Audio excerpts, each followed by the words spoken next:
kalah. BTR kemarin kalah, kita kemarin kalah. is that Mungkin we play kita lebih cepat reset and maximize the momentum. Cepat reset. Apa tuh kunci cepat reset kalian? Berdoa Resetting sebelum tidur. quickly. Berdoa sebelum tidur. Kalau And sebelum Swelo match says ngapain tadi? praying before going to Berdoa bed. juga sebelum match. Doa juga. That's Doanya praying Swelo before the gimana match. sih? Udah penasaran. What do you have in your... It's listen, my God. Jangan. Oh jangan. Nah, I don't need to spill it. Praise the Lord. Praise the Oke, Lord. rahasia ya. Tapi memang itulah yang mungkin menjadi kunci. Tapi kalau Swelo sendiri melihat Well, that's the key ini for tuh Swelo's bener-bener victory kalian today. 3-0 loh. Mulus jalannya. Puji Tuhan. Puji Game Tuhan. for you Dari guys. It Swelo was sendiri, smooth memang apakah for Swelo. hari ini harinya Swelo banget, harinya Is this Evos your banget? day? Is this Evos' Apa sih day? plan yang kalian mungkin ucapkan satu sama lain sebelum pertandingan? What do you guys say Kita to cuman each other ini sih, before the match yang starts? kita pikirin kita All duduk we base aja think sih. about Apapun is hasilnya kita nggak mau menyesal aja sih. whatever Jadi yang is the penting mau result, kita menang we have no yang penting regrets. Kita udah duduk base. No kita nggak regrets as menyesal, long as we do it's the fine. best. It's fine. As long as Ini we the don't best have any dari regrets, Evos then sudah it's kalian all tunjukkan. good. Puji Tuhan, Whatever hasilnya the baik. result is. Oh, hasil baik didapatkan. Tapi kalau A ngomong-ngomong good baik, result obtained by ini Evos. ada yang Talking about good results. Granger. Hello, Gak Granger. sopan ya, dapat Granger lagi. Iya. Well, seems like it is Bisa sih? unexpected he was able to get the Granger again. Bisa dapat Granger lagi? How did you get the Granger? Plan mereka kayaknya Bude. I don't know. Maybe Penasaran. it's in their plans. Penasaran sama Granger Airline. They are Kira-kira mereka curious ngerasain apa setelah merasakan to taste Granger my Airline? Granger. Gak bisa jawab aku Bude. Oke, 18-0. I can't answer that. Tanpa tumbang satu game pun. 18-0. Airline. You didn't die Satu a gold single laner yang time in mungkin that game, in game di 3. radar MPL itu masih di tengah-tengah. Kalau pakai Granger, cepem ke atas. Well, Erlan, maybe Erlan, hari in the ini kamu radar bisa of menggunakan gold laners, soulmate you're still in the middle. Di game penutupan, game ketiga, apa yang kamu pikirkan pada saat itu langsung? Ayo guys, Granger, terus. Atau what did you gimana? think of Yang aku pikirin when you played that game? All I thought of Mana ya ngomongnya? was how do I sih yang pasti Bude pertama kan. Terus yang kedua, udahlah menang ini. secondly, Wah, udahlah dah. all I thought of was Di saat musuh melepaskan it's gonna be a Granger, win, di situ, guaranteed. Erlan, gas. Tapi Erlan, udah penasaran. But Apakah di Erlan- sini di match ini kita ngelihat kalau kamu menggunakan lebih ke arah marksman, emang ingin menunjukkan Using bahwa marksman. marksman itu masih sangat bagus di meta Are you trying to kali ini, are you atau trying to memang show mencoba that ngelawan Eman dengan marksman, hero-hero dari- conventional dengan marksmen are hero still good in this marksman, meta ranger kayak gitu. up against Atau memang fighters ini that are much more seperti apa? favored in this meta? Gak apa-apa sih, soalnya kan Markman juga aslinya masih bagus, jadi ya Oh. kita ngikutin I have no staff aja yang worries nyuruhnya because pakai the apa. marksman is still good in this Kira meta. pakai apa aja, tapi So ini adalah all we did was just follow the pertarungan coaching terakhir staff's berarti. orders and we play the Erlan game. dan juga Eman, gimana untuk last battle kalian? The last Satu battle. gold laner standar yang disebut juga kemarin. Jago sih dia Bude. Jadi ya kerasa lah kan itu kita main juga rata-rata late game kan. Jadi ya capeknya dapat, serunya juga dapat. Tapi berarti di sini kita ngelihat battle yang begitu seru, begitu a very apik. fun battle. Dari Erlan sendiri, berarti kan kalian tinggal menunggu nih lawan untuk So now, final Lower guys just need to wait. Bracket. Siapa Your yang bakal opponents jadi lawan in the kalian kira-kira? lower bracket final, who do you think your opponent will be? Kayaknya ngikutin alfabet deh Bude. I think Alfabet. we're just gonna follow the alphabet. It's A, A. which means alter ego. A. Oke. A aja. Kalau dari Randy kira-kira siapa nih yang akan menjadi lawan dari E? Now, who do you think will be the opponents A of E, juga. which is EVOS? A juga. And Kalau dari Randy Randy says siapa A, kira-kira lawan next? alter ego. Sama-sama. Same still. A berarti ya? Alter ego. Complete. AE, alter ego. Swelo? Swelo? Katanya Erlan mau ketemu Ivan Strong, Jadi katanya. Well, Erlan says that he wants to meet Ivan Strong, so it's alter ego. Well, he says it's alter ego. Yesterday we faced off against Onyx, so I think Siapa aja we'll try akan to face dilawan, alter ego because we want to try everyone. Di sini tentu in this EVOS series. fans juga wow, yang the udah playoffs. ngumpul-ngumpul wajah-wajah EVOS fans. dengan bangga. Ada yang berlinang air mata karena melihat Is anyone EVOS teary kembali bangkit di season ini. Because of EVOS's Sampaikan valiant efforts in the playoffs. sesuatu untuk kemenangan hari ini. Do you guys want to say anything for today's victory? Terima kasih yang pertama buat istri yang nonton di rumah. Thank you to my wife Dan terima watching kasih at juga home. buat fans yang udah Thank you for the datang fams jauh-jauh ke Pick. that I've been able to Besok get kita ramein to lagi arena. Pick Semoga 2. kita main sampai hari Minggu. We're gonna See play you tomorrow besok. again in the arena, and See we're you gonna play besok. until Dan Sunday. See you hari ini tomorrow. telah berakhir dengan begitu mutlak. Dominasi dari EVOS muncul hari ini. EVOS fans, sambutlah kemenangan And this dari is Team Team EVOS.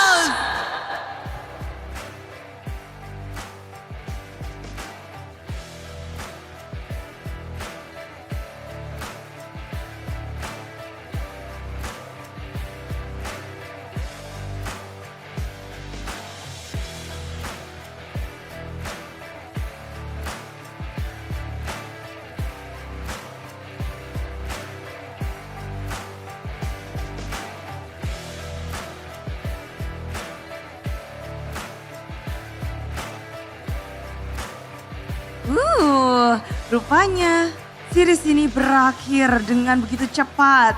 3-0 pertama di babak playoff dihasilkan oleh tim EVOS.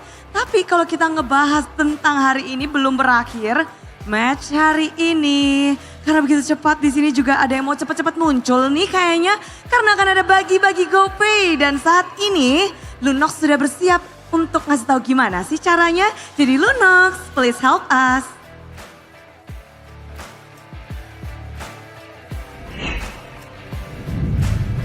Hai Super Fans, dengan senang hati aku akan bagikan saldo GoPay untuk semua Super Fans yang menyaksikan Playoffs MPL Season 16. Caranya, unduh aplikasi GoPay di Play Store atau App Store. Buka kamera pada smartphone untuk scan QR Code yang akan aku berikan. Klik buka hadiah untuk terima GoPay hadiah. Dan selamat! Saldo GoPay dari GoPay hadiah berhasil masuk ke akun GoPaymu. Semua sudah siap? Ini dia QR Code-nya.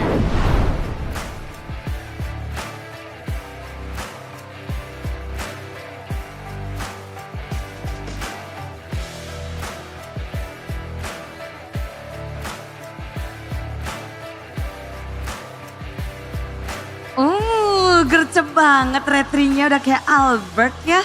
Di sini semuanya langsung pada nge-scan. Thank you Lunox sekali lagi, terima kasih. Dan kalau ngebahas tentang GoPay, pastinya GoPay adalah dompet andalan MPL. Makin happy pastinya, tapi kalau ngebahas tentang happy-happy, kita penasaran bagaimana pada akhirnya 3-0 pertama dihasilkan oleh tim EVOS. Bigetron seperti tak berkutik. Dan di match kali ini, series kali ini Bude penasaran bagaimana cara EVOS bisa membungkam Bigetron by Vitality. Jadi kita langsung saja tanyakan kepada para talent yang bertugas untuk membahas lebih jauh, membedah apa yang telah terjadi. Silakan.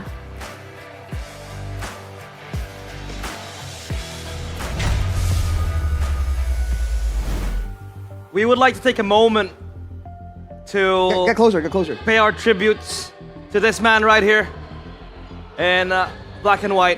He Have has you seen this finally man? Joined the dark side. Have you seen this man right here at Mercotron in black and white as his team is knocked out while EVOS, man, they Hashtag. roar too loud. Hashtag pray for Mirko, man. Hashtag pray. Whoa. Ah! Yes, exactly. See, only 2 remains. And we both support the same team, so, you know, it's all good. You have no idea what's gonna happen, man. You gotta be on your toes, dude. Because I don't think anyone expected Bigetron to lose, let alone in a 0-3 fashion. Yeah. What just happened, man? Man, That's crazy. Break it down for us. Well, what happened right there? The Granger in the hands of Erlan, untouched. That's the crazy part, man. We know that EVOS has this protect Mr. President strategy in their back pocket, but it wasn't even hidden, right? It was shown all the way from the beginning, and Bigetron said, we can outplay this. We can get Eman in the back there. We can get a kick onto onto Erlan, but it did not happen, dude. It was denied every single turn. And this player, I gotta say, dude, this player is crazy. Longevity, flexibility, you name it. This guy has done it all. Yeah. We used to call him the baby alien, but I think he needs a new moniker. We've been talking about it. You know, the ancient tiger. The ancient predator. The celestial tiger. The apex predator. The white relic. the white relic. He's not that old, but what we're trying to say is that he has been around for quite some time, but he is so good, man. Wow. Very, very fantastic approaches from EVOS. What can you say about him? Look at the heat map from the Perpetual Tiger, dude. He was clearing as much as possible, and he wasn't really the star of the show for game number 3, and that's because he understands it's fine if he isn't, right? Mr. President is in town to carry the whole team. All he has to do is become a big enough distraction to ensure that Erlan has the windows to make plays happen, that Sway Low can output damage, that Key can find Tsunami Slams, and he did that really, really well. Despite being up against a Cho and a Phobius that technically is quite difficult to deal with on a dashing hero like the Joy, he did a great job feinting the in and outs, always finding the right moment to get in, and even if he doesn't get a kill, you see that immediately the whole roster of Bigatron, because of his performance from game number 1 and 2, were on their toes, man. The moment the Joy jumped a little bit, they are on him immediately. But because they focused too much on the Joy, look at the backline, man. Erlan is outputting bullets left and right. Sway Low, who Shevin was saying had bad positioning, looked like he had good positioning in this game because there was no attention left from Bigatron to try and get the backliners. And that was the name of the story, man. From the beginning, with the Sky Piercer rush, he got 2 kills. And from there, it was a downhill spiral for Bigatron, ending the game at 12 kills plus for Erlan. He made it look easy, and it quite really was easy when your team is synergized together like this. I think it was 19 by the end of the game. Yikes. I believe so, right? That's why I said 12 plus. But how good can you be to be the player of the match when Granger was shooting bullets, 19 kills, and it just shows levels and the magnitude of what Albert can do, Chester. Yeah, it's not so much for the third game, it is the first game and the second game. He was carrying EVOS so much without dying a single time. The Hayabusa getting banned, it is value at the end of the day. Albert is not going crazy, but you left out a big problem, which is the Forgotten Tiger on his signature hero. I take it back, he's not as good of a Harith as he is on a Granger. It is on a different level. 18 kills? Is it 16 or 18? 18. Oh yeah, 18 kills. He's hogging all the kills, and that's all right. You got the Sky Piercer. He's the carry, you know. And when you got a Granger that's already super snowballing like this, the question of like who's gonna combo with Kalea is a race. You have a Granger that's already stacking up on the items super quick, man. And I gotta say, Bigatron by Vitality, I think he put it the best on the stage. It feels like the draft was too optimistic. They are stuck in the regular season. I just realized, Chefin and Arashi, EVOS has 20 kills. Erlan has 18 of them. Yes. Yep. Pretty much. Only 1 kill to Swalo and 1 kill to Albert. I just told you he's hogging all the kills. And he has more kills than all of Bigatron combined. Brother, they know the game plan. As long as this guy's in the back, it doesn't matter, right? This is why it's such a more concrete picture compared to what Bigatron are trying to do. Because you saw this backline threat come through all the way in the early game, and you did not get an assassin, you did not get a dive hero, the Gatot was banned away eventually. At this point, you have no options. Even Nile, you know, the assassin player, if he wasn't an assassin, maybe there would be a better chance, but he's on the Yisun Shin. Yeah. So they lock themselves into a front to back when they have a Yisun Shin for damage and they have a Tsushin for the mid lane. Compared to a Granger and a Kimi in the mid lane, the damage output differential is off the charts for game number 3, and Bigatron paid the price for it. Honestly, I think it could work, but the stars has to align for Bigatron Alpha or Bigatron by Vitality for them to be able to win it. Obviously, the early game win. They did win the early game, but they gave away the second turtle, and from then on, it is just downhill. They won a few fights, but the one that's scaling is EVOS. Like 3 of them are scaling. BTR, no one of them is scaling except the Yisun Chen. They are playing with such a tight window, and all of them cannot fit at the same time. No big win cons coming from Bigatron, no variety. But obviously we want to hear and take a listen on what the White Tigers has to say in this mic check. Tren target banner. Ya, banner hati-hati ada flicker. Let's go pit. Bisa pit? Kejauhan ya? Turun. Gua gak bisa sih. Udah mundur boy. Balik dulu ya. Bisa backup, San? Bisa gua. Mati Sunsin. Gold Sen. Ayo Bob. Nice. Gatot ulti. Main. Mati situ. Mati. Gaman. Bisa bawa. Gua lagi reset. Bane bagus ya. Bane no flicker Bane. 2 orang doang. Juksin juga gak ada ulti. 2 orang doang itu. Sen gua setengah darah Sen. Ya, Pet, aman, Pet. Kasih main. Aman ulti dia. Tadi flicker kan dia? Itu? Enggak, belum. Itu baru flicker. Sen. Ada bos ya. Bisa lihat gua ya. Guys, gua enggak ada aman. Lihat gua. Gold. Gua kena. Rata guys. Mati. Gua TB tower. Pantai dulu. Aman. Gua. Kanan, Sen. Yes. Udah ada enable. Ya, Sen aman Sen. Mau cari, majuin. Nih, gold ini. Awas ya. Cari dulu guys. Demo yola guys. Yes. Orang. Mati. Nice one. Puri dia. Mid. Nah, Zusin enggak ada apa-apa ya. Dan gua enggak Bob. Sabar, gua. Cok. Ayo, boleng. Nih, dapat cok guys. Mati, Cok. Guys, mau masuk guys. Bisa depan paneng. Ulti ya itu ya. Di Zusin. Goman mati. Itu ke tahun tuh. Padang depan. Nih, kena nih. Depan. Gua spam multi ke cow. Depan dulu. Nih, padang. Gua dapat cow juga. Neseng. Nice. Cool, calm, and collected EVOS. They will book themselves a slot in the lower bracket finals, but now the question is, who will go down, Alter Ego or Onyx? In that interview with Bude Clara Mongstar, they said that they think it'll be Alter Ego. He's gonna drop down. Well, I mean, you can think whatever we want, but the reality isn't gonna be that simple, man. Again, nobody expected this result, but EVOS just made it happen. So Alter Ego has the more inline personality with the meta right now. This kind of aggressive style, this flexible style is exactly what Alter Ego like. And Onyx, they're able to find success, but there's some moments here where you do see that it's just not their style. They want to be that same clean team that they've always been.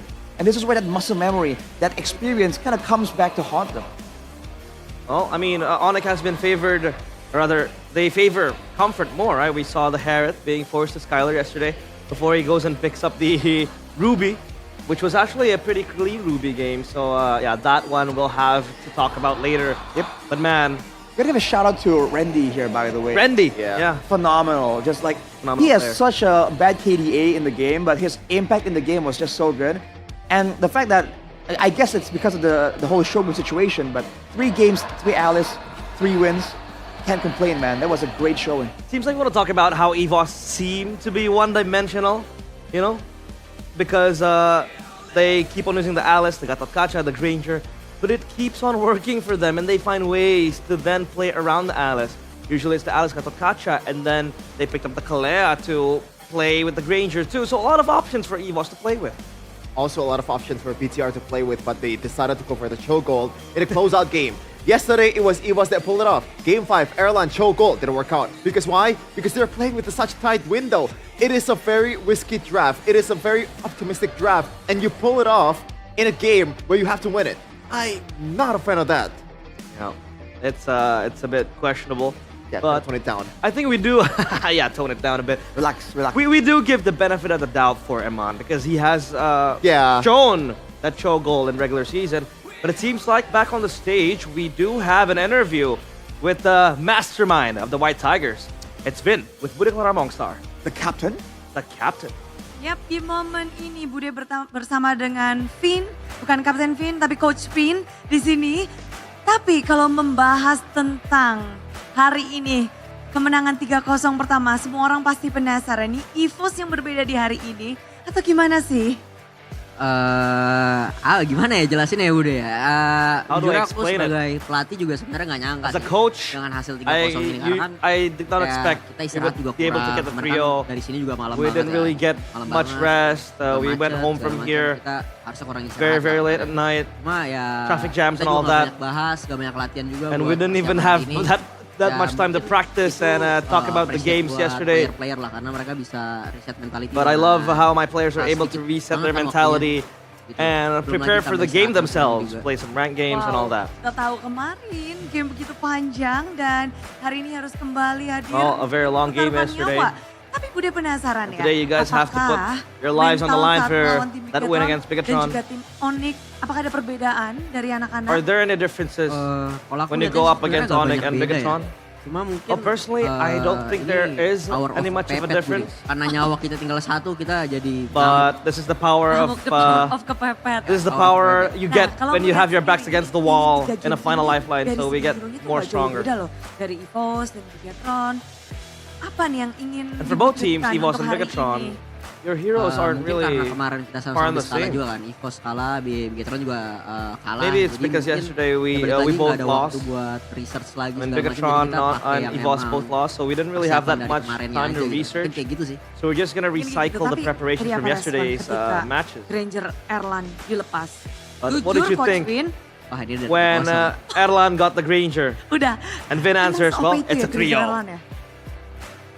Bisa lihat sendiri lah. Iya sih, Is the Granger that good? kemarin And gitu Vin said, kan. well, you saw it with Tapi your own memang 2 eyes. sebagai 18-0. pelatih, ini yang bisa As a coach. pakai Granger Edan ini cuma baru Erlan ya? Is Erlan the Harusnya only Eman juga guy jago sih. who Tapi can ngelihat use Eman the hari Granger ini this menggunakan crazy? hero fighter-nya. And Vin says, well, Gimana sih menurut Coach Vin? Eman is also very good with it. Ya mungkin masih terlalu nyaman di fighter kali ya. Karena Well, I kan think terakhir-terakhir kan juga fighter kan. they're also very comfortable, Iya, too mungkin, comfortable nggak tahu with the sih. fighters. Udah ngebaca Iya. berarti ya? So yeah, but I don't really know, Jadi to be anak honest. katanya kan I just read bilang, them. Dari Bigatron sendiri nggak jauh berbeda dari regular season dan juga From Bigatron, for Bigatron themselves, there isn't much of a difference in the regular season and in the playoffs. Do you feel the same way, Coach Vin? Kitanya yang banyak berbenah sih. Mungkin I think ya it's more of us Bigatron, fixing our mistakes, karena momentum mereka di improving. regular juga bagus. Jadi For mungkin, Bigatron, their momentum in the regular season is so good. So maybe they lost a bit of it juga kan. in the playoffs. Nobody knows. Penyakit-penyakitnya kayak gitu aja. Usually the problems Tapi are Bigatron kembali di bawah one and the playoff same. ini tidak bisa memberikan hasil baik dan sayangnya Well, Bigatron, akan unluckily, ada sesuatu yang terjadi di jersey wall mereka. they will have to bid akan farewell. Ubah warnanya And the jersey wall, menandakan bahwa perjalanan they'll have to dari be pressed Bigatron out, buzzed ke out, Vitality pun and terhenti. the background Coach will Vin turn red. Coach Vin, mendapatkan privilege untuk bisa it's your privilege Lagian ya. matiin lagi nih. to turn off the button Kami again. menang lagi. Woohoo! And there you go. Itulah dia, sekali lagi thank you banget Coach Vin. Dan Bigatron's ini adalah momen yang jersey berharga tentunya untuk press Eagles fans karena ini As a persembahan sign dari that Eagles untuk Bigatron kalian. by So, Vitality is panelists, officially take it out away. of playoffs.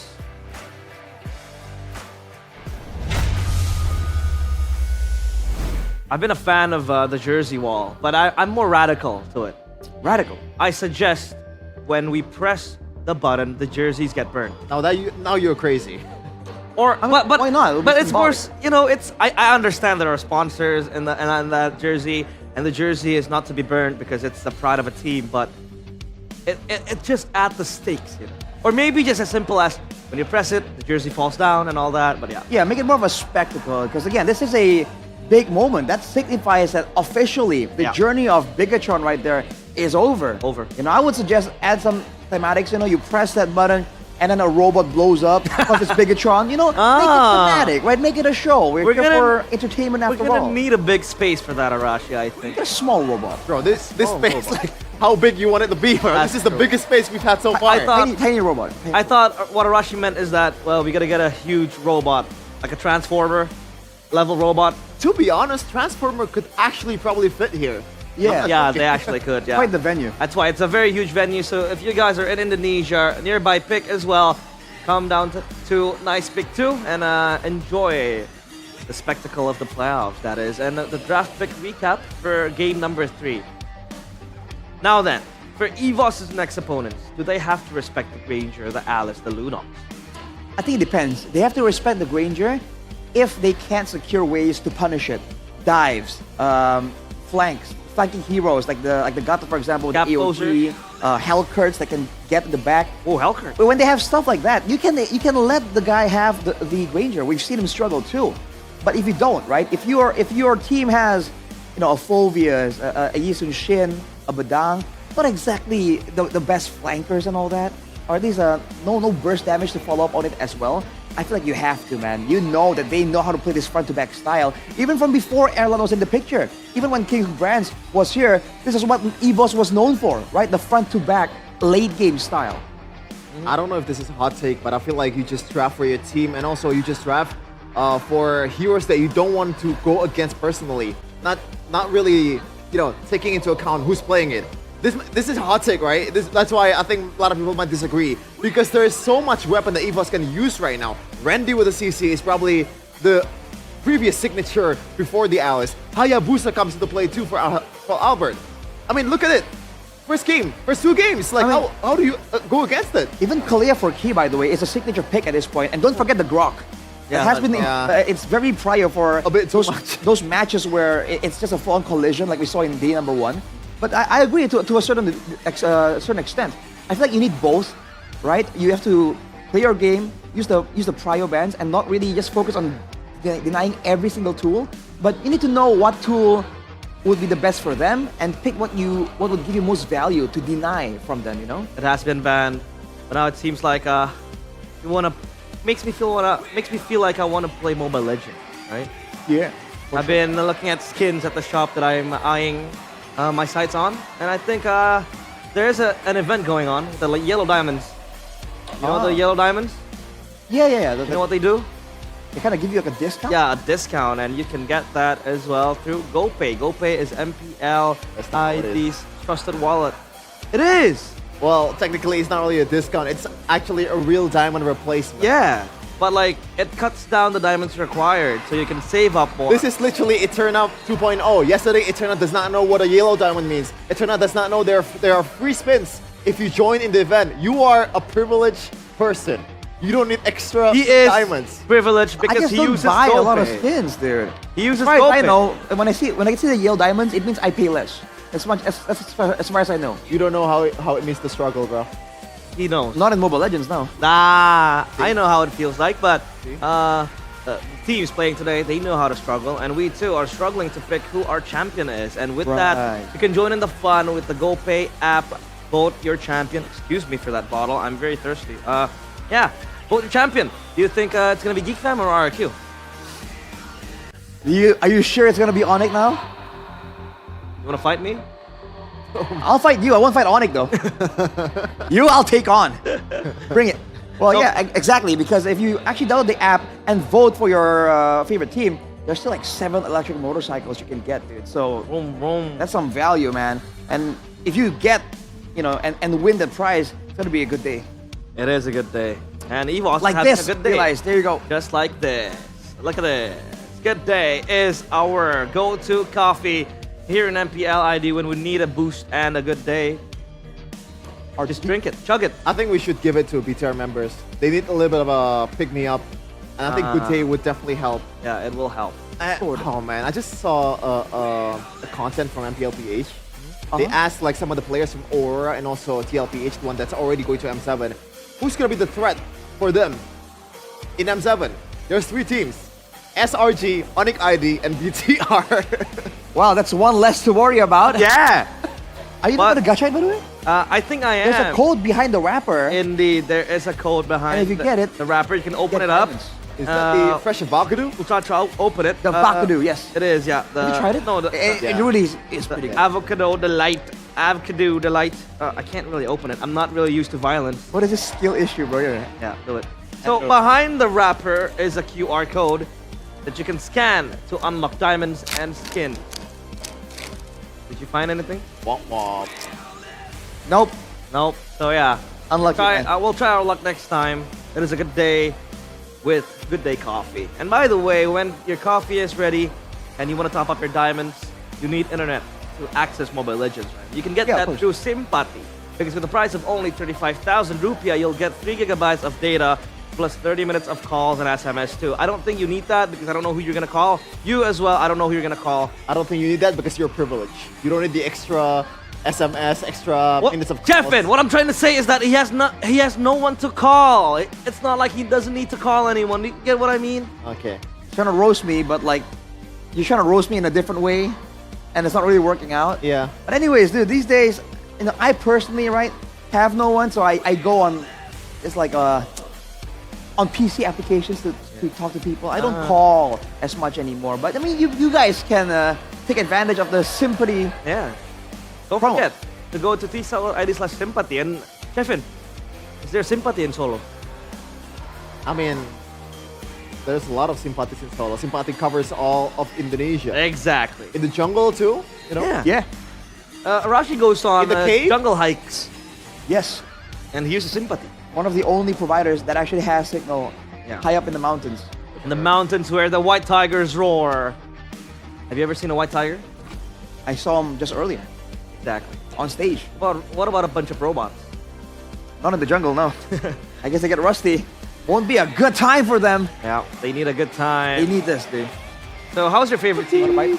How's your favorite teams doing? Hey, shut up, bro. No, honestly, because if they're not doing well, you guys are the ones with a good time. I'm having a good time today. We're hanging out in a cave, you know. In a cave. And thankfully, Simpati covers that too. With good time as well. Do you guys have it as a snack? Yeah, all day, every day. You want I want one. I want one. I want one. Nah. I want one. Hell no. I want one. Good. Please. No, good time. Well, don't forget to munch on the delicious chocolates in a good time. It makes everyone have a good time. But when I throw it to you, you don't accept it. Because you hit him on the head. Because I'm having a good time with Onyx and all that, you know. Well, here you go. By the way, the scoreline was 3-0, and you know what else looks like an O, a 0? Kacang sucro, because sucro I got this one. is the coated peanuts originally from Indonesia. We have a lot of flavor variants with it, and it's perfect to accompany your gaming experience. Original barbecue kribo, which is like the curly ones, and then we have the soybean as well. It makes your day even more exciting. For sure, the snack we all need for pro gamers like me and myself. Grow and realize does not belong to Self-proclaimed. Yeah. Have you ever seen I would my trust green Sucro Man more Bro, than you. have you ever seen my I would trust Hayabusa? that guy more than you. No, listen. See that? You see Sucro Man right here? Listen, Gaslah, by the way. But listen, yesterday I played a game of Hayabusa. Minute 5, I was up 16. Wait a second. Is it with Aegis? Wait a second. Is this in your dreams? I'm gonna walk out. I'm kidding. This is how bad it is, alright? I prefer Eterna and the Gold and the U. Ooh. Well, I prefer having Yoritos after a bunch of sucros. By the way, look at this. There's Mirko off the screen. We're laughing at Mirko, by the way. He's crying. Look at him. Come inside. Bomb says Come inside. Right. Come inside. Bomb. Come inside. Yeah, Bomb says it's alright. No. Oh, okay. Man's streaming right now, and we're roasting him off Put screen. it there. Come to the broadcast. Yoritos, by the way. Look at me. I finished packs earlier today to watch. Did you? Wow. That EVOS against Bigatron game. And yeah, it is very good. By the way, yesterday, Did you get the vouchers? Yeah, if you got lucky, there are I got a voucher. diamonds inside the wrapper. I got 20,000 diamonds. Whoa. Yeah, minus 19,800. Ah, okay. But still, it is a good reward. So don't forget to open up your Yoritos and get those codes in with the diamonds as well. If you want options, by the way, you have this as well. Dude, Kyla Foods has us supplied, dude. Kyla! Why are you throwing it at such a short distance? Dude, this basrang? Basrang! Delicious, man. If you guys don't know what a basrang is, it's basically, basrang is bakso goreng. Yeah. Fried meatball. A fried meatball. You know, bakso. Who doesn't know about bakso? That one is orange leaf flavor, which sounds weird for all of you guys out there, but don't knock it till you try Bro, it. daon jeruk isn't orange leaf. Is it not? Cilantro, right? No, it's not. What the heck, dude? Okay, so my bad. Cilantro is not daun jeruk. What is wrong with you? I'm I thought it was stupid. My conscience got the better of me. My bad. I'm in disbelief right now. I can't believe you just said that. Can't believe you done this. But anyway, check it out, man, and make sure you get the 50% discount as well, because they're having a lot of sales and they have a booth in here, over here as well. Yeah, and the festival. Good stuff, man. QR codes. Aside from the snacks, they have actual, like, what do you even call it? Like, back then they had blocks and all that. They have different options Yeah, of foods, man. It's Chuanki. delicious. All the Chuankies is so fire. though. W. Do you Last get to season it meet? oh man. Do you get to meet the Kyla as well? Who's Kyla, by the way? Kyla? Yeah, like as in Kyla food. Who's Kyla? What's the name? The name of the. Is it based? Is the name based on someone? I have no idea. It's Onyx Gold Laner. Kyla! XRQ, by the way. What? My disappointment is immeasurable and my day is ruined. My day is ruined. Okay, it's a bit too far. How dare you? It's a bit too far. Don't forget to get those snacks ready because we still have another series up in the hands. The battle for the only ticket right now, at least, for M7. It's in our only backyard. It's in Indonesia, so it might be a very, very prestigious time for the teams playing later. Alter Ego up against Onyx. Who do you think will get the first M7 ticket? Oh man. Is there going to be an upset? Answer it with one word. Yes or no? Maybe. What about you? You said one word. Solo man. AE. That's two. That's 2 letters. It's a single. No, if it's a single word, it'll be A. Yeah, A. Alter Ego. Alter Ego. That's 2 words though. Throw it to us. Well, we have a guy here with a Bigatron jersey who's still lingering around. I don't know what he's waiting for. Might want to come into the stream. Give me that. Look at this. My God, this jersey. What do you think we should do with it? We burn it right here. Yeah, we're gonna burn No, it. stop. I'm kidding. Can't do that. Bigatron, It's sad. it's been nice. But Don't you want to show who this belongs to? Mirko. Hindi na kayo natuto. Mirko, hindi na kayo natuto, Mirko. Look at this. It's Mirko. See? We're gonna go for a quick break because after this is Onyx against Alter Ego, the battle for the first M7 ticket. Let's see if they can get that after this break.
Demi apa? Dari plot twist, serunya nggak habis-habis. Samsung Galaxy S25 FE.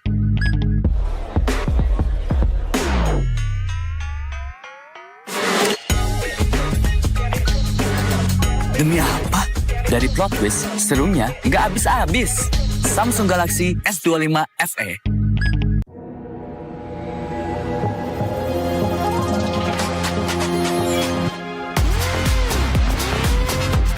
Demi apa? Konten no light bisa jadi so bright. Samsung Galaxy S25 FE.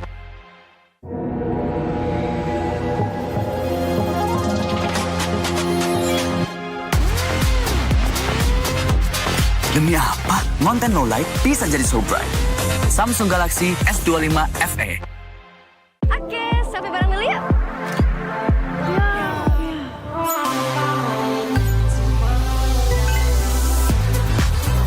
Demi apa? Selfie jadi bebas fotobom. Samsung Galaxy S25 FE. Oke, sampai bareng dulu yuk.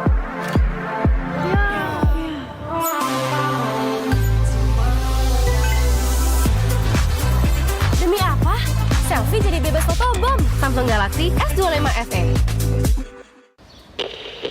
So good, I can't stop. Let's see the photos. Show me. It's more than my feet as soon as it drops. So you can try to fight it, but that music don't stop. We can make it even better. Ooh, send me that.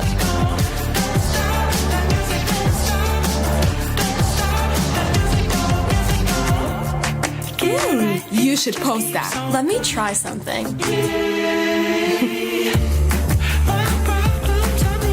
Look at mine. Oh, cute. Stop. That's hilarious. Don't stop. I'm gonna take a break. Sure.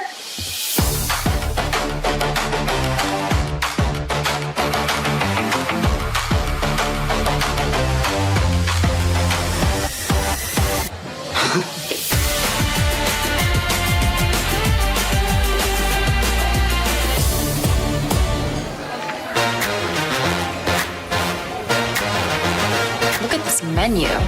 What should we order? Let's narrow this down.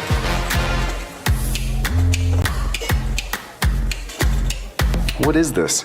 Pierogi? Did I pronounce that right? It's pronounced pierogi, a tasty dish like dumplings. Any sides to pair with it? Something light? In the mood for fresh, the beet salad would be a good choice. Sounds good.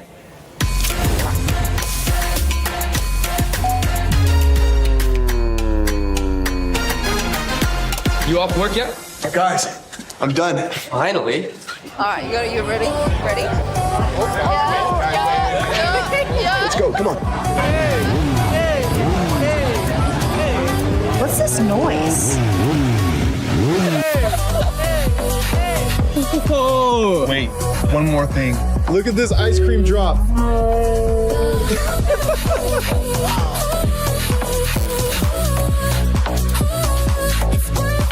So worth it.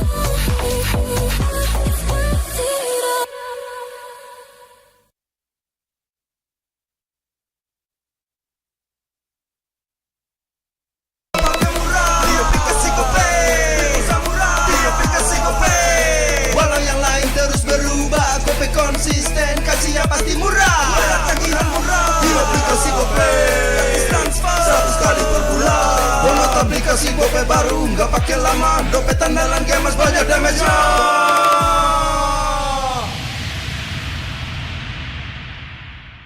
Good day MPL, yo. Good day MPL, woo. Good day MPL, woo. Good day MPL, yes. Good day MPL, woo. Good day MPL, yes. Good day MPL, yo. Good day MPL, oh. Aku udah nonton. Fix, Hijin tuh jahat ke Minjun. Hijin kan emang gak mau pacaran sama papamu, mamamu, biarkan mereka. Di granat!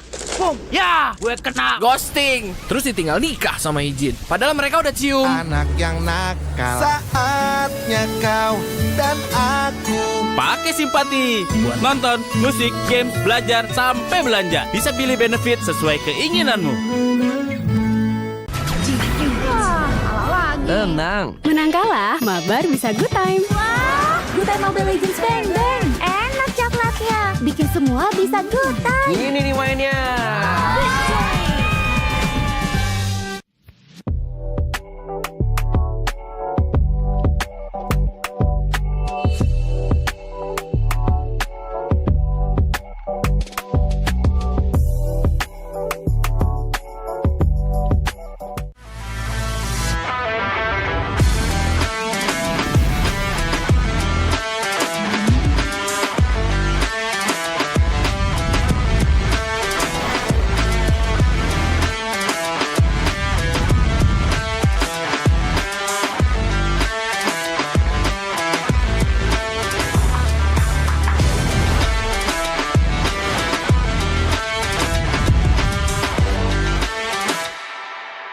Ini kesempatan terakhir kalian.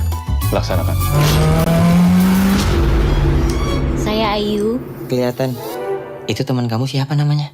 Orangnya ada loh bang ini. Oma dan opa sekalian, kita kedatangan keluarga baru nih. Gak mungkin lah aku nyaman jadi kakek-kakek. Kacau. Kenapa? Kuping lo kacau, Acim. Luar biasa. Kalau kalian gagal, penyamaran kalian terbongkar, bukan hanya karir kalian yang selesai. Menyala pantiku.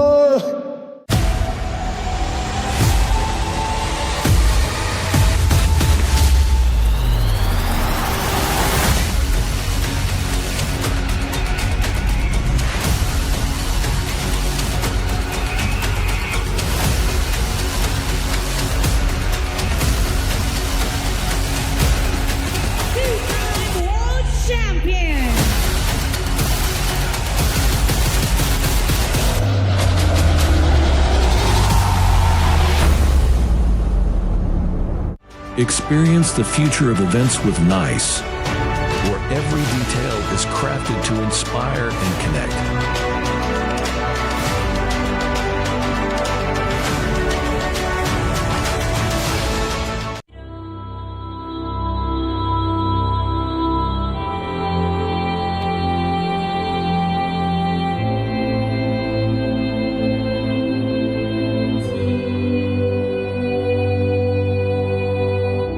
In the heart of the archipelago lies the story of Nusantara, a discovery of a great nation, rich in culture, history, and boundless possibilities. Concepted with the grand vision of becoming the epicenter of impactful activities. A masterpiece that inspired by our history, where great kingdoms ruled our nation, commemorating wonders across generations. Embark on a journey to discover a place of billion opportunities, crafted thoroughly to relive the greatness of Nusantara.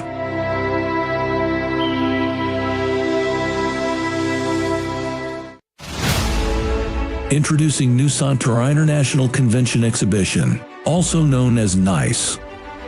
Built on 40 hectares of land.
Oke, terima kasih banyak buat Eki, terima kasih Reni, Srelo, Albert dan juga Herlan, terima kasih banyak.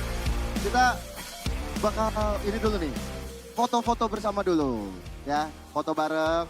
Mungkin dari teman-teman EVOS boleh menghadap ke belakang kalian.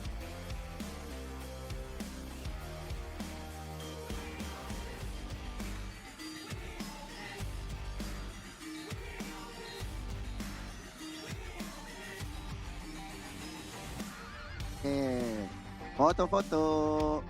Telat datang tuh. Ayo sini, lari.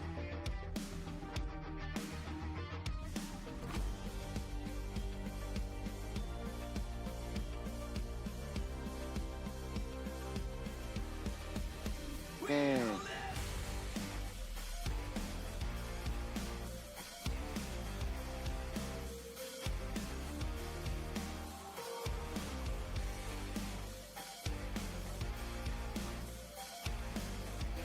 Video. Eki mungkin boleh teriakan. Guntur, siapkan suaramu Guntur. Oke.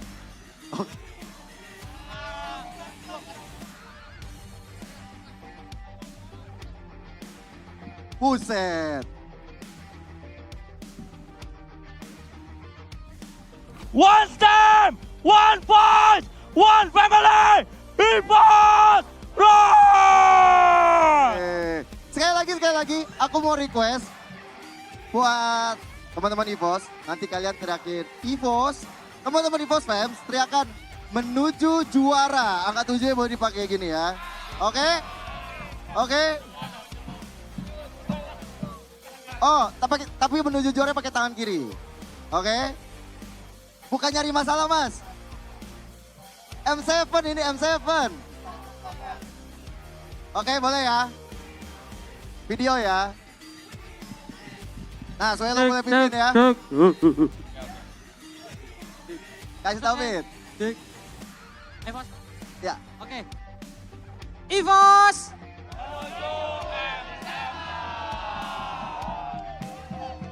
Terima kasih.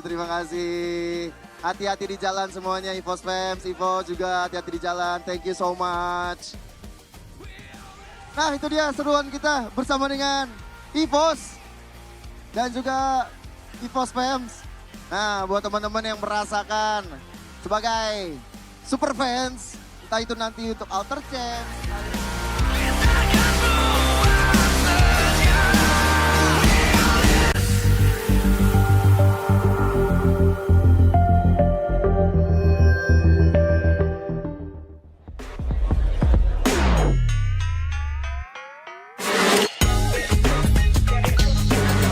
Demi apa?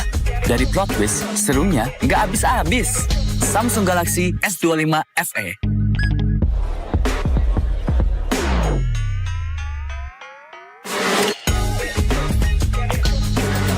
Demi apa? Dari plot twist, serunya nggak habis-habis. Samsung Galaxy S25 FE.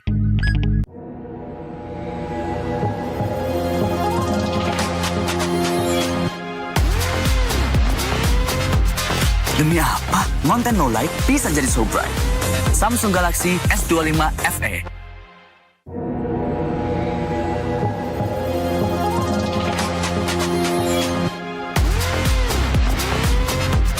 Demi apa? Konten no light bisa jadi so bright. Samsung Galaxy S25 FE. Oke, sampai bareng dulu yuk.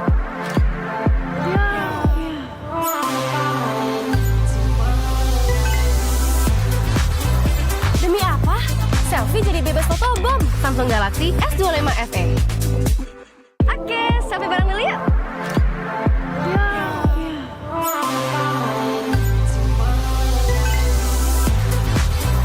Demi apa? Selfie jadi bebas fotobom. Samsung Galaxy S25 FE.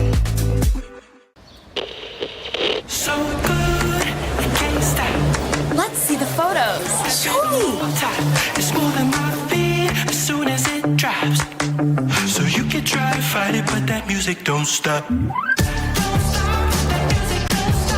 We can make it even better. Ooh, send me that.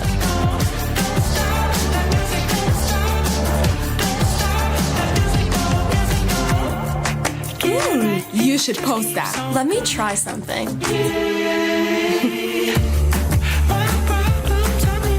Look at mine. Oh, cute. Stop. That's hilarious. Don't stop. I'm gonna take a break. Sure.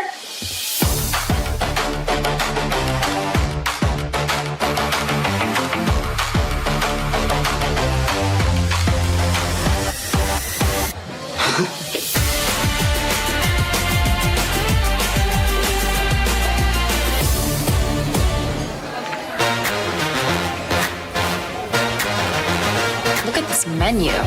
What should we order? Let's narrow this down.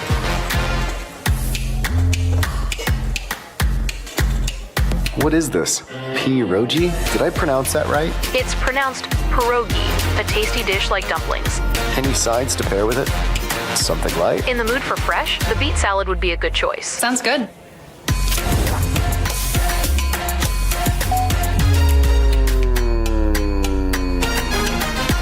You off work yet? Guys, I'm done. Finally. All right, you ready? Ready? Let's go, come on. What's this noise?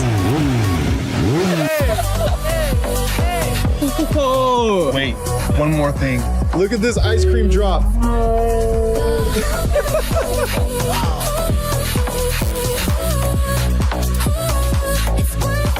So worth it.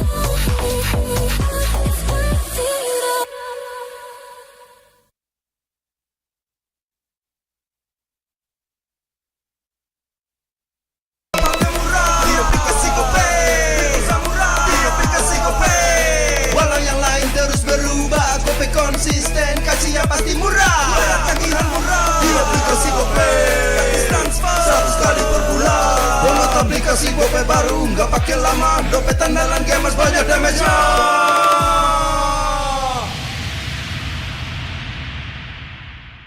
Good day MPL, yo. Good day MPL, woo. Good day MPL, woo. Good day MPL, yes. Good day MPL, woo. Good day MPL, yes. Good day MPL, yo. Good day MPL, oh. Aku udah nonton. Fix, Hijin tuh jahat ke Minjun. Hijin kan emang gak mau pacaran sama Papamu, mamamu, biarkan mereka. Di granat! Boom! Ya, gue kena ghosting. Terus ditinggal nikah sama Hijin. Padahal mereka udah cium. Anak yang nakal, saatnya kau dan aku. Pakai simpati buat nonton, musik, games, belajar, sampai belanja. Bisa pilih benefit sesuai keinginanmu. Tenang. Menang kalah, mabar bisa good time. Wah, good time Mobile Legends bang bang. Enak coklatnya, bikin semua bisa good time. Ini nih mainnya.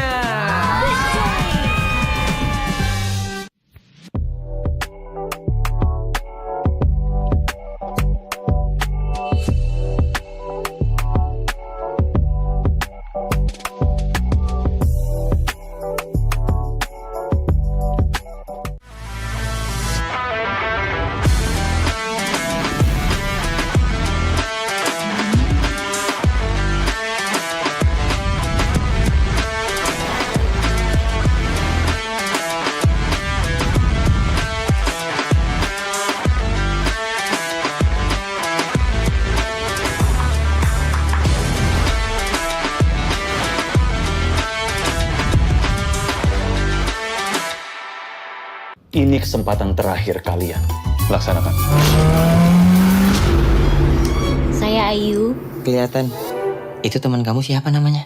Orangnya ada loh bang ini. Oma dan opa sekalian, kita kedatangan keluarga baru nih. Nggak mungkin lah aku nyaman jadi kakek-kakek. Kacau. Kenapa? Kuping lo kacau, Acim. Luar biasa.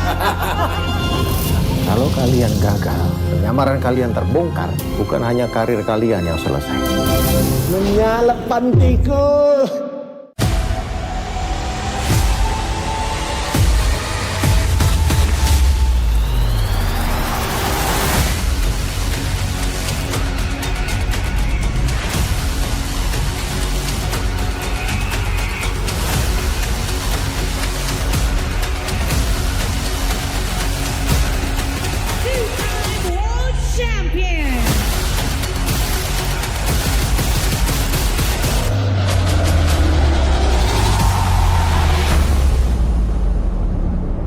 Experience the future of events with NICE, where every detail is crafted to inspire and connect.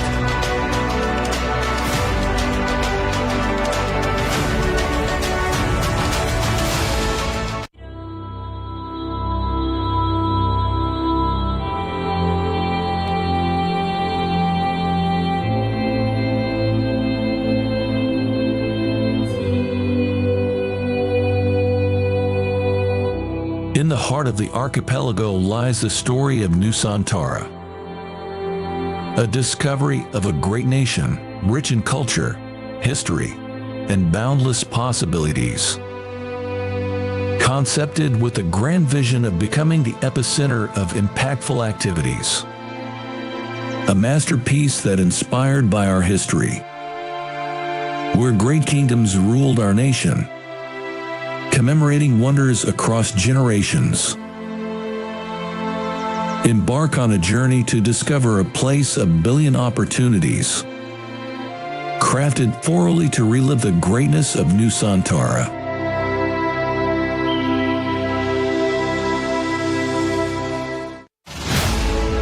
Introducing Nusantara International Convention Exhibition, also known as NICE. Built on 40 hectares of land, with a total building area of 30 hectares, making NICE the largest project with the ambition of becoming a catalyst for business development in the greater Jakarta area. With a leasable area of more than 130,000 square meters, NICE is set to become the largest MICE venue in Indonesia. As we take you on a journey around its stunning facade, you'll see the embodiment of elegance and innovation.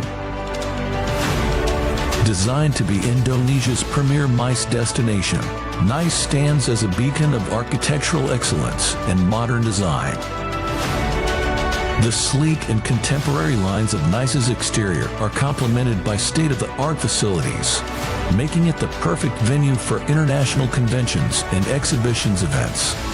Each element of the facade reflects our commitment to creating a world-class experience for all visitors.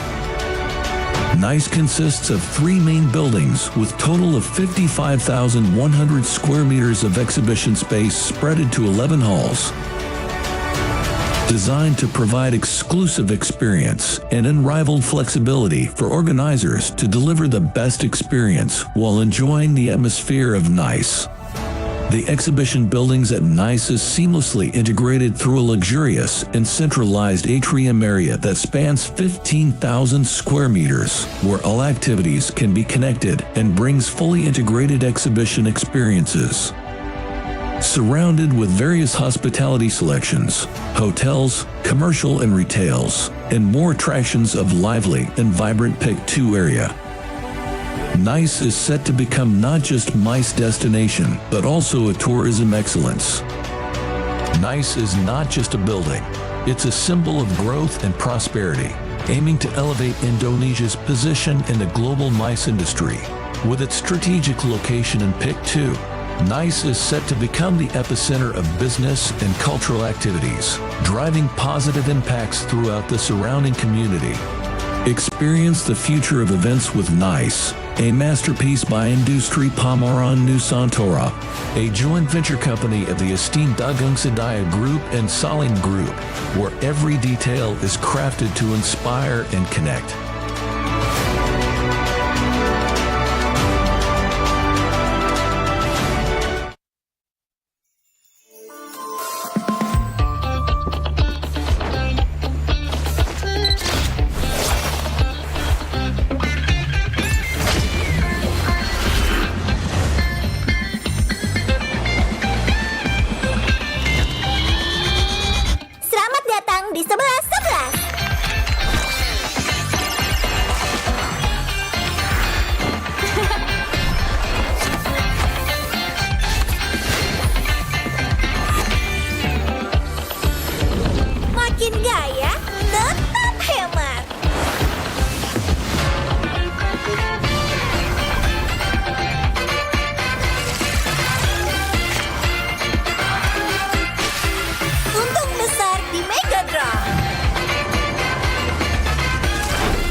Navigator bertugas menjaga cahaya pemandu di seluruh Nexus. Ini adalah tanggung jawab berat yang harus kita emban bersama.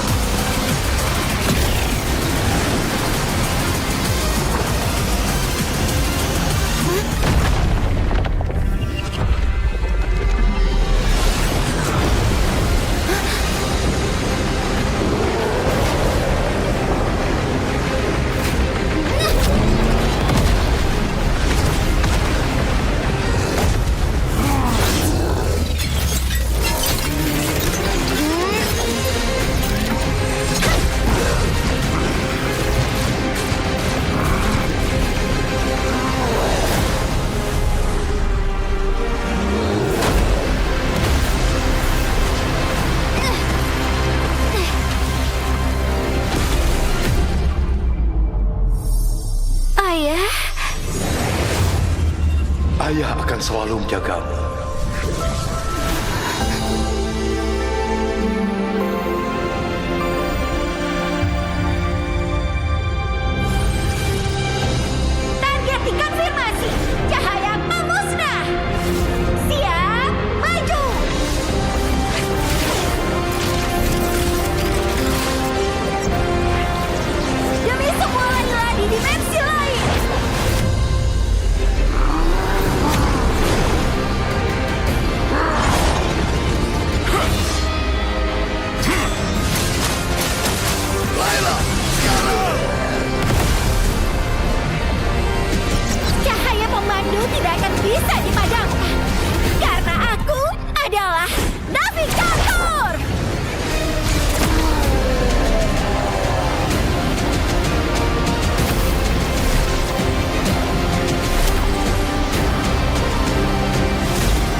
pasti bisa.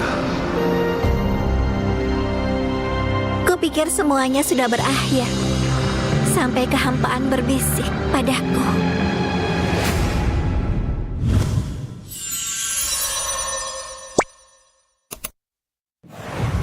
Welcome to MCGG Rising Stars.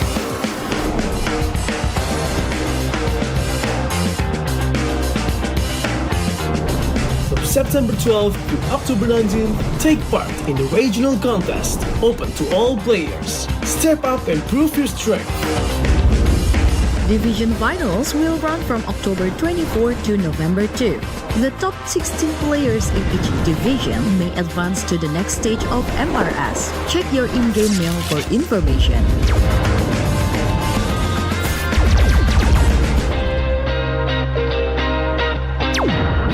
The S3 Finals group stage kicks off from November 8 to November 9. The top 6 players from each group will qualify for the S3 Finals semifinals. The semifinals will be held on November 15. The highly anticipated grand final arrives on November 16. The champion will earn a direct qualification for the first MCGG World Championship. The battle is on and the world is watching.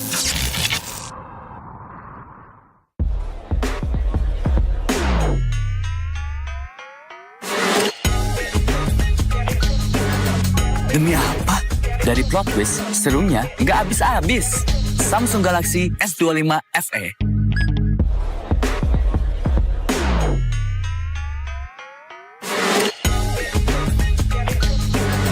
Demi apa? Dari plot twist, serunya nggak habis-habis. Samsung Galaxy S25 FE.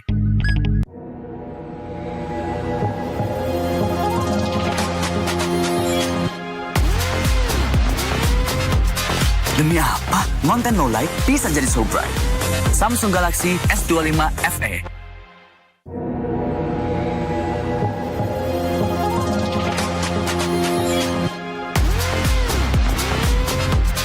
Demi apa? Konten low light bisa jadi so bright.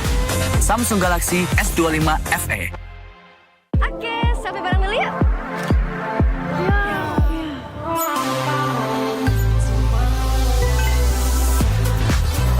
Demi apa? Selfie jadi bebas fotobom. Samsung Galaxy S25 FE. Oke, selfie bareng dulu yuk.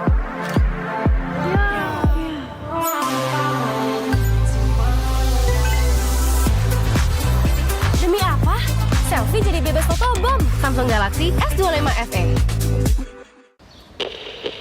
So good, you can't stop. Let's see the photos. Show me. It's more than my feet as soon as it drops. So you can try to fight it, but that music don't stop. We can make it even better. Ooh, send me that.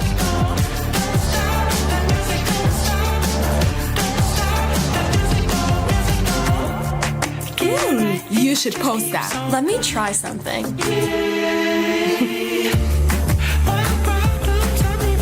Look at mine. Oh, cute. Stop. That's hilarious. Don't stop. I'm gonna take a break. Sure.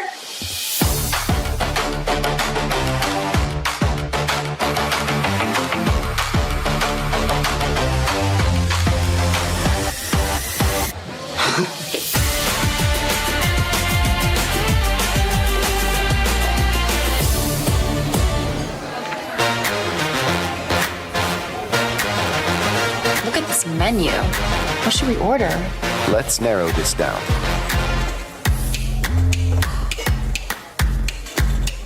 What is this? Pierogi? Did I pronounce that right? It's pronounced pierogi, a tasty dish like dumplings. Any sides to pair with it? Something light? In the mood for fresh, the beet salad would be a good choice. Sounds good.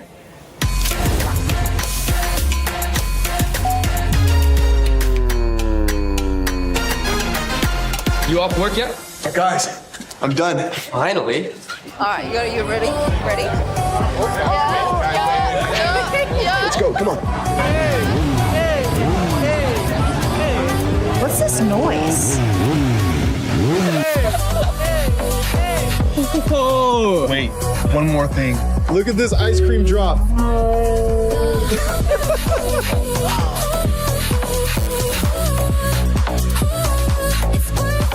So worth it.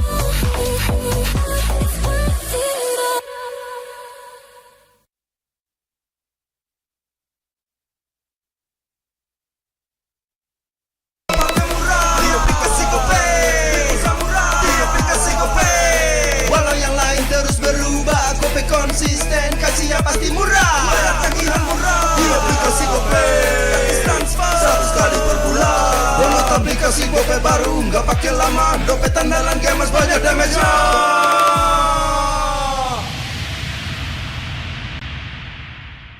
Good day MPL, yo. Good day MPL, woo. Good day MPL, woo. Good day MPL, yes. Good day MPL, woo. Good day MPL, yes. Good day MPL, yo. Good day MPL, oh. Aku udah nonton. Fix, Hijin tuh jahat ke Minjun. Hijin kan emang gak mau pacaran sama Papamu, mamamu, biarkan mereka. Di granat! Boom! Ya! Gue kena ghosting. Terus ditinggal nikah sama Hijin. Padahal mereka udah cium. Anak yang nakal. Saatnya kau dan aku. Pakai simpati buat nonton, musik, games, belajar, sampai belanja. Bisa pilih benefit sesuai keinginanmu. Tenang. Menang kalah, mabar bisa good time. Wah, good time Mobile Legends Bang Bang. Enak coklatnya, bikin semua bisa good time. Ini nih mainnya.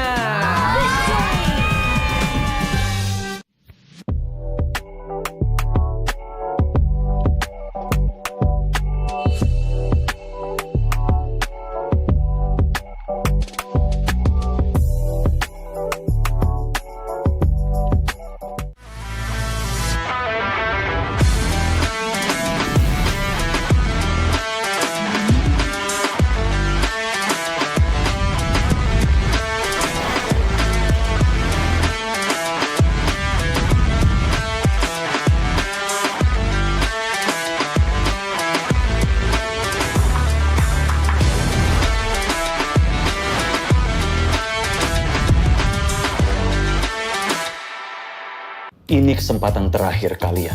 Laksanakan. Saya Ayu. Kelihatan. Itu teman kamu siapa namanya? Orangnya ada loh bang ini. Oma dan opa sekalian, kita kedatangan keluarga baru nih. Gak mungkin lah aku nyaman jadi kakek-kakek. Kacau. Kenapa? Kuping lo kacau, Acim. Luar biasa. Kalau kalian gagal, penyamaran kalian terbongkar, bukan hanya karir kalian yang selesai. Menyalap pantiku.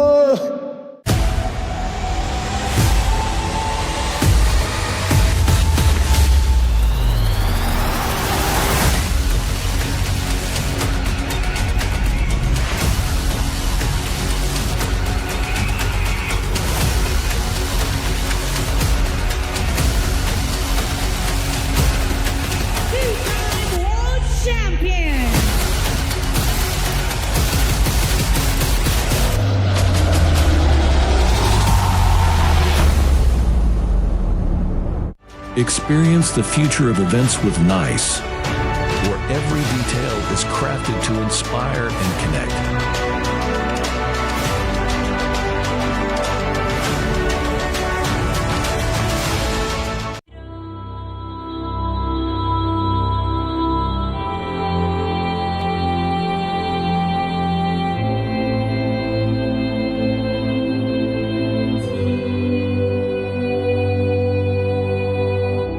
In the heart of the archipelago lies the story of Nusantara, a discovery of a great nation, rich in culture, history, and boundless possibilities. Concepted with the grand vision of becoming the epicenter of impactful activities. A masterpiece that inspired by our history, where great kingdoms ruled our nation, commemorating wonders across generations. Embark on a journey to discover a place of billion opportunities, crafted thoroughly to relive the greatness of Nusantara.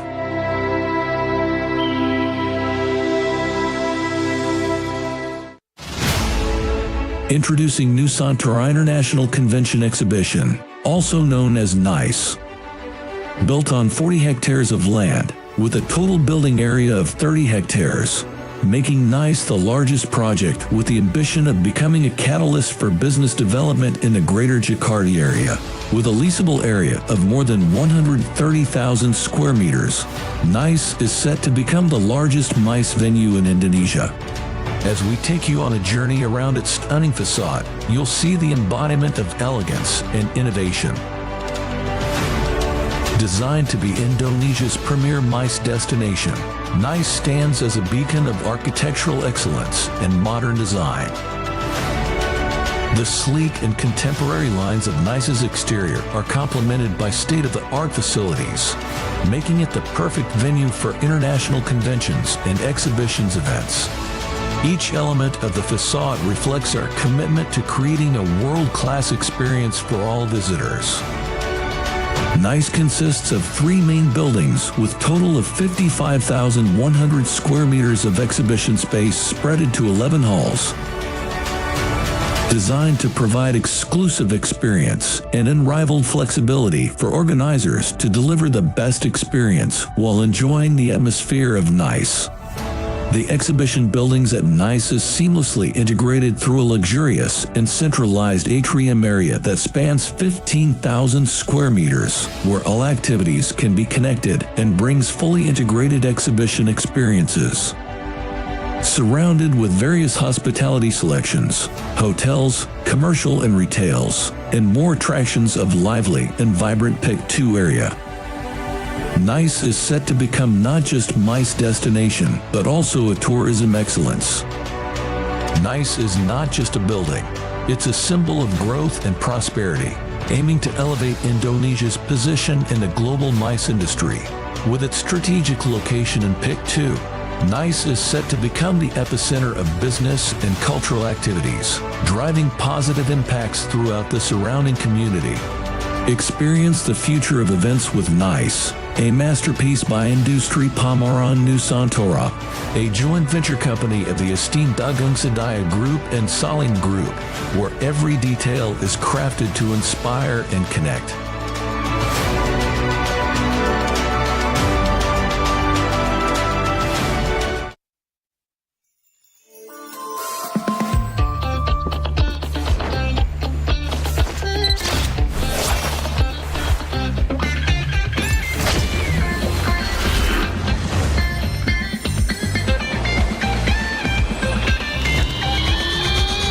Selamat datang di 11-11.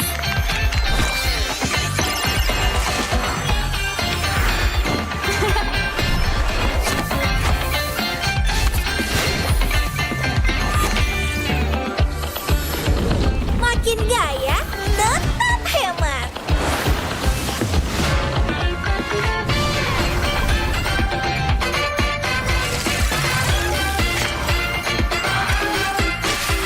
Untung besar di Mega Draw.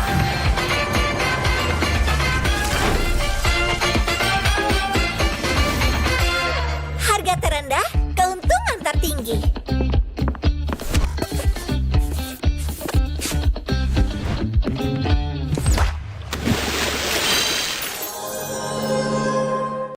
Ayah, navigator itu apa sih?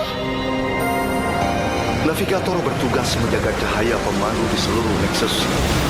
Ini adalah tanggung jawab berat yang harus kita emban bersama.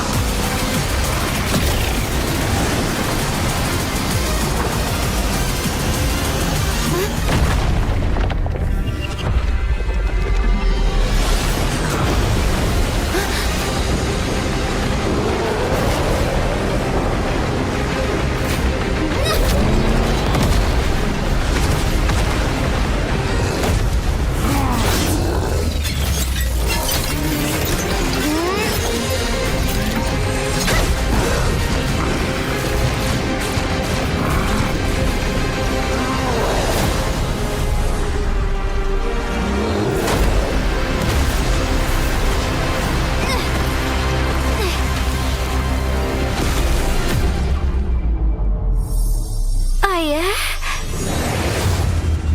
Ayah akan selalu menjagamu.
pikir semuanya sudah berakhir. Sampai kehampaan berbisik padaku.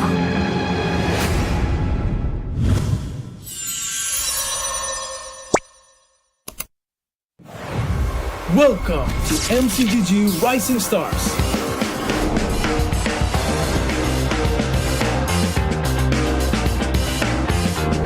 From September 12th to October 19th, take part in the regional contest, open to all players. Step up and prove your strength. Division finals will run from October 24 to November 2. The top 16 players in each division may advance to the next stage of MRS. Check your in-game mail for information.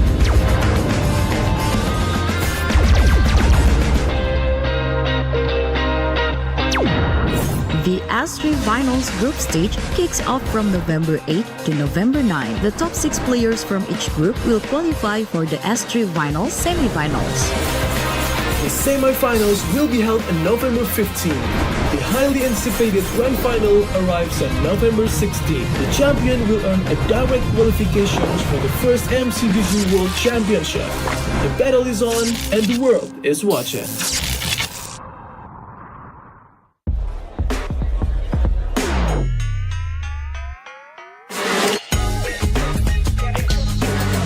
Demi apa? Dari plot twist, serunya nggak habis-habis. Samsung Galaxy S25 FE.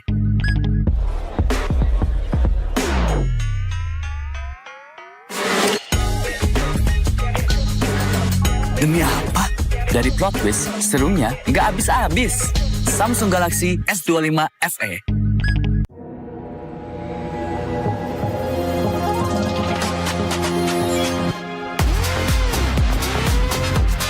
Demi apa? Konten no light bisa jadi so bright. Samsung Galaxy S25 FE.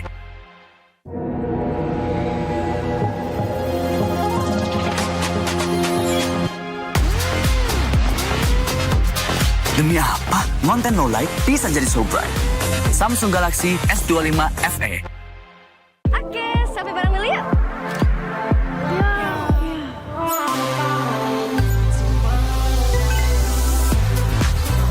Demi apa?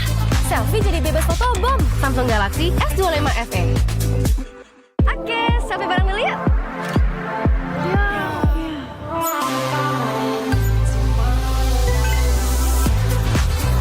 Demi apa? Selfie jadi bebas fotobom. Samsung Galaxy S25 FE. So good, I can't stop. Let's see the photos. Show me. It's moving my feet as soon as it drops. So you can try to fight it, but that music don't stop. We can make it even better. Ooh, send me that.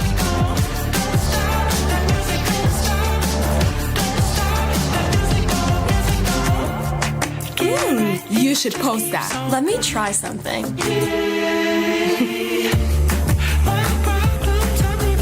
Look at mine. Oh, cute. Stop. That's hilarious. Don't stop. I'm gonna take a break. Sure.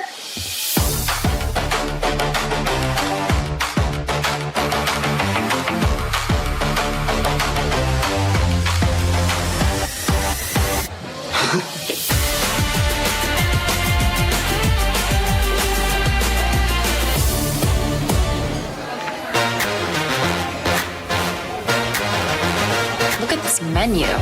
What should we order? Let's narrow this down.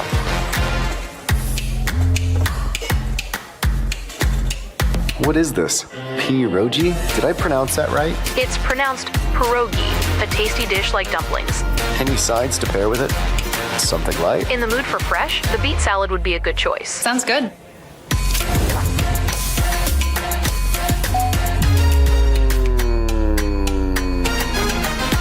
You off work yet? Guys, I'm done. Finally. All right, you ready? Ready? Let's go, come on. What's this noise? Oh! Wait, one more thing. Look at this ice cream drop.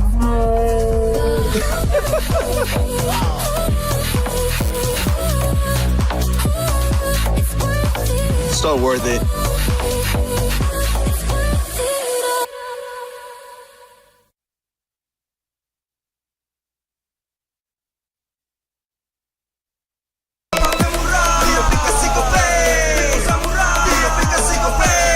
Walau yang lain terus berubah, kopi konsisten, kasih yang pasti murah. Tagihan murah, di aplikasi GoPay. Transfer 100 kali per bulan. Download aplikasi GoPay baru, nggak pakai lama. Dompet andalan gamers banyak damage-nya.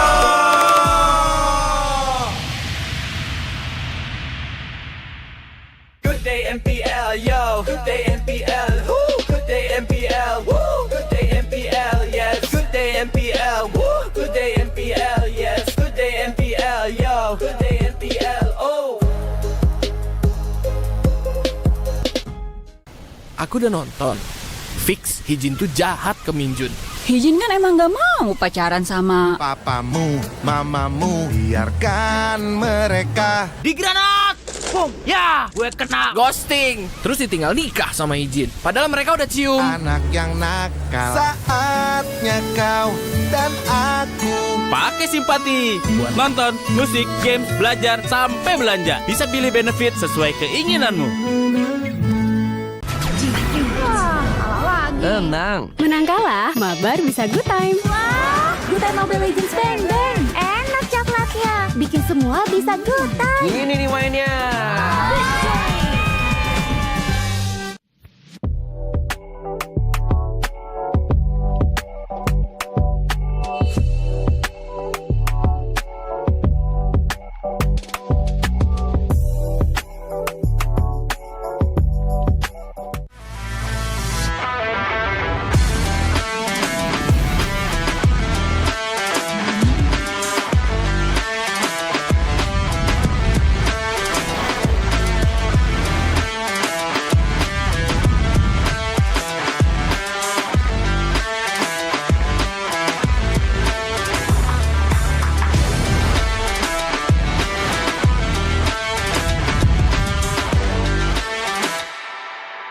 Ini kesempatan terakhir kalian. Laksanakan. Saya Ayu. Kelihatan. Itu teman kamu siapa namanya? Orangnya ada loh bang ini. Oma dan opa sekalian, kita kedatangan keluarga baru nih. Nggak mungkin lah aku nyaman jadi kakek-kakek. Kacau. Kenapa? Kuping lo kacau, Acim. Luar biasa. Kalau kalian gagal, penyamaran kalian terbongkar, bukan hanya karir kalian yang selesai. Menyalep pantiku.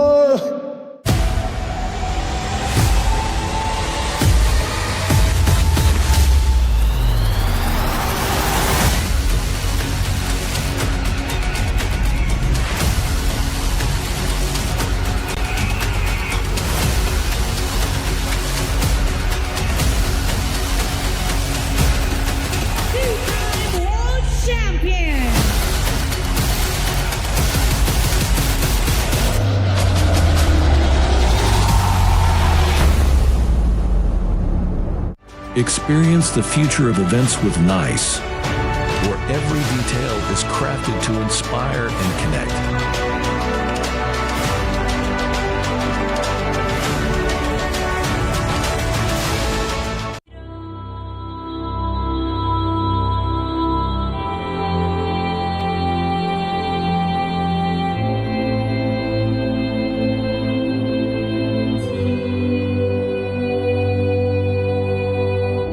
In the heart of the archipelago lies the story of Nusantara, a discovery of a great nation, rich in culture, history, and boundless possibilities. Concepted with the grand vision of becoming the epicenter of impactful activities. A masterpiece that inspired by our history, where great kingdoms ruled our nation, commemorating wonders across generations. Embark on a journey to discover a place of billion opportunities, crafted thoroughly to relive the greatness of Nusantara.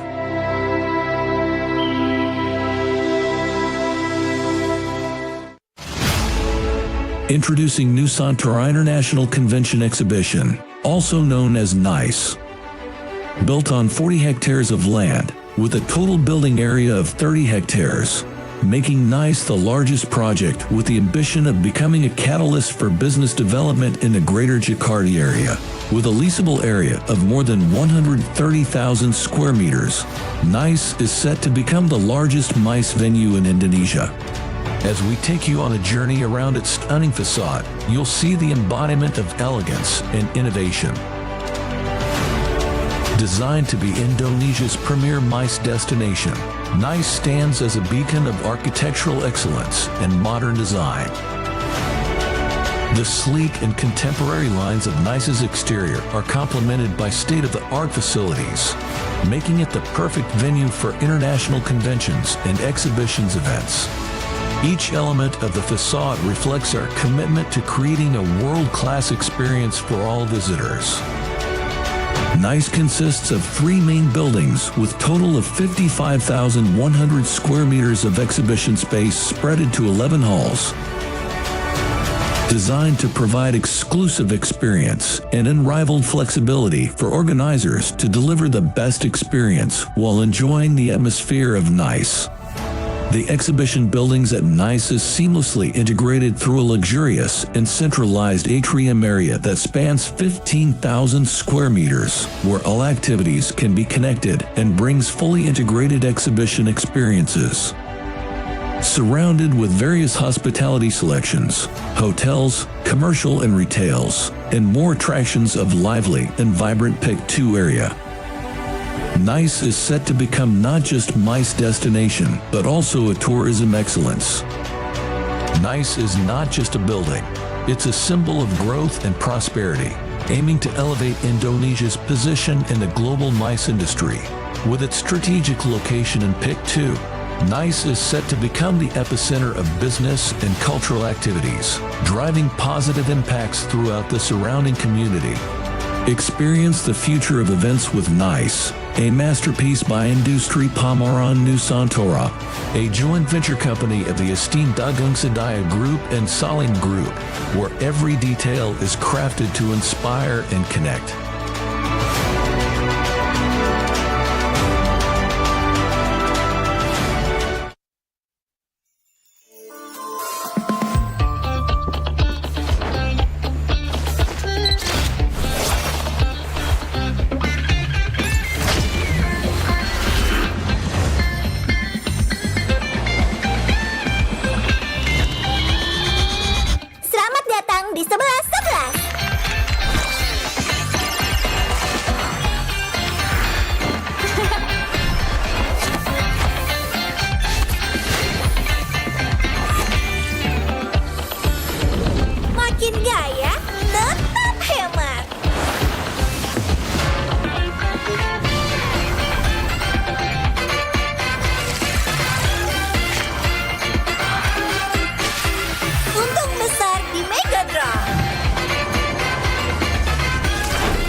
Navigator bertugas menjaga cahaya pemandu di seluruh Nexus.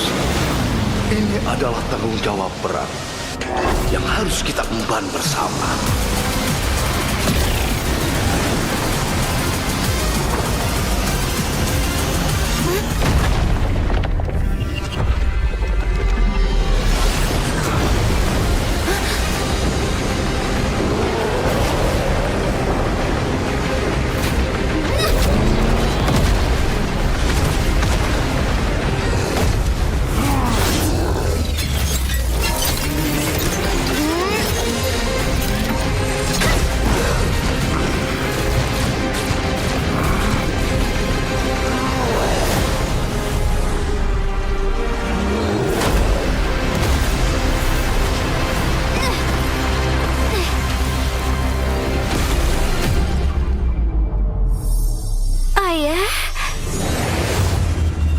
Ayah akan selalu menjagamu.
pasti bisa. Kupikir semuanya sudah berakhir. Sampai kehampaan berbisik padaku.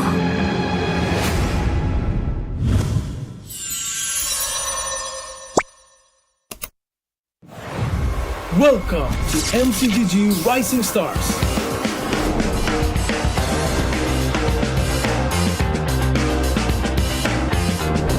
From September 12th to October 19th, take part in the regional contest, open to all players. Step up and prove your strength.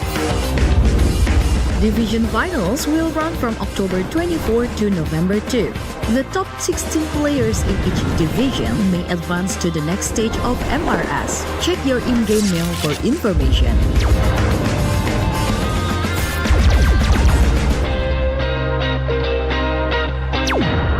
The S3 Finals group stage kicks off from November 8 to November 9. The top 6 players from each group will qualify for the S3 Finals semifinals. The semifinals will be held on November 15. The highly anticipated grand final arrives on November 16. The champion will earn a direct qualification for the first MCGG World Championship. The battle is on and the world is watching.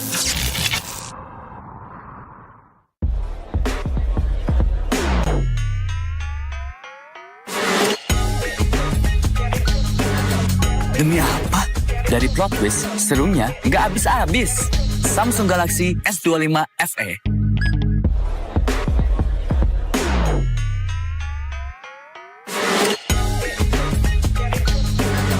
Demi apa? Dari plot twist, serunya nggak habis-habis. Samsung Galaxy S25 FE.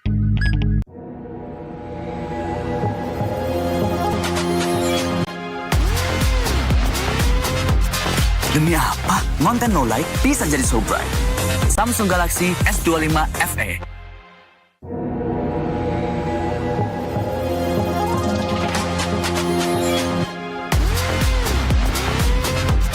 Demi apa? Konten no like bisa jadi so bright. Samsung Galaxy S25 FE.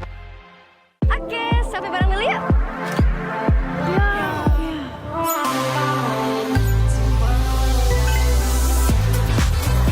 Demi apa? Selfie jadi bebas fotobom. Samsung Galaxy S25 FE. Oke, sampai bareng dulu ya.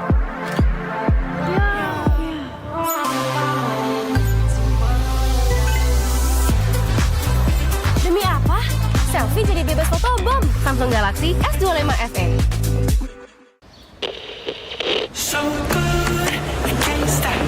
Let's see the photos. Show me. It's more than my feet as soon as it drops. So you can try to fight it, but that music don't stop. We can make it even better. Ooh, send me that.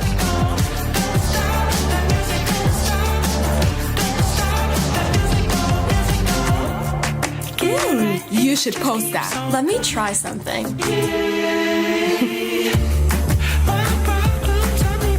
Look at mine. Oh, cute.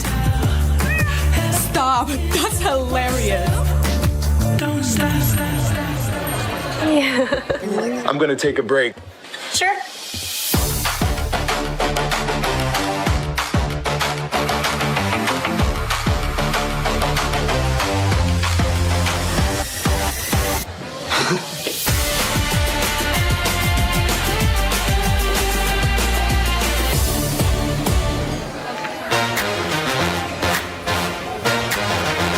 Look at this menu. What should we order? Let's narrow this down.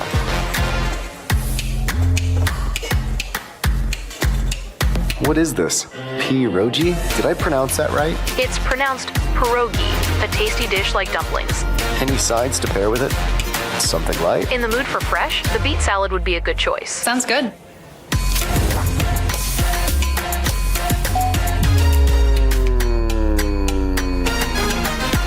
You off work yet? Guys, I'm done. Finally. All right, you ready? Ready? Let's go, come on. What's this noise? Oh, wait, one more thing. Look at this ice cream drop.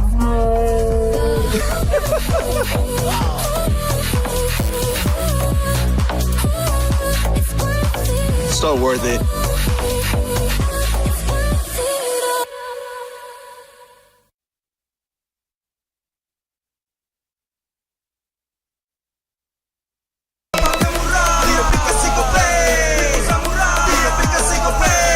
Walau yang lain terus berubah, kopi konsisten, kasihnya pasti murah. Tagihan murah di aplikasi GoPay. Transfer 100 kali per bulan. Download aplikasi GoPay baru, nggak pakai lama. Dompet andalan gamers banyak damage-nya.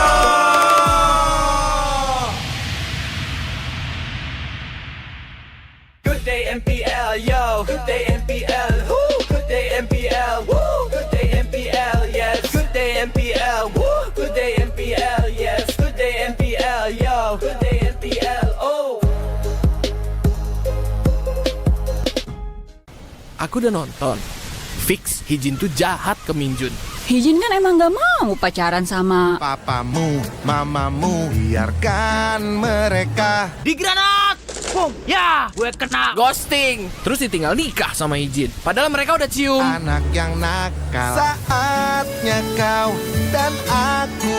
Pakai simpati buat nonton, musik, games, belajar, sampai belanja. Bisa pilih benefit sesuai keinginanmu. Tenang. Menang kalah, mabar bisa good time. Wah, good time Mobile Legends Bang Bang. Enak coklatnya. Bikin semua bisa good time. Ini nih mainnya.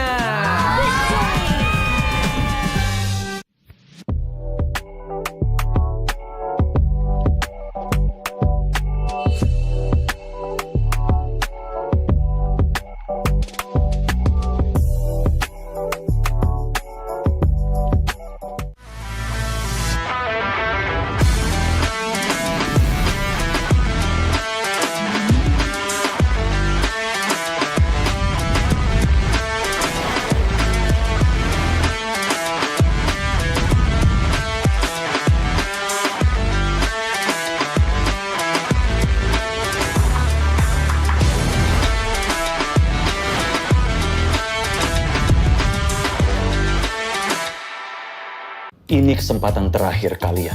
Laksanakan. Saya Ayu. Kelihatan. Itu teman kamu siapa namanya? Orangnya ada loh bang ini. Oma dan opa sekalian, kita kedatangan keluarga baru nih. Nggak mungkin lah aku nyaman jadi kakek-kakek. Kacau. Kenapa? Kuping lo kacau, Acim. Luar biasa. Kalau kalian gagal, penyamaran kalian terbongkar, bukan hanya karir kalian yang selesai. Menyalak pantiku.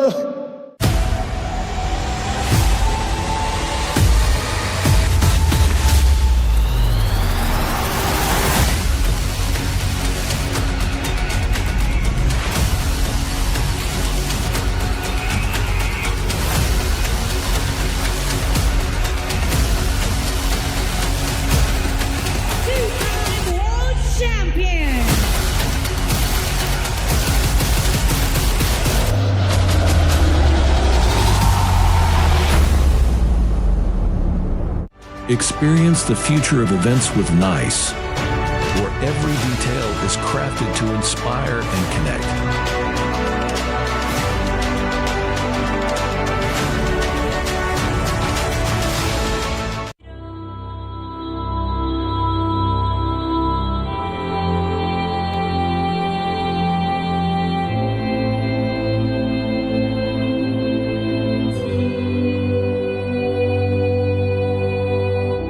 In the heart of the archipelago lies the story of Nusantara, a discovery of a great nation, rich in culture, history, and boundless possibilities. Concepted with the grand vision of becoming the epicenter of impactful activities. A masterpiece that inspired by our history, where great kingdoms ruled our nation, commemorating wonders across generations. Embark on a journey to discover a place of billion opportunities, crafted thoroughly to relive the greatness of Nusantara.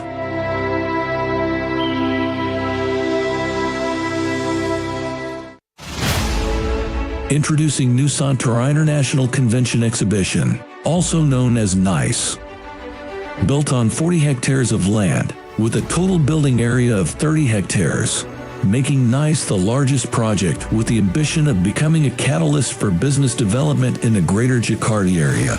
With a leasable area of more than 130,000 square meters, NICE is set to become the largest MICE venue in Indonesia.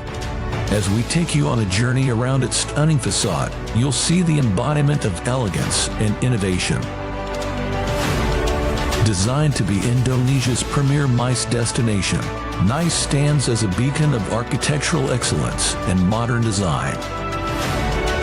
The sleek and contemporary lines of NICE's exterior are complemented by state-of-the-art facilities, making it the perfect venue for international conventions and exhibitions events. Each element of the facade reflects our commitment to creating a world-class experience for all visitors.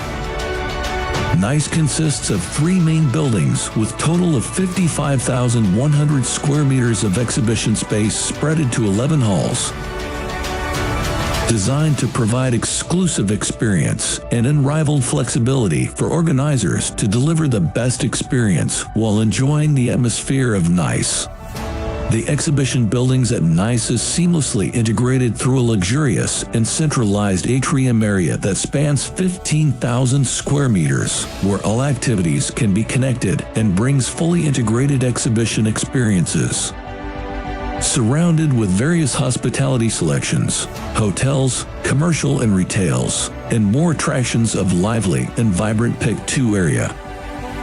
NICE is set to become not just MICE destination, but also a tourism excellence.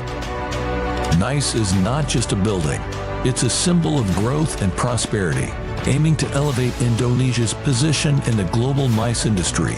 With its strategic location in Pick 2, NICE is set to become the epicenter of business and cultural activities, driving positive impacts throughout the surrounding community. Experience the future of events with NICE, a masterpiece by Industri Pameran Nusantara, a joint venture company of the esteemed Dagang Sedaya Group and Salim Group, where every detail is crafted to inspire and connect.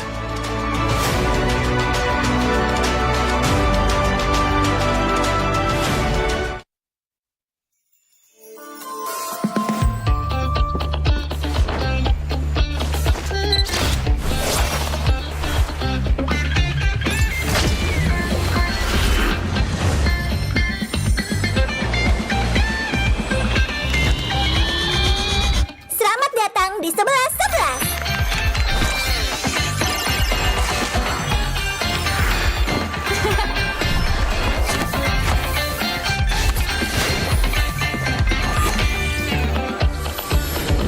Makin gaya, tetap hemat.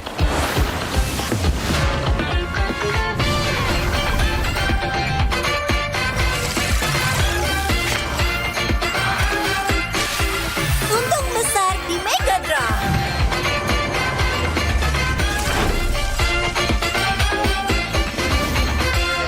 Harga terendah, keuntungan tertinggi.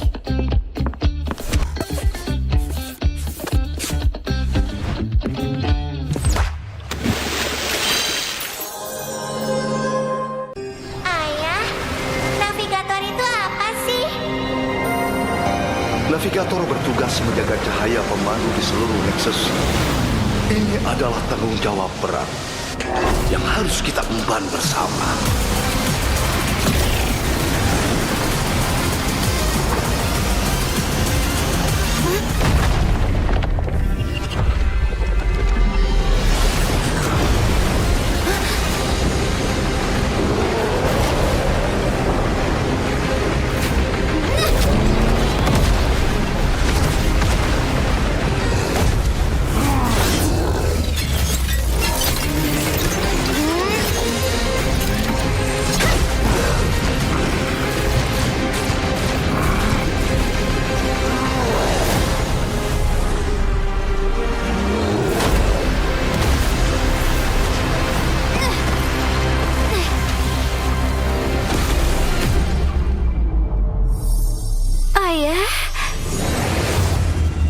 Ayah akan selalu menjagamu.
pikir semuanya sudah berakhir, sampai kehampaan berbisik padaku.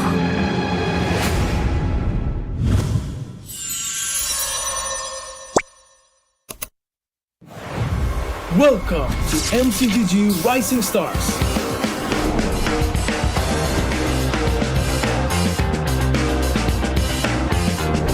From September 12th to October 19th, take part in the regional contest, open to all players. Step up and prove your strength. Division finals will run from October 24 to November 2. The top 16 players in each division may advance to the next stage of MRS. Check your in-game mail for information.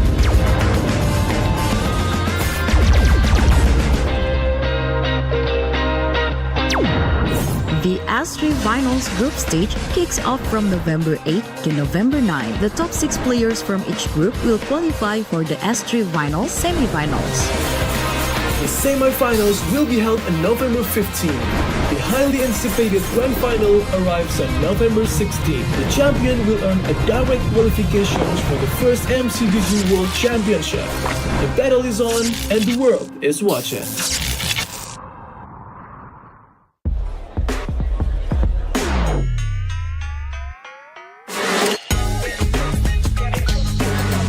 Demi apa? Dari plot twist, serunya nggak habis-habis. Samsung Galaxy S25 FE.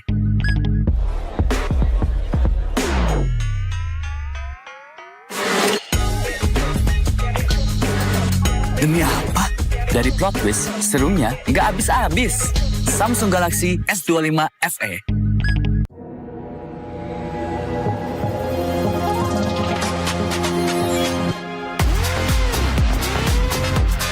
Demi apa? Konten no light bisa jadi so bright. Samsung Galaxy S25 FE.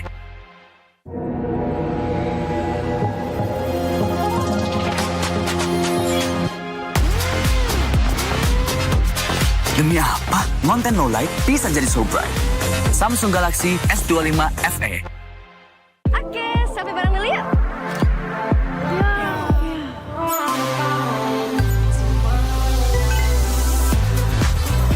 Demi apa? Selfie jadi bebas fotobom. Samsung Galaxy S25 FE.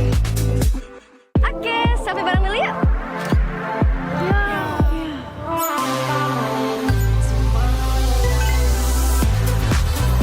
Demi apa? Selfie jadi bebas fotobom. Samsung Galaxy S25 FE. So good, I can't stop. Let's see the photos. Show me. It's moving my feet as soon as it drops. So you can try to fight it, but that music don't stop. We can make it even better. Ooh, send me that.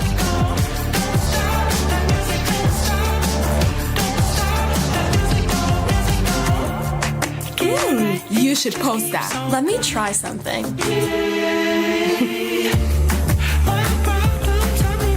Look at mine.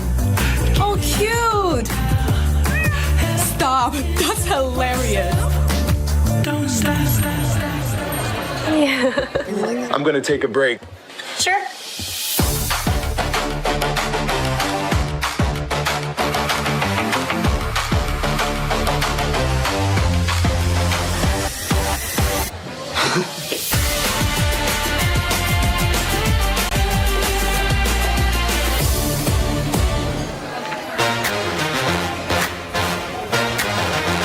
Look at this menu. What should we order? Let's narrow this down.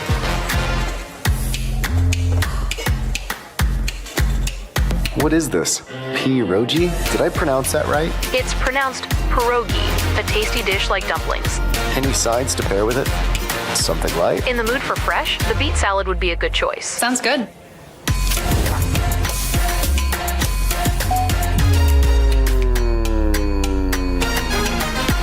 You off work yet? Guys, I'm done. Finally. All right, you ready? Ready?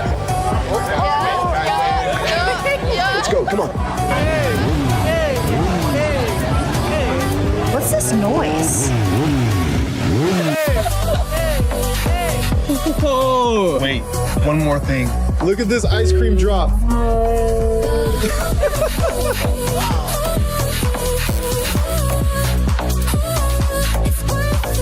so worth it.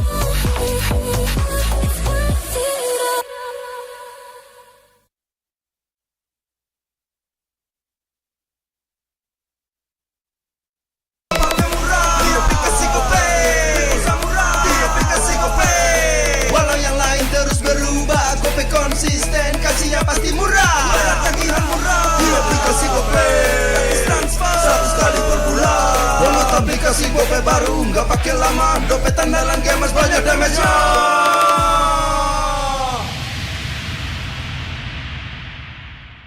Good day MPL, yo. Good day MPL, woo. Good day MPL, woo. Good day MPL, yes. Good day MPL, woo. Good day MPL, yes. Good day MPL, yo. Good day MPL, oh.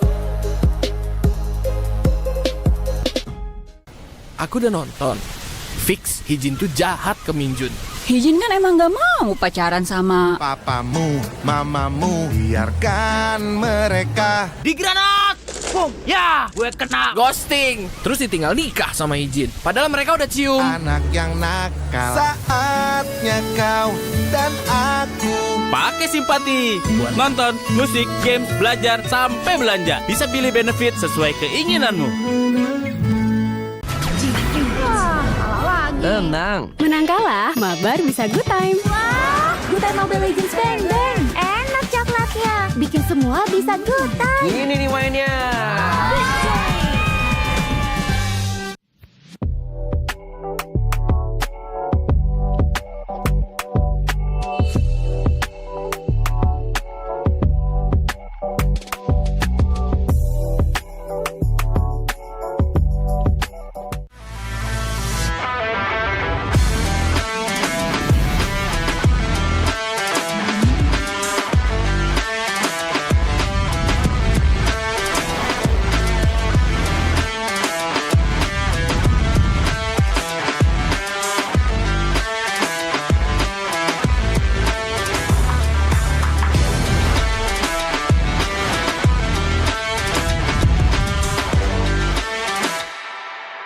Ini kesempatan terakhir kalian.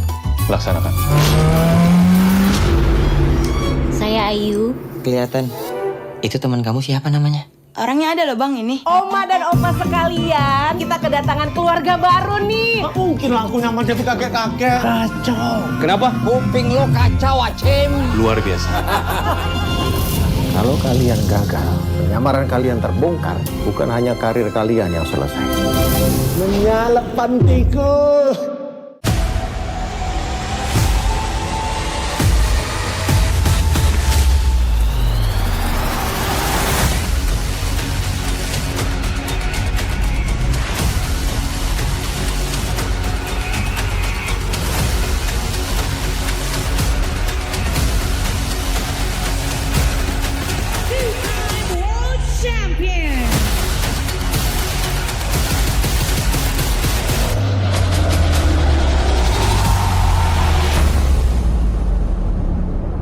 Experience the future of events with NICE, where every detail is crafted to inspire and connect.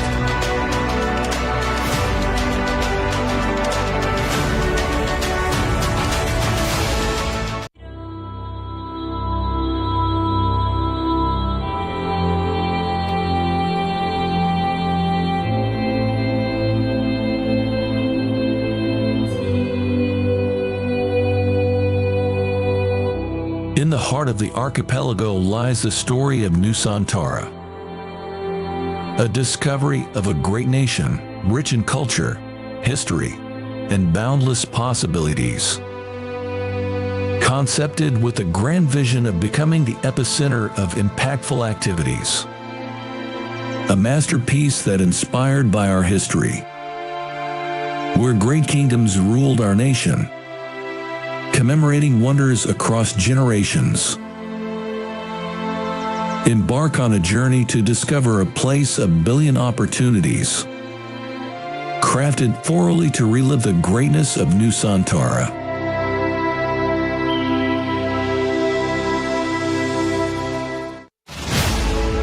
Introducing Nusantara International Convention Exhibition, also known as NICE.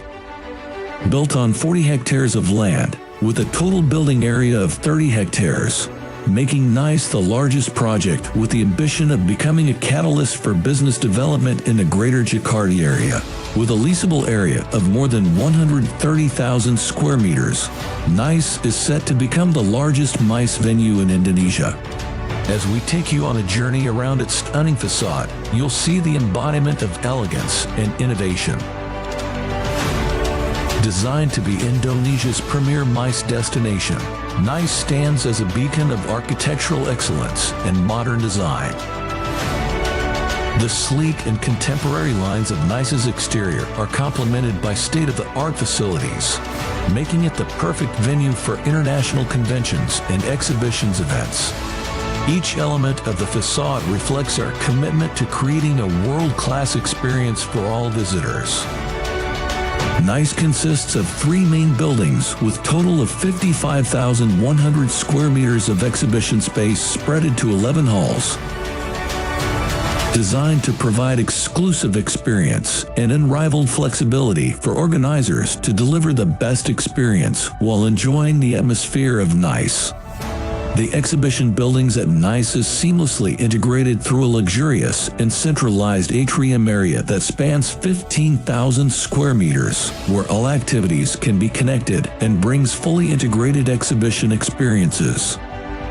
Surrounded with various hospitality selections, hotels, commercial and retails, and more attractions of lively and vibrant PIC 2 area. NICE is set to become not just MICE destination, but also a tourism excellence. NICE is not just a building, it's a symbol of growth and prosperity, aiming to elevate Indonesia's position in the global MICE industry. With its strategic location in PIC 2, NICE is set to become the epicenter of business and cultural activities, driving positive impacts throughout the surrounding community. Experience the future of events with NICE, a masterpiece by Industri Pameran Nusantara, a joint venture company of the esteemed Dagang Sedaya Group and Salim Group, where every detail is crafted to inspire and connect.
Navigator bertugas menjaga cahaya pemandu di seluruh Nexus.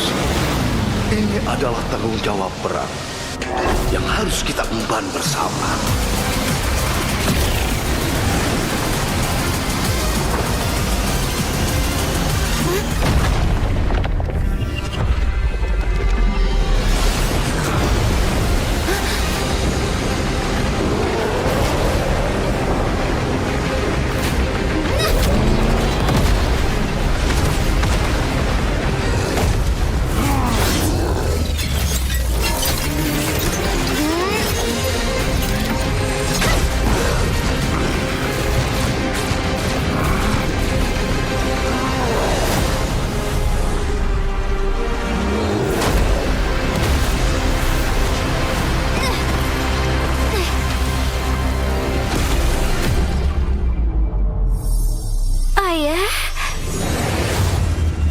Ayah akan selalu menjagamu.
pikir semuanya sudah berakhir. Sampai kehampaan berbisik padaku.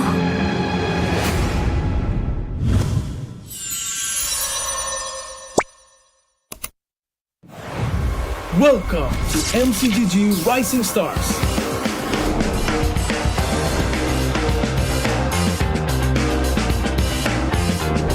From September 12th to October 19th, take part in the regional contest, open to all players.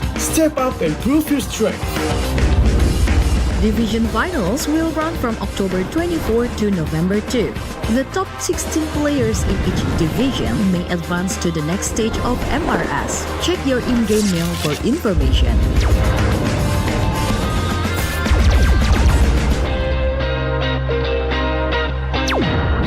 The S3 Finals group stage kicks off from November 8 to November 9. The top 6 players from each group will qualify for the S3 Finals semifinals.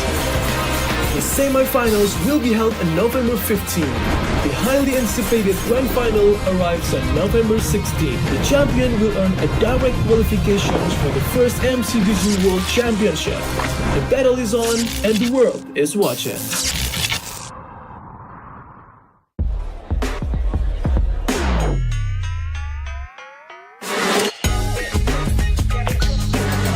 Demi apa?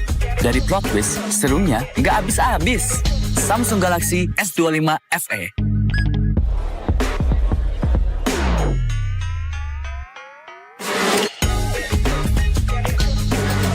Demi apa? Dari plot twist, serunya nggak habis-habis. Samsung Galaxy S25 FE.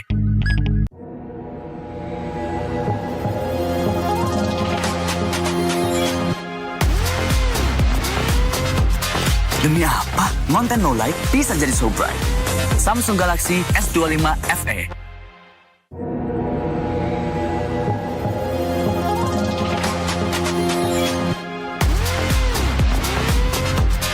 Demi apa? Konten no light bisa jadi so bright. Samsung Galaxy S25 FE. Oke, sampai bareng dulu yuk.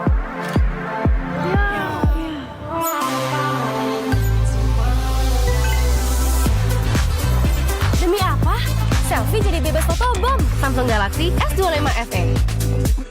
Oke, sampai bareng dulu yuk.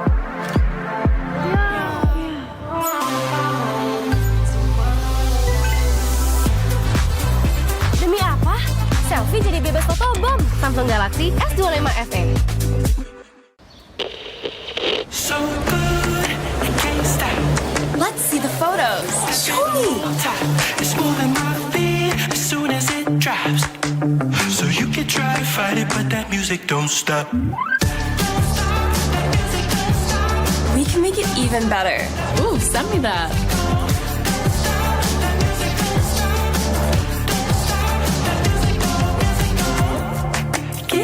You should post that. Let me try something.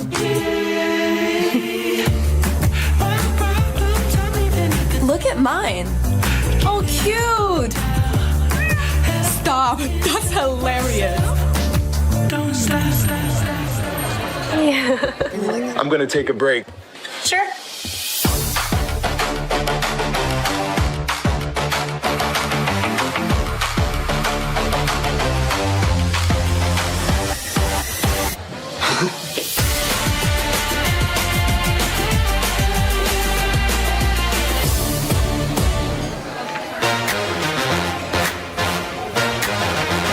Look at this menu.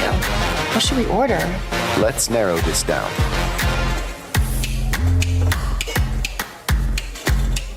What is this?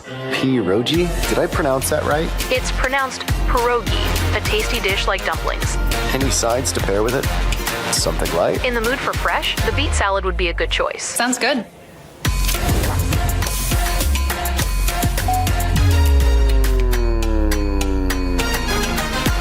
You off work yet? Guys, I'm done. Finally. All right, you ready? Ready? Let's go, come on.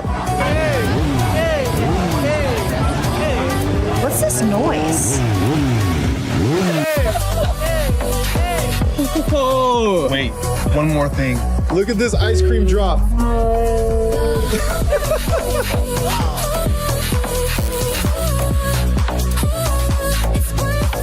so worth it.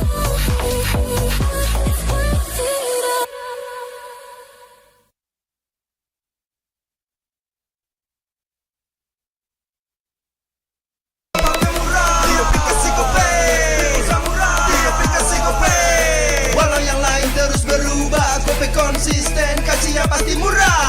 Tagihan murah di aplikasi GoPay. Transfer 100 kali per bulan. Download aplikasi GoPay baru, nggak pakai lama. Dompet andalan gamers banyak damage-nya.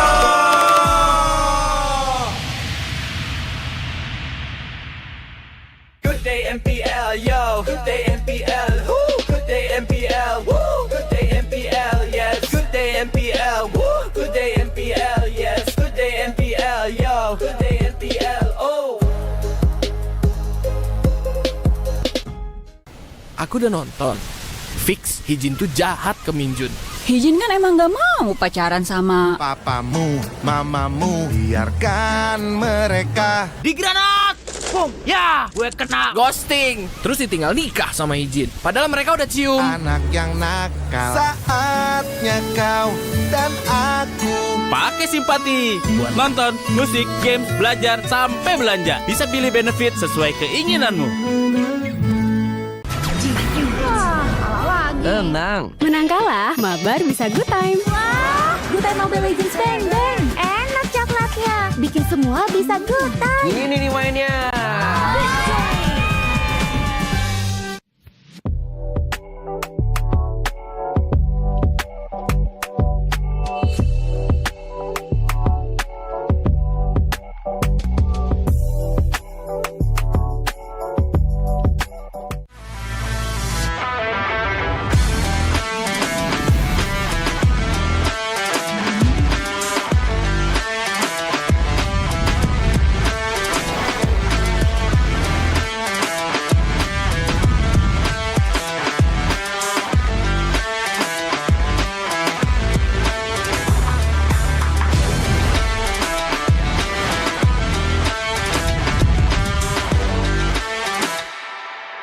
Ini kesempatan terakhir kalian.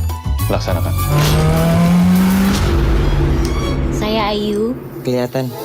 Itu teman kamu siapa namanya? Orangnya ada loh bang ini. Oma dan opa sekalian, kita kedatangan keluarga baru nih. Nggak mungkin lah aku nyaman jadi kakek-kakek. Kacau. Kenapa? Kuping lo kacau, Acim. Luar biasa. Kalau kalian gagal, penyamaran kalian terbongkar, bukan hanya karir kalian yang selesai. Menyalep pantiku.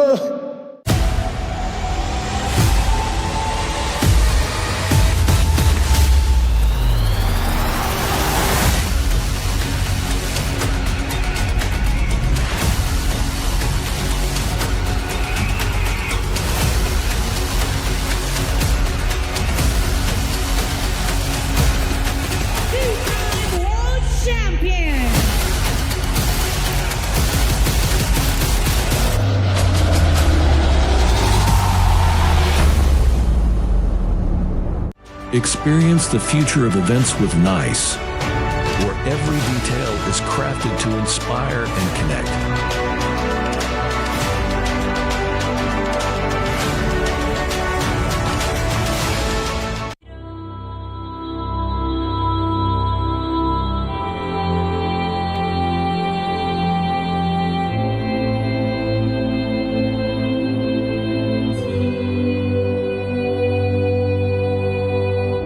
In the heart of the archipelago lies the story of Nusantara, a discovery of a great nation, rich in culture, history, and boundless possibilities.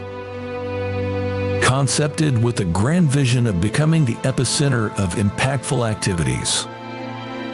A masterpiece that inspired by our history, where great kingdoms ruled our nation, commemorating wonders across generations. Embark on a journey to discover a place of billion opportunities, crafted thoroughly to relive the greatness of Nusantara.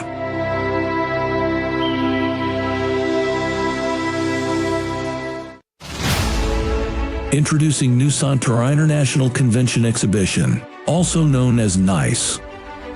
Built on 40 hectares of land, with a total building area of 30 hectares, making NICE the largest project with the ambition of becoming a catalyst for business development in the greater Jakarta area. With a leasable area of more than 130,000 square meters, NICE is set to become the largest MICE venue in Indonesia. As we take you on a journey around its stunning facade, you'll see the embodiment of elegance and innovation. Designed to be Indonesia's premier MICE destination, NICE stands as a beacon of architectural excellence and modern design. The sleek and contemporary lines of NICE's exterior are complemented by state-of-the-art facilities, making it the perfect venue for international conventions and exhibitions events. Each element of the facade reflects our commitment to creating a world-class experience for all visitors. NICE consists of 3 main buildings with total of 55,100 square meters of exhibition space spread into 11 halls. Designed to provide exclusive experience and unrivaled flexibility for organizers to deliver the best experience while enjoying the atmosphere of NICE. The exhibition buildings at NICE is seamlessly integrated through a luxurious and centralized atrium area that spans 15,000 square meters, where all activities can be connected and brings fully integrated exhibition experiences. Surrounded with various hospitality selections, hotels, commercial and retails, and more attractions of lively and vibrant Pick 2 area. NICE is set to become not just MICE destination, but also a tourism excellence. NICE is not just a building, it's a symbol of growth and prosperity, aiming to elevate Indonesia's position in the global MICE industry. With its strategic location in Pick 2, NICE is set to become the epicenter of business and cultural activities, driving positive impacts throughout the surrounding community. Experience the future of events with NICE, a masterpiece by Industri Pameran Nusantara, a joint venture company of the esteemed Dagang Sedaya Group and Salim Group, where every detail is crafted to inspire and connect.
Navigator bertugas menjaga cahaya pemandu di seluruh Nexus. Ini adalah tanggung jawab berat yang harus kita emban bersama.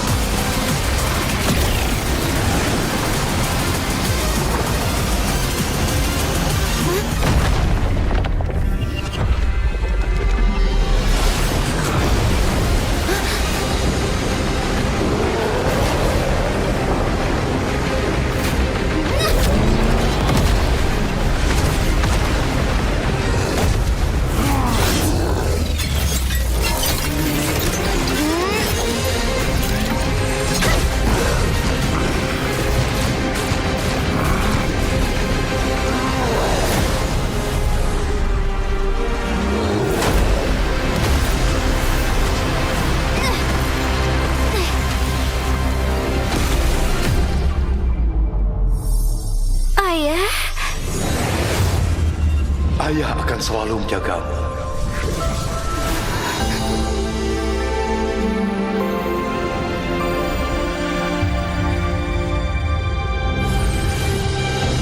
Target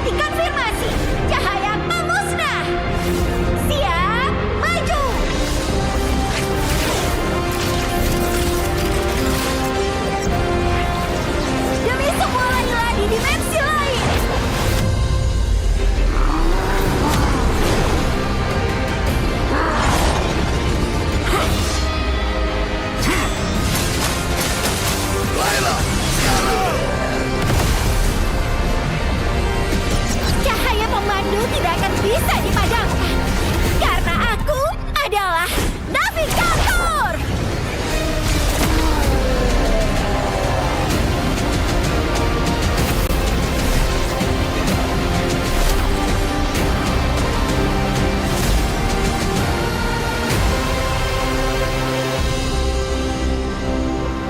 Aku akan jadi navigator terhebat sepanjang masa. Kamu pasti bisa. Kupikir semuanya sudah berakhir. Sampai kehampaan berbisik padaku.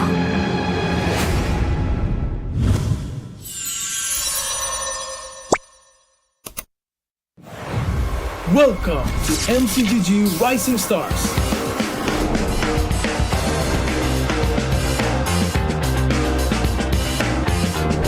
From September 12th to October 19th, take part in the regional contest, open to all players. Step up and prove your strength. Division finals will run from October 24 to November 2.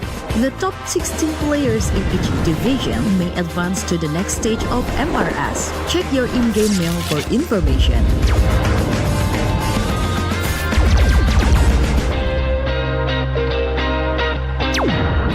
The S3 Finals group stage kicks off from November 8 to November 9. The top 6 players from each group will qualify for the S3 Finals semifinals.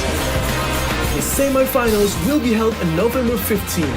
The highly anticipated grand final arrives on November 16. The champion will earn a direct qualification for the first MCGG World Championship. The battle is on and the world is watching.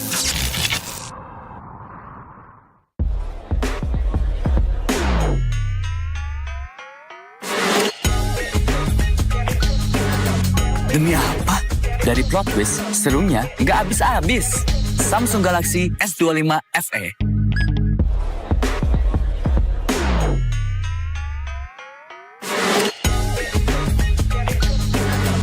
Demi apa? Dari plot twist, serunya nggak habis-habis. Samsung Galaxy S25 FE.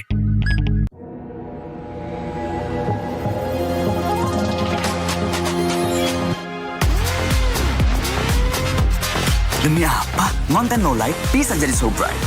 Samsung Galaxy S25 FE.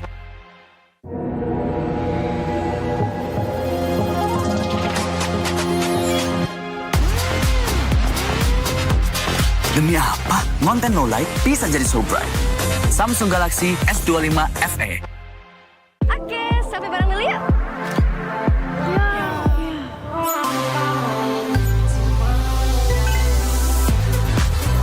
Demi apa? Selfie jadi bebas fotobom. Samsung Galaxy S25 FE. Oke, sampai bareng dulu yuk.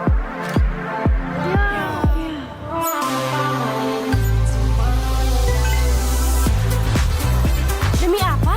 Selfie jadi bebas fotobom. Samsung Galaxy S25 FE.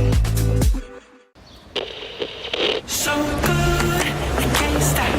Let's see the photos. Show me. It's more than my fear as soon as it drops. So you can try to fight it, but that music don't stop. We can make it even better.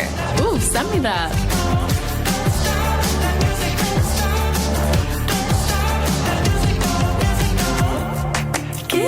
You should post that. Let me try something. Look at mine. Oh, cute. Stop. That's hilarious. Don't stop. I'm gonna take a break. Sure.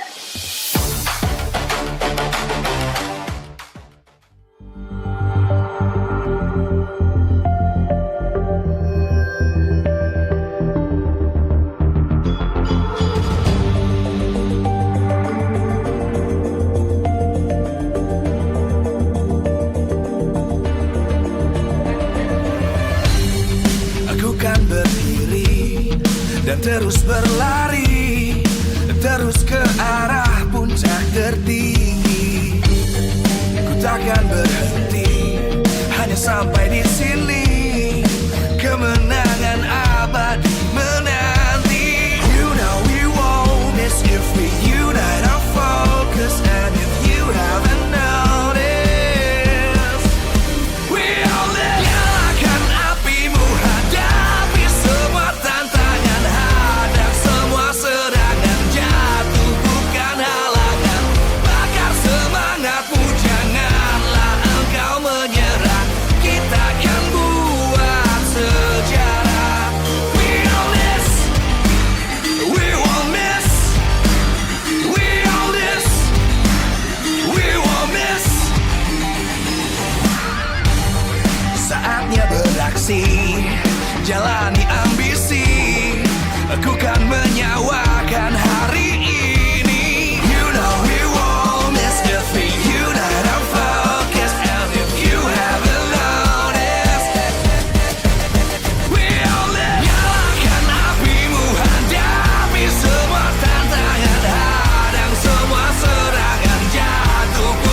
dan terus berlari, terus ke arah puncak tertinggi. Ku takkan berhenti, hanya sampai di sini. Kemenangan abadi menanti. You know we won't miss if we unite our focus. And if you haven't noticed, we all live. Nyalakan apimu, hadapi semua tantangan, hadang semua serangan, jatuh bukan halangan. Bakar semangatmu, janganlah engkau menyerah. Kita akan buat sejarah. We all this, we won't miss. We all this, we won't miss. Saatnya beraksi, jalani ambisi. Aku kan menyawakan hari ini. You know we won't miss if we unite our focus. And if you haven't noticed, we all live. Nyalakan apimu, hadapi semua tantangan, hadang semua serangan, jatuh bukan halangan. Bakar semangatmu, janganlah engkau menyerah. Kita akan buat sejarah. We all this, we won't miss. We all this, we won't miss. We all this.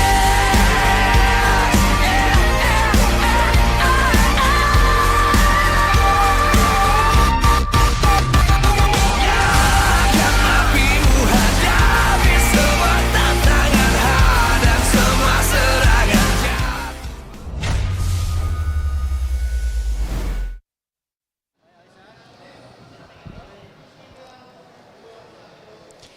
Hai, kembali bersama Alisa. Kali ini berada di MPL Arena di playoff. Dan kayaknya di sini udah rame banget sih.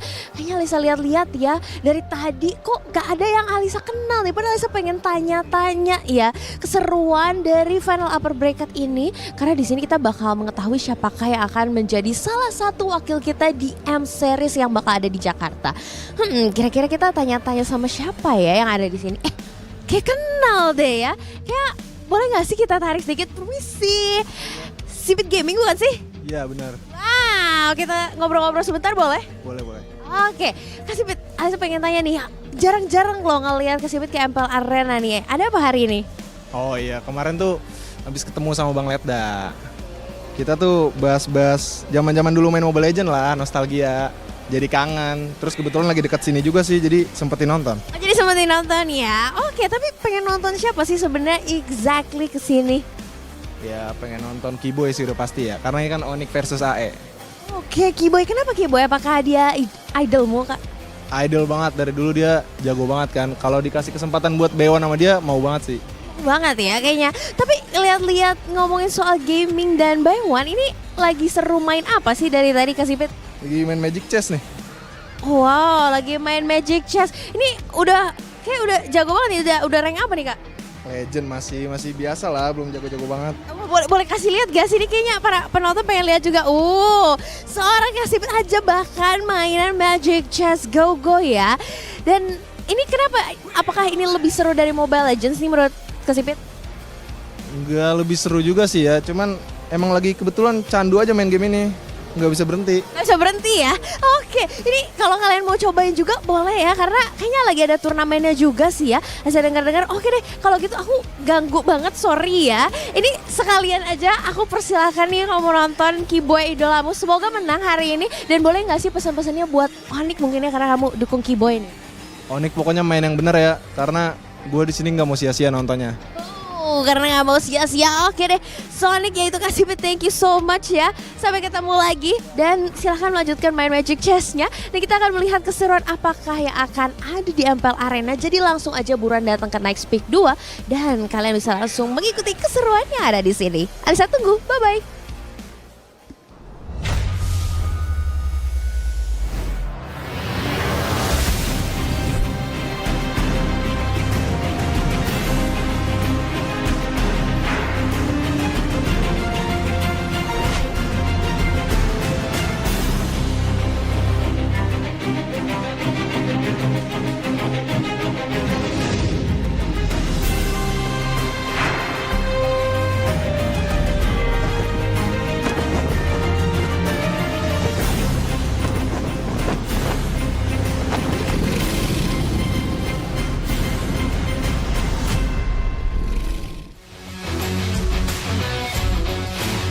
Live from Nice Pick 2, MPL Season 16 Playoffs is powered by Moonton.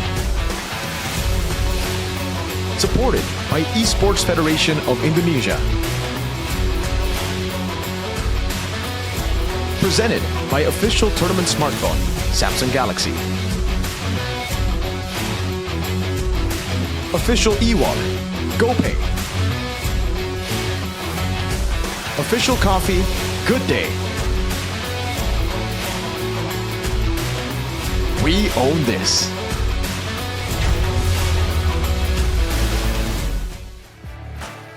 Selangkah lagi bagi kedua tim yang akan bertanding hari ini.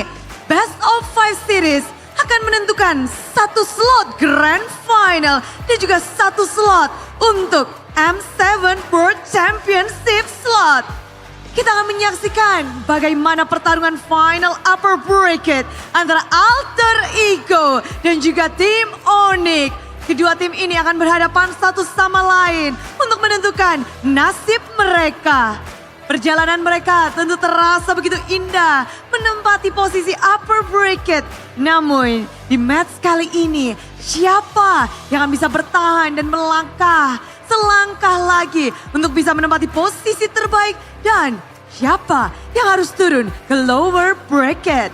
Dan inilah dia pertarungan untuk final upper bracket MPL Indonesia Season 16. Harapan besar tentunya jatuh kepada tim Alter Ego sebagai kuda hitam.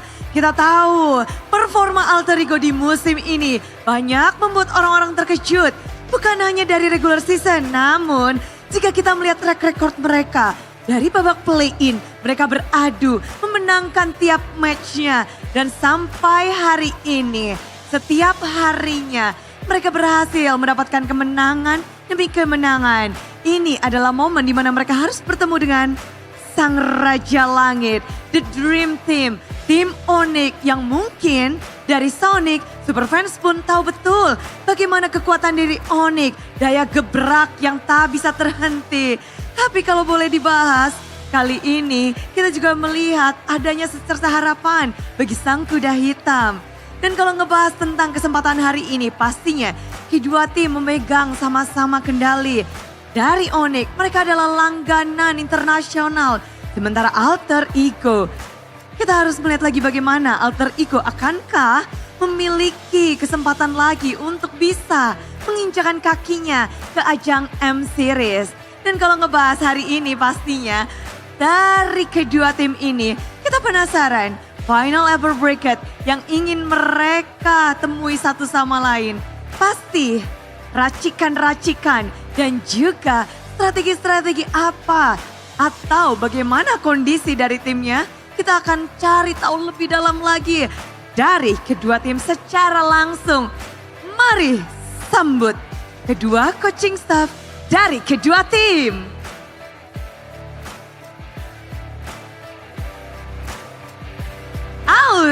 Sever dan cewek. Injek dulu nih panggung di final upper bracket Sever. Ya. Ini adalah langkah yang lebih baik dibanding musim lalu buatmu dan juga Alter Ego. Sampai kepada top 3. Sever sendiri, apakah ini pencapaian yang lebih baik? Gimana sih Alter Ego sampai di titik ini? Yang pastinya kita percaya proses aja sama banyak-banyak berdoa supaya kekabul aja impian kita. Impian, apa tuh impiannya? Impian atau ego lah, yaitu kalau bisa ke M7 atau juara sih. M7 dan juara. Tapi kalau di sini juga ini paman W atau cewek? Mode apa nih? Dua-duanya boleh, Bu. Dua-duanya boleh, tapi cewek. Onyx langganan banget jadi grand finalis, jadi perwakilan Indonesia di M-Series. Dan kalau ngebahas hari ini, selangkah menuju M7 sebagai cewek yang melalang buana juga. Dulu jadi player, sekarang jadi coach. Feel-nya beda atau sama nih, We? Kalau feel-nya pas menang sih sama sih. Cuma kalau lagi in game mungkin kayaknya lebih tegang pas jadi coach sih. Soalnya kita nggak bisa kontrol di game kan. Yang kontrol anak-anak. Tapi kalau ngebahas tentang hari ini, Cewek, kamu udah ada di final upper bracket dan lawanmu adalah Alter Ego sebagai coaching staff nih. Apa nih yang cewek mungkin pikirkan sebelum permainan ini dimulai, best of 5 series ini dimulai?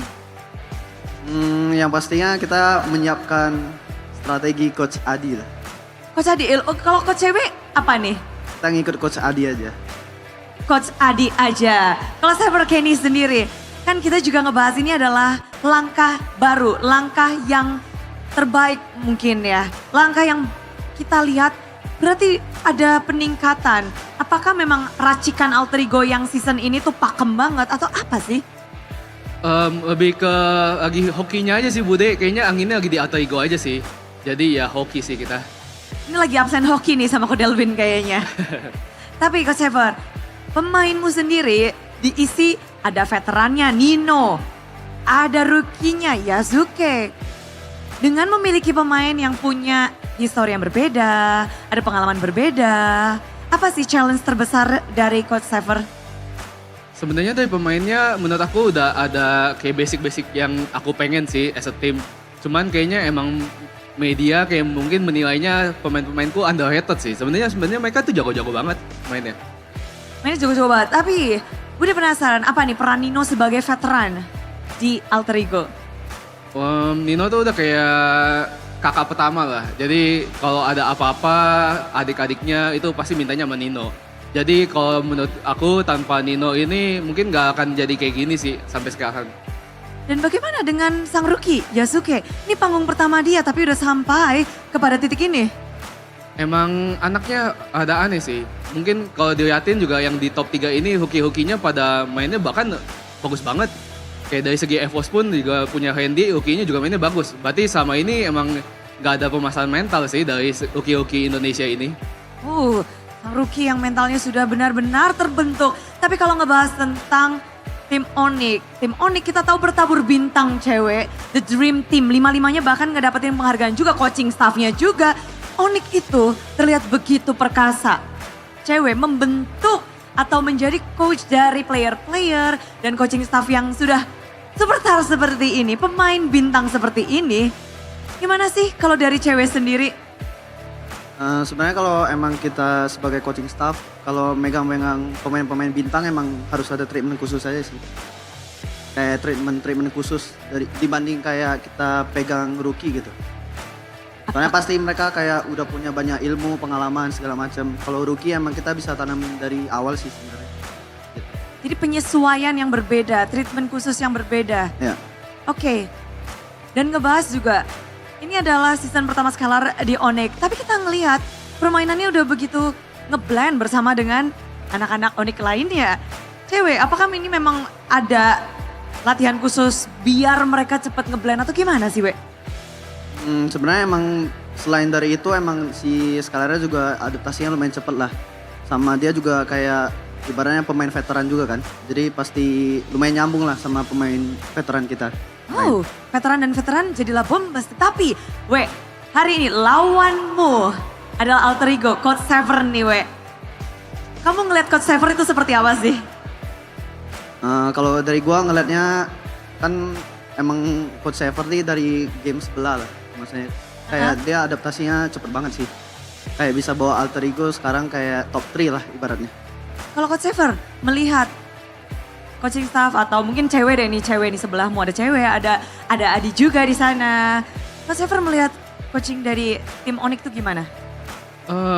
Lumayan ini sih, lumayan bikin gugup sih. Soalnya kan cewek juga terkenal sebagai legendary Goten kan. Dan pemain-pemainnya juga superstar semua.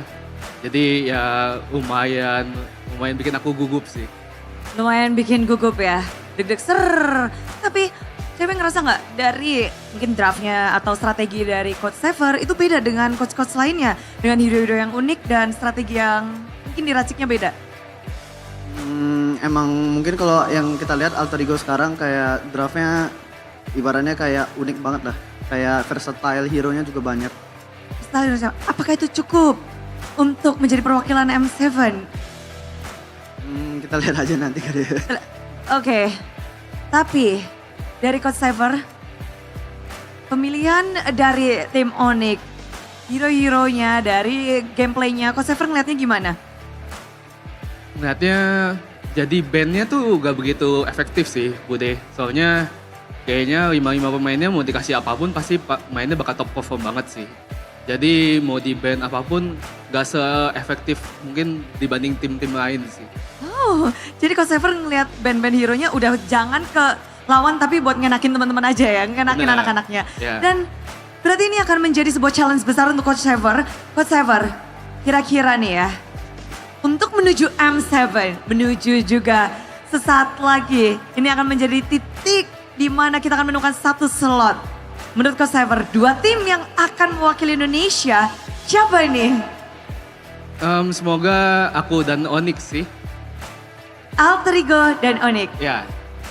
Soalnya di Onyx juga ada Adi kan, teammate aku dulu di RLQ. Jadi kalau bisa ya kita berdua aminin aja. Aja, oke. Kalau dari Paman W, dari Coach W, siapa nih kira-kira? Menurut kalian udah ngelawan, udah ngelihat semuanya juga? Samain deh. Onyx AE deh. Onyx AE, kenapa? Karena Bang Seper tadi katanya mau ketemu Adi kan. Oke. Bareng. Jadi dua-duanya akankah bisa melaju bersama, tapi nggak akan ada yang mulus karena harus ada salah satu yang turun. Boleh dong kita dengarkan pesan satu sama lain. Pesan aku untuk Onyx, kalian kan jago. Jadi udah pasti kemungkinan besar dapat slot M7.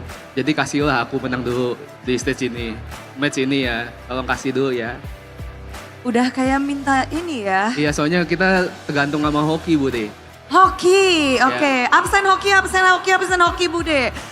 Dari Paman W, dari Coach W, silahkan. Sebenarnya kalau dari gua pesan untuk AE ya maksudnya kita tahu lah Coach Seper tuh kejeniusannya seperti apa gitu. Jadi ya kita tungguin aja entah matchnya seperti apa. Sama-sama menantikan satu sama lain, dan di sini juga super fans udah nggak sabar. Jadi good luck untuk Coach Sever, good luck untuk Coach Cewek. Thank you banget, dan kita nantikan bagaimana kalian beraksi di Land of Down. Kasih tepuk tangan super fans. Itulah dia. Memang seru banget ya kita ngobrol-ngobrol bersama dengan 2 coaching staff dari kedua tim, dan Coach Sever kejeniusannya dinantikan oleh Paman W, dan juga tentunya kita menantikan bagaimana dari Paman W, dari Coach Adi juga bisa menampilkan sesuatu, ada yang baru kah? Dan sebelum kita tentunya melihat bagaimana kedua tim ini, izinkan Bude mengingatkan kepada semua super fans bahwa acara ini begitu meriah tak lepas dari dukungan para sponsor dan partner. MPL Indonesia Season 16 powered by Bunton. Supported by PBSI, presented by Official Tournament Smartphone, Samsung Galaxy, Official e-wallet, GoPay, Official Coffee, Good Day, dan partner ini Sports, ada Simpati, Dunia Games, Games Max, dan juga Good Time. Tak lupa advertiser kita, Kacang Sukro dan juga Yoritos. Ditambah supplier, Head and Shoulder, UBS Gold, Kila Food, Royal Guard, Imaginary, dan Nice. Tempat di mana kita berkumpul. Tempat di mana kita akan menyaksikan siapakah yang akan menjadi grand finalis pertama, dan juga satu slot untuk M7 World Championship. Inilah dia menuju juara pertarungan Final Upper Bracket Alter Ego dan Tim Onyx.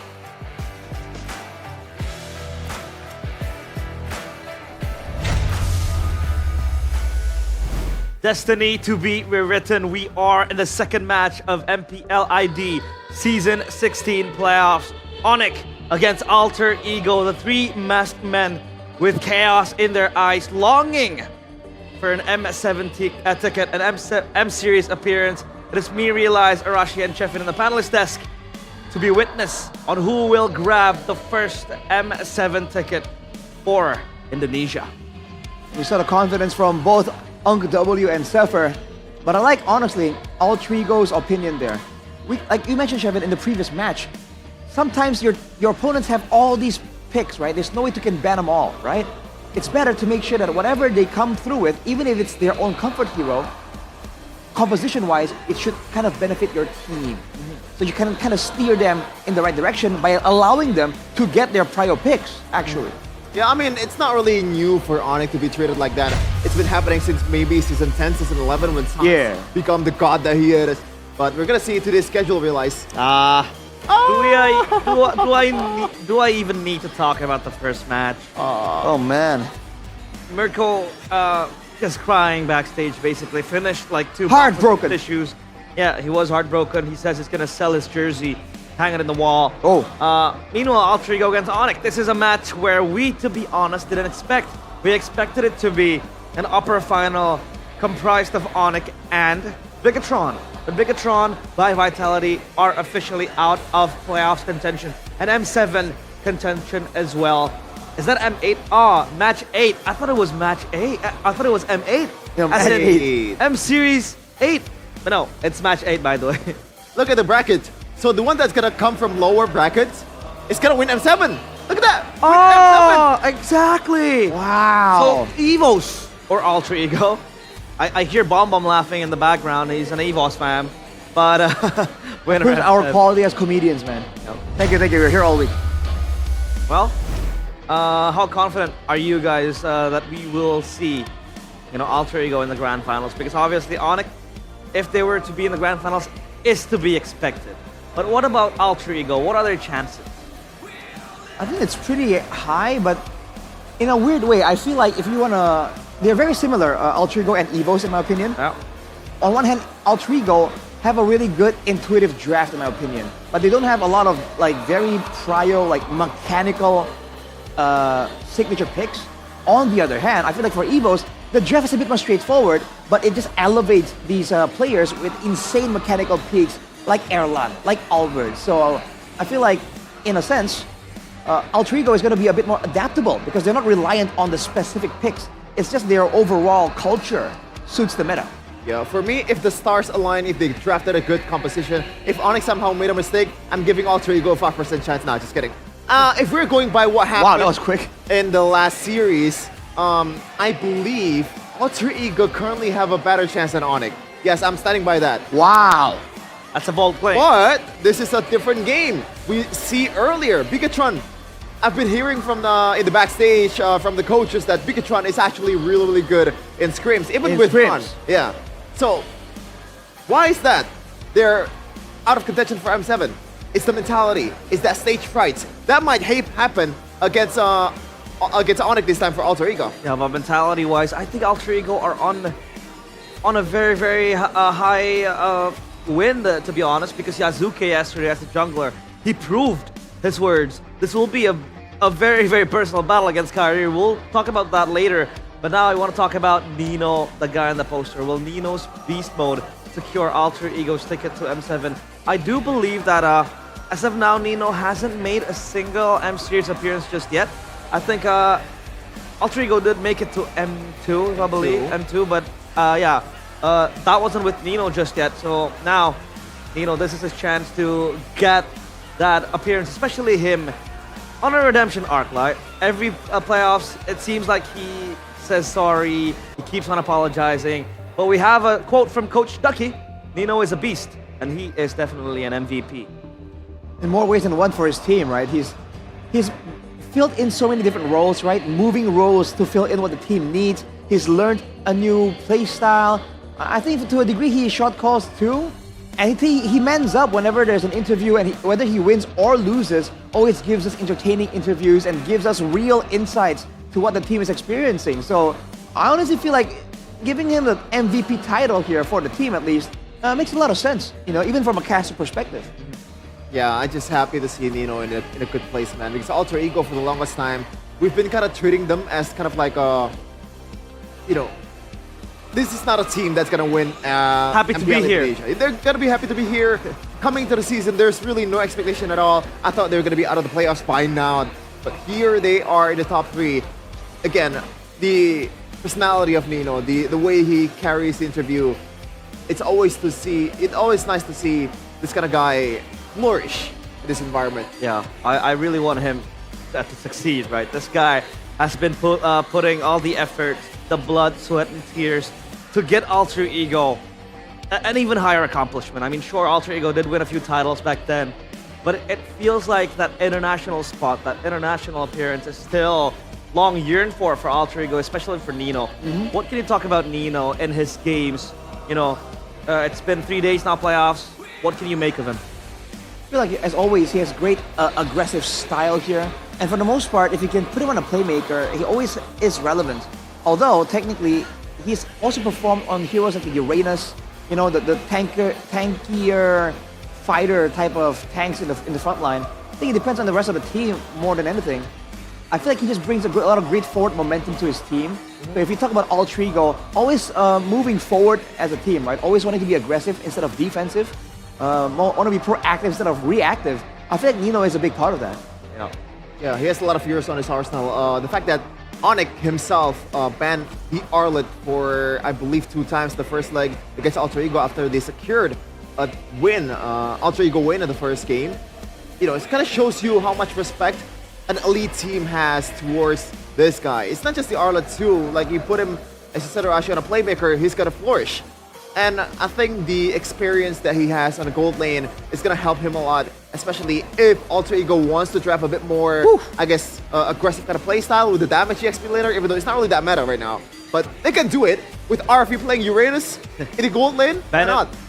And Bennett too, but this is the matchup I want to talk about, right? Legend versus Rookie.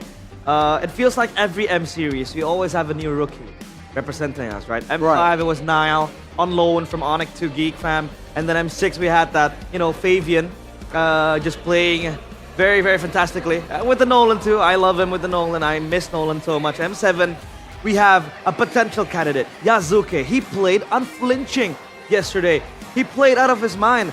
And I want to talk about the quote he made, right? He says that, as of now, yes, Kyrie is the best, but I believe I can be better than him. Wow. What do you think of this? First of all, I just want to say, Eterna, you were spreading misinformation yesterday. What? She said that Yazuke himself said he's better than Kyrie. It's not really the one-to-one translation that we want, right? But yeah. We forgive you, Eterna. Sometimes it gets hard to translate Indonesian to English. The details, details. What was the question again? So yeah, what do you think? Is Yazuke gonna be the one to surpass Kyrie? Oh, that's a tall task, my dude. Or rather, surpass Kyrie and get the first M7 ticket. Whoa. Ooh. That, I'm actually on board with that, you know. Ooh. It's not just about, see, being better than Kyrie, you can do that. In fact, Albert did it this playoff series, or like this playoff run. But if you want to be great, if you want to have leave some legacy in MLBB, it's not just about you. You have to have a pretty capable teammate with you as well. I'm not saying the Alter Ego is not capable at all, but compared to what Onyx has currently, it is night and day. But Sever actually disagrees with that. Oh, we'll just have to see. The gold laners though, Arfi and Skylar. We walked out earlier, we saw Arfi coming in. I shook his hand, I told him, please pick up the Benedetta gold. What do you think? Are the cheese picks gonna come out? I mean, especially now Skylar. What's the answer? Yeah, he says, we'll see. We'll see. Well, depends on the coach's mindset, man. And Sever has made that statement where, hey, the meta's so flexible right now, you can bring fighters to the gold lane, right? Why not bring mages? Why not bring tanks? That's the statement he made, right? And that's the flexible mindset that has allowed picks like the Uranus in the gold lane to kind of work out. As long as overall, team composition-wise, it makes sense, whether it's a front to back, whether it's a dive, and more importantly, whether or not the whole team understands how it's supposed to operate. Because if they played with the Uranus Gold, expecting damage output from Arfi like he's a marksman, it's not gonna work out, right? So I think he's done a great job making his team understand how to play these weird compositions.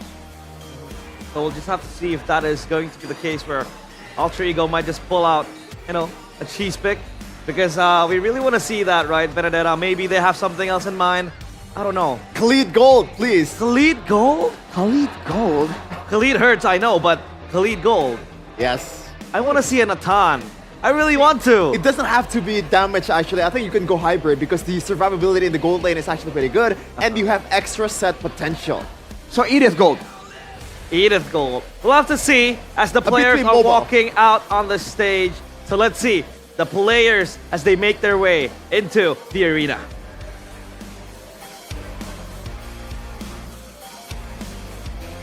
Oh.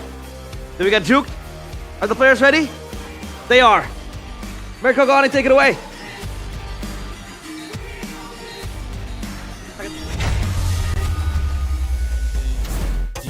Destiny calls, and only one will answer. The final bosses of Indonesia, the kings everyone predicted.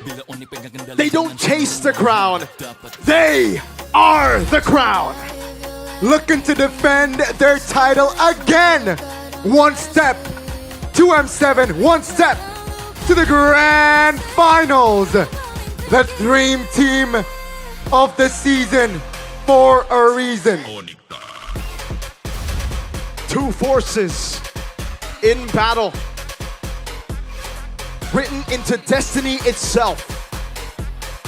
Please welcome Team Onyx!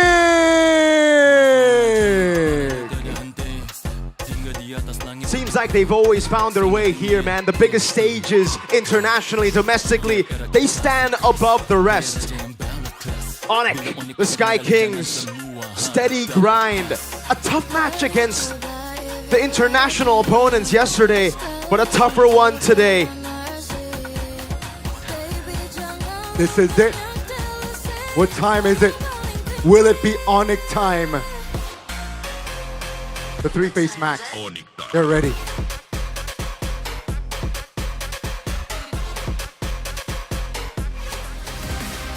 And on the other side, once they stood among legends. The fire that burned through F2's grand stage. But time moved on and their glory faded into whispers. Now, a generation rises, unproven, unpredictable, unafraid. Young bloods fueled by chaos and hunger, ready to reclaim what was lost. They send a team from the upper brackets yesterday. They look to do it once again. It is Alter Ego Esports. They don't just want redemption, they want resurrection. Ladies and gentlemen, winner goes to the M Series. Welcome to the upper bracket finals. This is Onyx versus Alter Ego Esports. The final showdown for the road to M Series. CW, Coach Adi, Zephyr and Six, they're definitely ready and they have prepared. Our Marshal Gary as well, as we get to see both teams utilize what they prepared from yesterday. The losses they took against BTR, a game loss it was for Alter Ego, 2 games for Onyx, a lot more learns for them. Now, what are we expecting today, panel?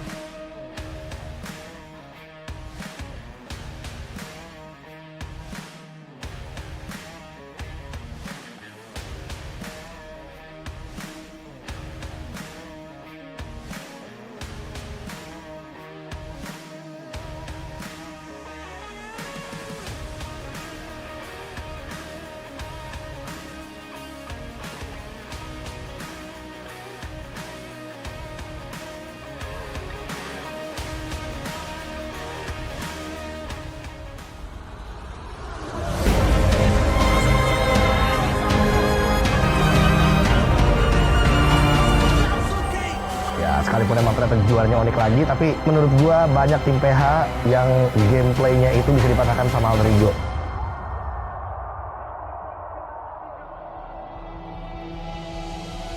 Bigetron diturunkan ke lower bracket. Kekompakan menjadi sebuah kunci Alter Ego. Menurut gua ini tim yang kompak, dan kalau ngomongin soal di playoff kan banyak tim kayak wah nyiapin strategi, nyiapin surprise pick. AE nyiapin kompak.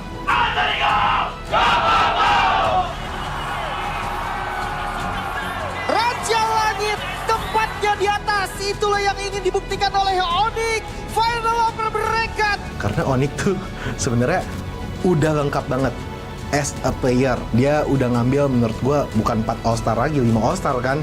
Ibarat udah kayak tim bola nih, udah isinya legend gitu. Kita emang harus main agresif, tapi jangan buru-buru ya. Damage bersama dengan amat terapkan ditambah ada following up damage. Ki hanya menjadi bola-bola dan warga double kill. di tangan dari Kairi. Sebuah hype dari Yasuke. Looking for the Moreno. Sejujurnya gue agak khawatir dengan Yasuke ketika dia masuk. Karena pas gue lihat game pertama dia, debutnya langsung menggunakan Fanny kan. Gila, jago banget sih. Memang ini anak mekaniknya luar biasa sekali. Yasuke juga bagus banget sih. Itu anak juga mekaniknya juga gak kalah menurut gue. Otaknya juga ada, lumayan smart. Dan Nile hanya bermain dengan pancernya. Tapi jangan lupakan, Nile masih punya damage. Damage dari turret membantu Yasuke! Oh! Berhasil menutup jalan dari Fiend. Jadi Yasuke boleh lah menurut gue. Itu kayaknya yang bisa ngalahin Kairi sih menurut gue. Kairi membuat Albert bertekuk lutut dan memaksa Ipos untuk di game yang kelima.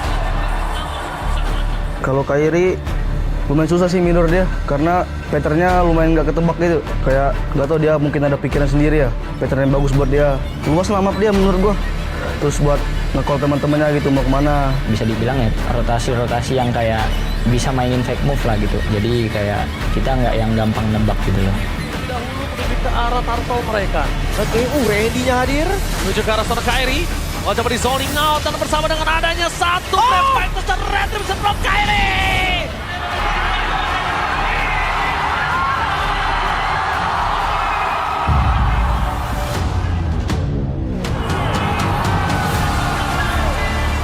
Kata Bang Seper game ini dia bilang ini bisa jadi Cinderella story gua. Abis juara MPL, terus masuk M7.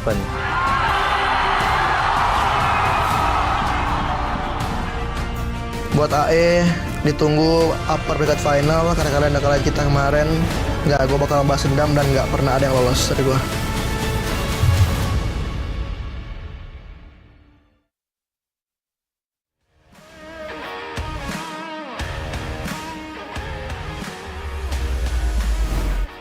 Alter Ego against Onyx, queued up in the cards. Who will be the first team to grab that M7 ticket? And we saw that video early on, Kairi against Yasuke.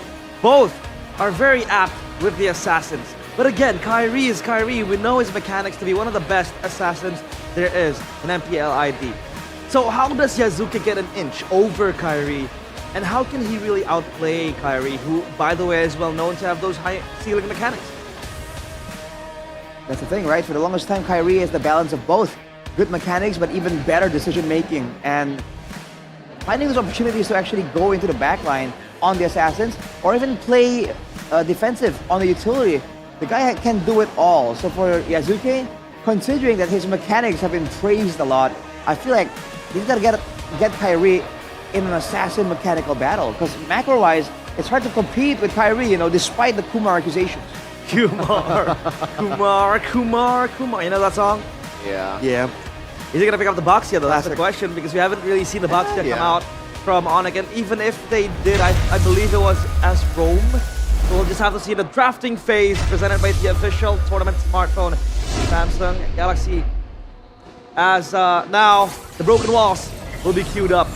Alter Ego against Onyx. What are the prio picks, right? As of now, they have the ban towards the Glue and the Lancelot plus the Kalea, with the Yi Shin and the Jusin as well. So the Yves is available. I don't think Alter Ego would have first pick it though. So what comes to mind then? Kimi might be prio here, but I guess you want to save the mid laner pick for the blue 2 or the red 2. So CC is left open. Obviously, the flex towards the goal lane and also the XP lane will be coming in handy for Arfi and also Nino if they want to play it. But we'll see what's going to be the response here for Onyx. It should be a Gatot Kacha, and at this point, Harith might actually be first pick for Onyx. Harith. Depends, because Scholar does want to play more on those conventional gold laners that could just work out. If they let go of the Gatot, Alter Ego can go for that Gatot combo, which is, I guess, not very preferable for Onyx. But first pick CC, man. This was a pick that you used to question instead of Alter Ego, but though the Grok comes in, that's a pick that's been very contested, and along with that, the Yves teamfight angle here for Onyx. But again, the Gatot Kacha can throw a wrench in these plans. So, does Alter Ego go for a mid laner and the Gatot Kacha? Because obviously the Gatot Kacha is very good to counter engage, and then you can disrupt the Yves very mobile when she has to open the RWM. Do they want to go for that? As to not have Onyx ban out potential mid laners to lane against the Eve. I think mid laner is not really that prio here. Oh my god, what the hell? No way. Okay. No way. What season is this? I was expecting something that kind of dived towards the backline. Maybe a Joy first phase might not be out of the question. Oh my god.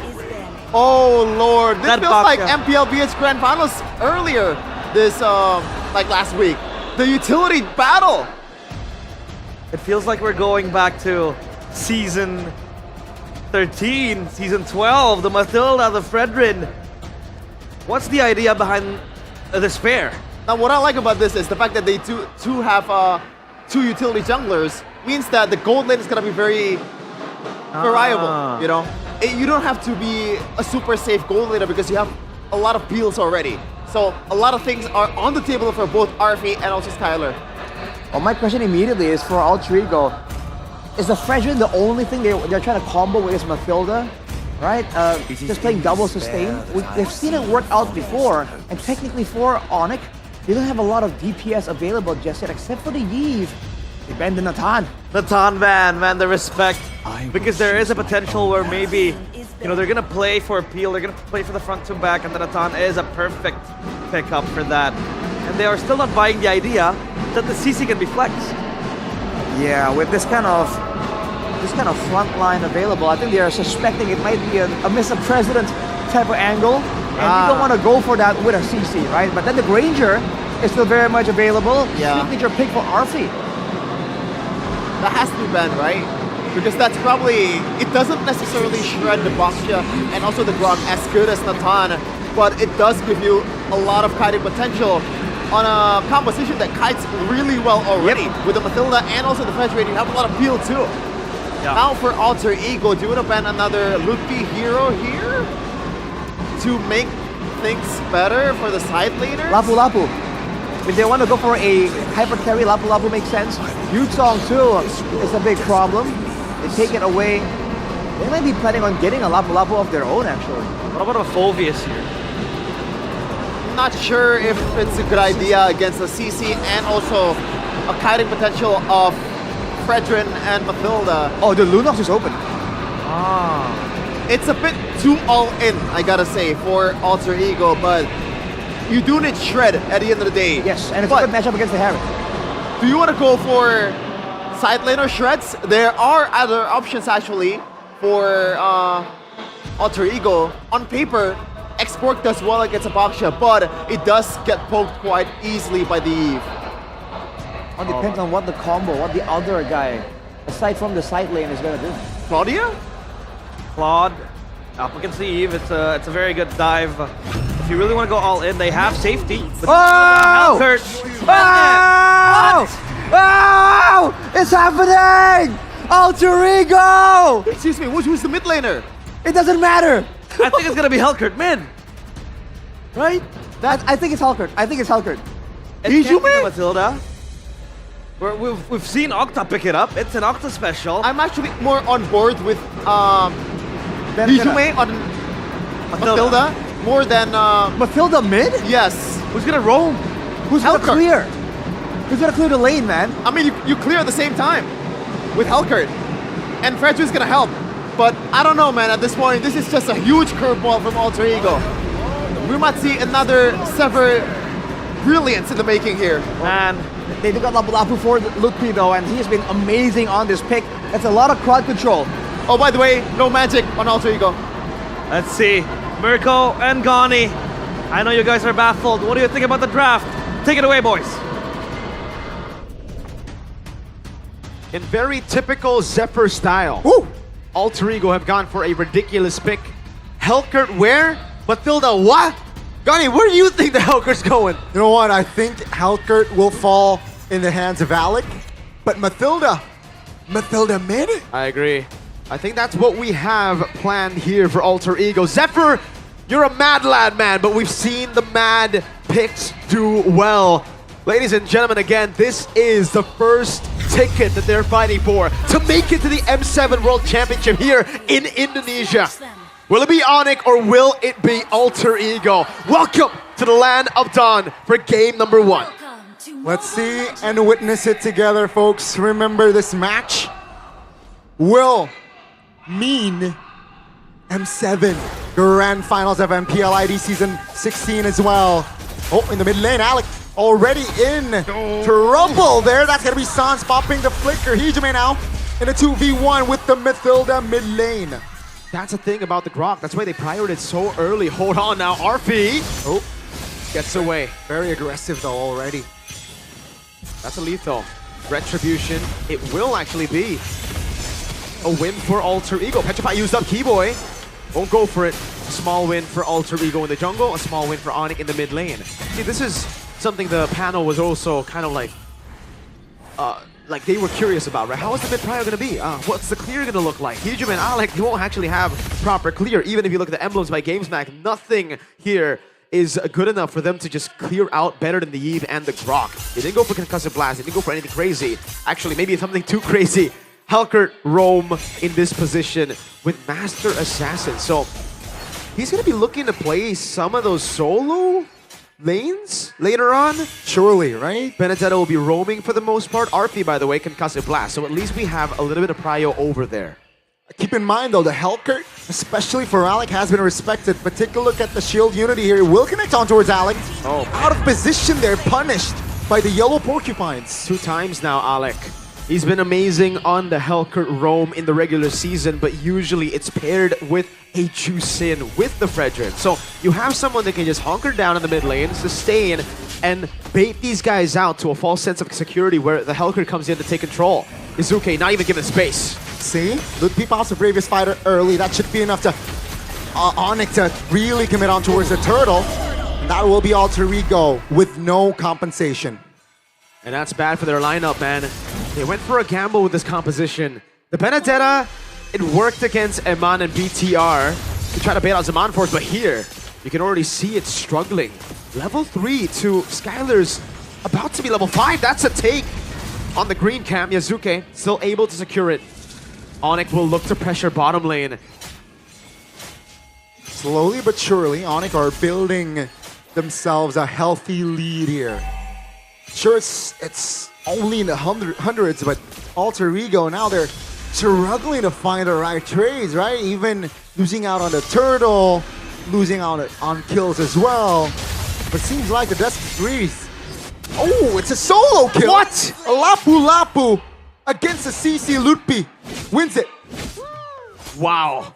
Next level, bro. Says, he knows he gets solo killed there, Ludpi.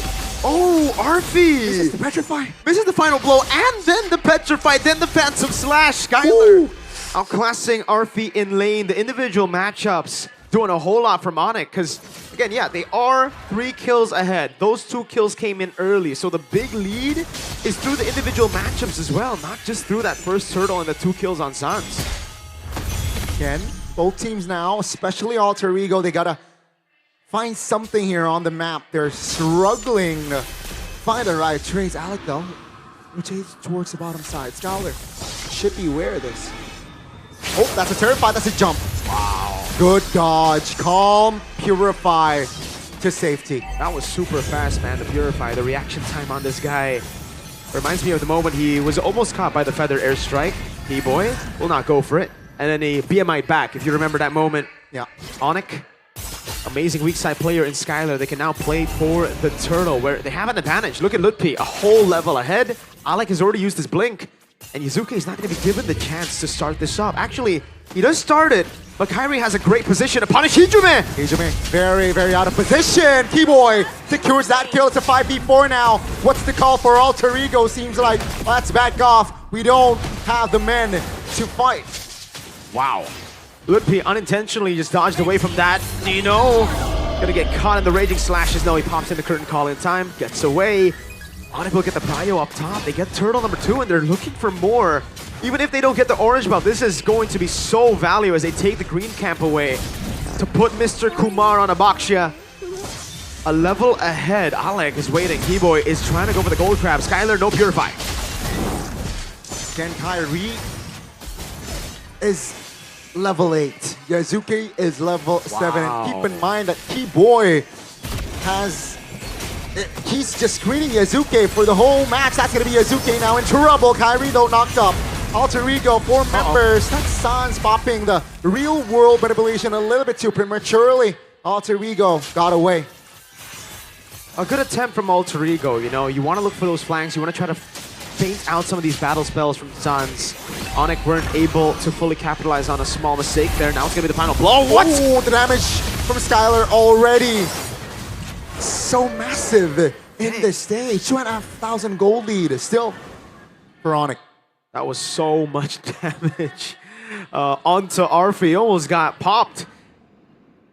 Look at the win rates here for Onyx. 50% win rate on the Lapu Lapu, but surprisingly for Kyrie Kumar on a notorious pick of his, he is 2-0, 100% win rate. Trying to look for redemption for his past errors on the hero. It was MSC, where he got pulled back by the Loyi of Onyx Philippines, and then we all know the big moment, walking into that mid bush at the M5 World Championship. They are trying so hard to siege this turret, but Alter Ego, they have all right clear to save their structures. This is what the concussive blast is all about. Yazuke though, however, yeah, he's gonna get pressured even more. I don't think they're gonna be able to contest turtle number 3. Should be a perfect turtle claim for Onyx, and yeah, I don't think they have enough tools to fight here unless they really want to gamble it. Ooh. Hugeman can be sitting there. That's a free one. Benedetta is a bit too late. They're going to go for the fight. Yazuke with the taunt. Stun as well. Oh, take a look at the crowd control. Skylar picks up the turtle. Sans in trouble. In fact, that's going to be RP finding the final blow back to 5 on towards Sans. Onyx though, they recover. RP is low. Onyx looking for a trade. Doesn't necessarily find it as Alter Ego is able to keep their distance with the Mathilda roaming around. It's the 1-for-1, but Onyx, they still got the turtle. They just ignored Nino. Nino put the curtain call down. He was there, just going for the yo-yos. And Onyx said, nah, we're chasing Arfi. We want Arfi. We don't care about your damage. You're doing none right now. Still all right, even though we are seeing a bit more. Hold on, Ludwig. What a find. Kyrie is in the area. Yazuke cannot do anything there as he was isolated. In the bottom side, RP pops the final blow. This is a very interesting approach here from the side of Alter Ego. Whoa. Take a look at this. Guiding win on towards Lutpi. With the shield is still okay. Sans cannot provide the cover, but Alter Ego now in trouble as Sans with a real world manipulation will lock Nino down. The Sky Kings have been ahead of the challenger all throughout in systematic plays. Yes, obviously with the zone control, with that lane prio in the mid lane, but even when Alter Ego forced them to brawl, so many teams, too, in the playoffs have already faltered towards it, got easily baited out by Onyx. They take it head on, and now it's RP next to the chopping block. Oh no, that's Skylar dealing enough magic damage, forcing RP to pop that final blow. 30 seconds on the clock for our first Lord here, ladies and gentlemen. And Onyx, they got everything on the map. Item check here is a photo rush for Hijime. Heptaseas on 2 of the assassins on Alter Ego's side with the Sea Halberd as well to deny a bit more of the healing sustain coming down from Onyx. But Skylar, even though he's behind in gold, he's doing a good job farming, man. Very close. RP, Concussive Blast will clear it out, but he's so low. Whoa. Thank goodness for the Dark Knight Falls. A little too close for comfort, definitely. But Onyx with the clear here and with the Lord up. Should be a free one unless Alter Ego has other ideas. Should be a free Lord here. Don't think there's going to be any contest at all. Yeah, it's too risky. They're down by 3,000. But it is deceiving because with the Alter Ego lineup you see here, they are very resource hungry. Nino needs farm. Alec needs a lot of farm right now to catch up. And Arfi obviously needs it too. He's building damage, not the hybrid tank that we know when Diablo played at first, Concussive and Revitalize.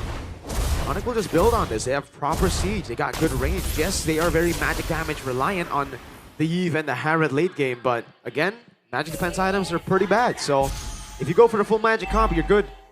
They also have a little bit of base damage from Ludpi. Obviously, Kai's going to open up the map. RP gets a turret. At least they find a trade, but the siege will happen, whether Alter Ego like it or not.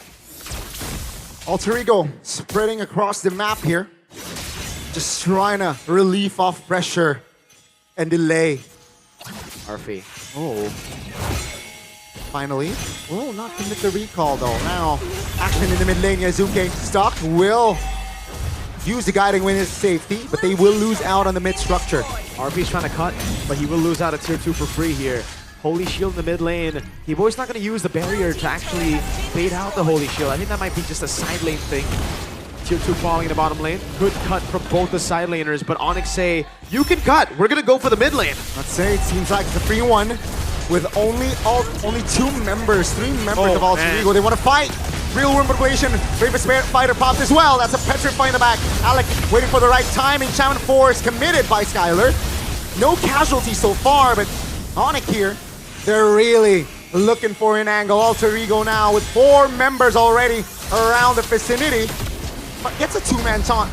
Ooh, Tectonic Charge finds one. Yazuke isolated. That's going to be Arfi going for the retreat. Skylar says hello. Down goes Arfi. It seems like it's going to be the swift end for Onyx in game number 1. 11 minutes. Alter Ego tried to brawl it out against Onyx. Onyx played both the systematic game, and then they said, all right, it's time. Let's brawl. Let's see what you've got in your composition. Just one cannon minion, but it might be enough. Let's see, Alec, and as well as the Hijume. Ooh, in the mid lane, Shaman Force pops! Game 1 goes to Onyx, a clean textbook of Mobile Legends. Alter Ego cannot handle it. And it's game 1, 1-0 to Onyx. The Sky Kings stand strong once again as Alter Ego will have to decipher how to beat these guys. We forced Kyrie on a non-assassin. They're probably saying to themselves, this is not their comfort. They barely beat Evos with their comfort. Now they're playing no comforts and they're doing better. On the other side, Alter Ego tried a few things themselves, but those are a few things that worked for them. It is the Hellcurt that was standing at a very good win rate. It was also the Benedetta that beat Eman Tarith. You know, we'll definitely be thinking, all right, I need to stop going on CC. I want to play some of those playmaking picks. I want to have as much of a say as Ludpi. Interesting approach. Gotta be honest, all 5 members of Onyx did their roles well.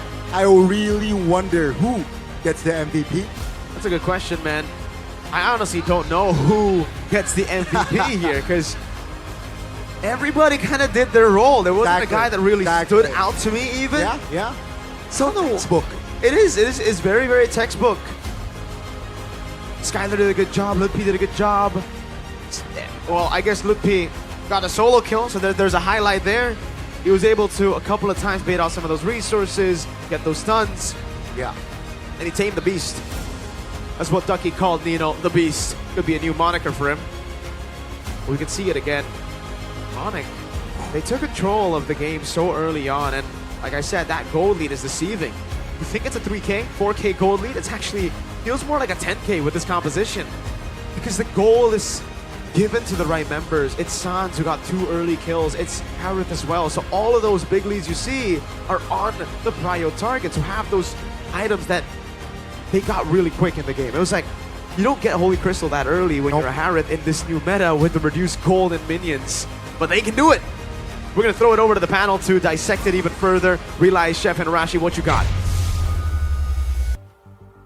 Onyx was surgical in that approach to halt down and sway away the threat of the dive going from the Mathilda, the Hellcurt, and even the Benedetta. I don't think we saw a single winning team fighter skirmish that was brought upon by Alter Ego, even if with the Hellcurt and the Benedetta was literally there to counter the Eve, as well as maybe the Harith as well in the back. I think there's just there's too little targets available for Onyx, because the only real vulnerable lane here, I guess, would be Skylar. If you want to get Sans even, you saw that Alec, along with Hijume, the fact that Alter Ego went with a Mathilda mid lane means that there is less threat coming from that lane, right? So Sans wasn't particularly vulnerable to the Hellcurt gank because there's no extra damage. And when they go and try and gank Skylar, which is the next best thing, there's always some rotation coming in from Keyboy, some rotation coming in from Kyrie, and every single time Alec always finds himself kind of stuffed immediately. So you can see this Hellcurt that is so respected and has been banned so often was kind of irrelevant this whole game. Yeah, I feel like the initial game plan for Sever is just to overload Onyx, with the amount of mobility skills that Alter Ego has, the guiding winds can get you out of the trouble, but in the first skirmish, like, Alec got punished immediately. I mean, there's a lot of dashes available too for Alter Ego. It's a composition that built around that, but just intelligent play or team play coming in from Onyx, it feels like Alter Ego, even though they have the ability buff, they're playing, respecting, or maybe like just following Onyx maneuver or movement. Yeah, the player of the game presented by the official tournament smartphone Samsung Galaxy S25 FE is Lutfi. With that Lapu Lapu, he was able to cut open the backside of Alter Ego, and he has been performing consistently day in, day out ever since yesterday. And in this game, it is no different. I was gonna mention that the next extra counterpoint is that even in the EXP lane, they had Lutfi that kind of swayed the balance in the early game, which is why I think Onyx draft is always so stable, so composed, because even when they have a vulnerable gold laner, you know there's power coming through on the EXP lane. And you saw Lutfi, I believe he got a solo kill or something close to it against Nino that we've been hyping up. And along with that, every single early game skirmish, you can bet that Lutfi is immediately barreling through, trying to get involved, trying to sway things in favor of his team, because he knows that his job is to actually hold down the early game. Look at this. And look at this, man. Beautiful. The confidence on this guy, jumping in like that in every single fight. He's operating almost like an assassin, man. The moment anyone gets hit by a shield unity, gets stuck with a tectonic charge, you know Lutfi is on the hunt immediately. I do not understand why Alter Ego took that 2v2 in the mid lane, especially with the Matilda and the Hellcat up against E-Boy with the Brock as well as the Yi, which is very much strong in terms of harassing their opponents. Sometimes maybe they're going by the template from what they experience in scrims, right? Oh, they know that a single Hellcat Stinger can clear the lane, plus maybe some of the hits coming in from Matilda that gets you the lane for like 3 seconds, but that's more than enough time for Keyboy to be able to put down the wall, and also that basic attack that gives you a bit of knock up towards the wall. That really comes in handy for Onyx. But shout out to Lutfi as well. Like when you look at the composition from Alter Ego, there was literally technically no real target for Lapu Lapu. The only non-moving target that he can go for is probably the Fredrin. Even then, they're still guiding Wind from Hijumi that can peel, that can give a bit of healing, and also the shield from the photo as well. But Lutfi was performing quite amazingly as well. Which is why I mentioned that I much prefer going up against the Yuzong for Lutfi, because if you look at Alter Ego, right, they don't have anyone that's all too vulnerable against the Yuzong. It can be Dovon that they can't stop. Now you're up against a Lapu Lapu that's immune to crowd control, whereas your composition clearly relies on the terrifies, the knockups, the taunts to really set up for those kills, and it was denied time and time again. So I really feel like if I was Alter Ego, I'm looking at that Lapu Lapu pick and realizing that early game power that Lutfi brought really threw a wrench in all the plans of Alter Ego. And on top of that, the mid lane, man, I feel like Sustain is great, Sustain is amazing, mobility too, but we've said again and again, especially this playoffs, damage seems to be the key to victory right now, and you can get away with not having an insane amount of damage, but you need adequate amounts to at least threaten your opponents, and I would say in this game, Alter Ego had not enough. Oh man. Towards Sun, I gotta say, I think they have enough. This is the initial game plan, right? Because over the course of the playoffs, usually we see a lot of Lunox ban, Kimi ban, Eve ban at this point. I think Alter Ego is trying to abuse that, baiting the Eve pick, baiting the Kimi pick, and this is the initial plan that they thought of to be able to overwhelm Sans. But Sans, in terms of like the build, the emblem that he took Tenacity, he took Warrior Boots right from the get-go. It gives Alec a much harder time for him to be able to burst down this Eve. Even second item, Blood Wings, extra shield. Third item, it was Brute Force Breastplate. A bit of a kiting maneuver as well, extra movement speed, and also a stack of defensive or like physical defense for the Eve. So intelligent itemization coming in from Sans. Yeah, that's the build to go if you're up against Assassin, man. Especially when you don't have peel, right? Because if you look at his team, there's no Fredrin, there's no Mathilda to help you out. The moment the Hellcat jumps on you, it's gonna be a good 1 or 2 seconds when you have to kind of fend for yourself. And with the Eve shields and this item build, like Shivan mentioned, you have quite enough to actually stave off the initial burst, especially when Alec is 1 and 3, man. He was not allowed to get any steam going. Look at Keyboy. He has the Hunter Strike purchased after the Anti-Cuirass. Went for the Dominance Ice. I believe that Hunter Strike might just translate into Madam Damage. He is known to build the Heptaseas on that Grok. Yeah. That might be the case because Onyx were ahead. And It's a known Jeffin, build. you mentioned that they wanted to punish the lack of mobility, or rather overwhelm Onyx with mobility. But I feel like Onyx with Kyrie on the box, yeah, they kept on moving around. So yeah, that was probably a little answer from Onyx. But Alter Ego, they did something else. But we have something else for you. Alyssa, on stage. Thank you panelists, dan kembali bersama Alisa hari ini di MPL Indonesia Final. Upper Bracket, boleh dong dengar suara dari Sonic. Wow, kibarkan bendera kuning kalian. Tapi Alter James, mana suaranya? Well, hari ini playoff stage dipenuhi dengan Alter Champs dan juga Sonic yang tidak sabar menantikan siapakah satu tim yang sudah berhasil mengamankan tiket mereka untuk ke M Series. Tapi hari ini Alisa nggak mau bahas itu aja karena di sini sudah bersama Alisa ada Henky dan juga ada Fred. Halo. Boleh dipakai nih mic-nya? Oke. Nih kayaknya kalau ngomongin soal Fred nih, Kak Fred kayaknya kamu mirip seseorang nih di sini ya. Kira-kira mirip siapa nih? Coba para penonton lihat ya, boleh di komen-komen mirip siapa. Oke, Fred ini adalah kakaknya Nino AE.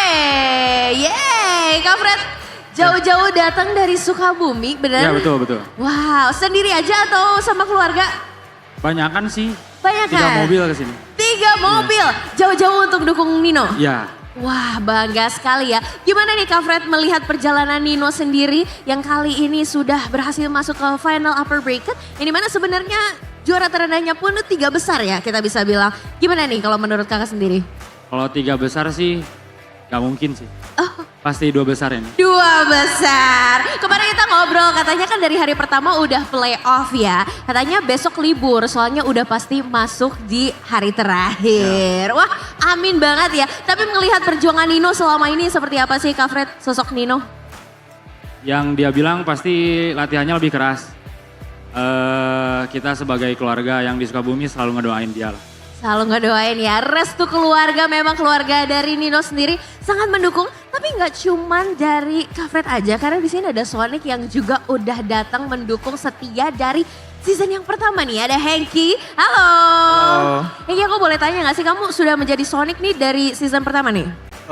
Jadi Sonic itu mulai dari season 2. Oh dari season 2, Oke, jadi kamu udah ngikutin perjalanan Onyx sejauh ini, gimana nih melihat performa Onyx nih?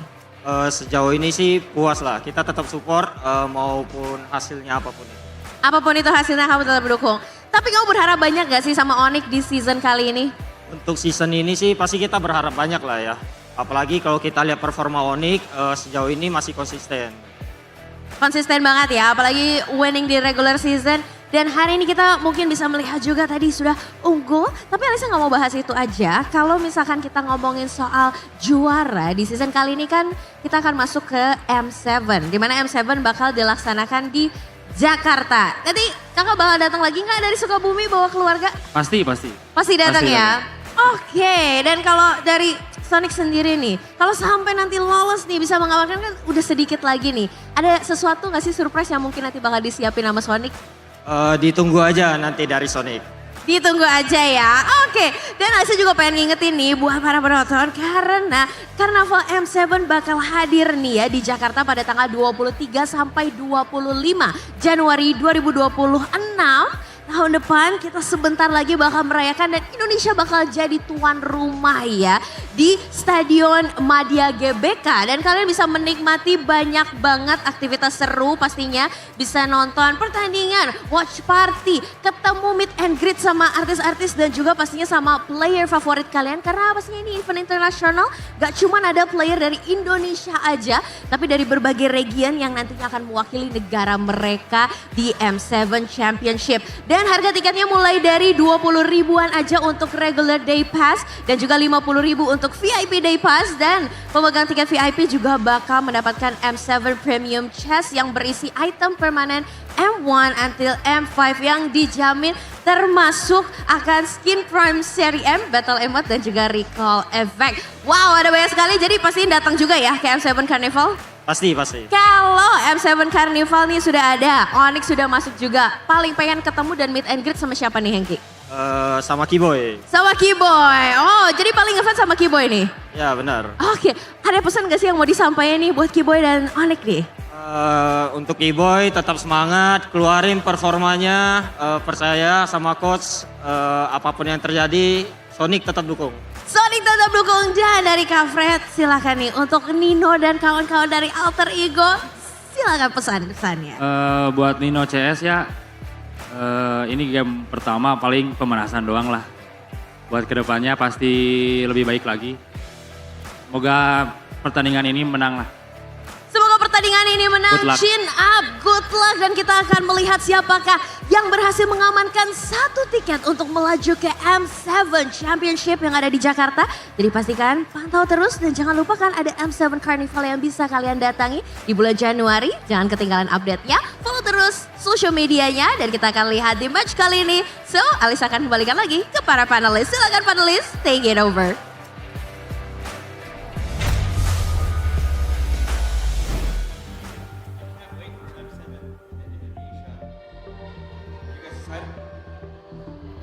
Very much so, man. I can't wait to see our boys internationally, you know? The international boys haven't been here for a while now, That's true. so gotta roll the red carpet. You've casted an M series before, right? Yes, sir. M4 and M3. M3 technically. And also M5 somehow, right? Wildcard. Wild cards, yeah. What about you, Tiffin? Not the main event. Nah, I didn't. You want to cast an M series? Well, that's not up to my preference. Not up to your preference. I mean, if you say that you don't want to, I don't think they can make you. Yeah. Well, obviously I want to. There you go. Well, Tiffin has a basketball gig to attend to, he says. Oh, so you're gonna be casting? You're rejecting the offer? Yeah. No, he hates us. He loves basketball more. Oh no. Well, you're gonna miss out, man, because look at the meta right now. That's crazy. But has Alter Ego gone too crazy though with that Mathilda, man? Oh man. I mean, the question is whether or not they have enough damage, right? Because you said the mobility is gonna allow them to get to Suns. But is getting to Suns gonna win them the whole engagement though, do you think? I think the main idea was their mobility will force Onyx to play more carefully, you know? Because they can rotate a lot, they can set up the pickoffs, set up the ganks, especially, you know, like you said. A vulnerable lane in that game was the Harith. Obviously, Harith is a very, very high value target for them. So when you have like a Helker jumping onto you, the Pentida as well, it's gonna be hard for Skylar to go through, even if, you know, he is a Harith and he can bob and weave and, you know, avoid dives beautifully. Still, the mobility is something that Alter Ego want to overwhelm Onyx with.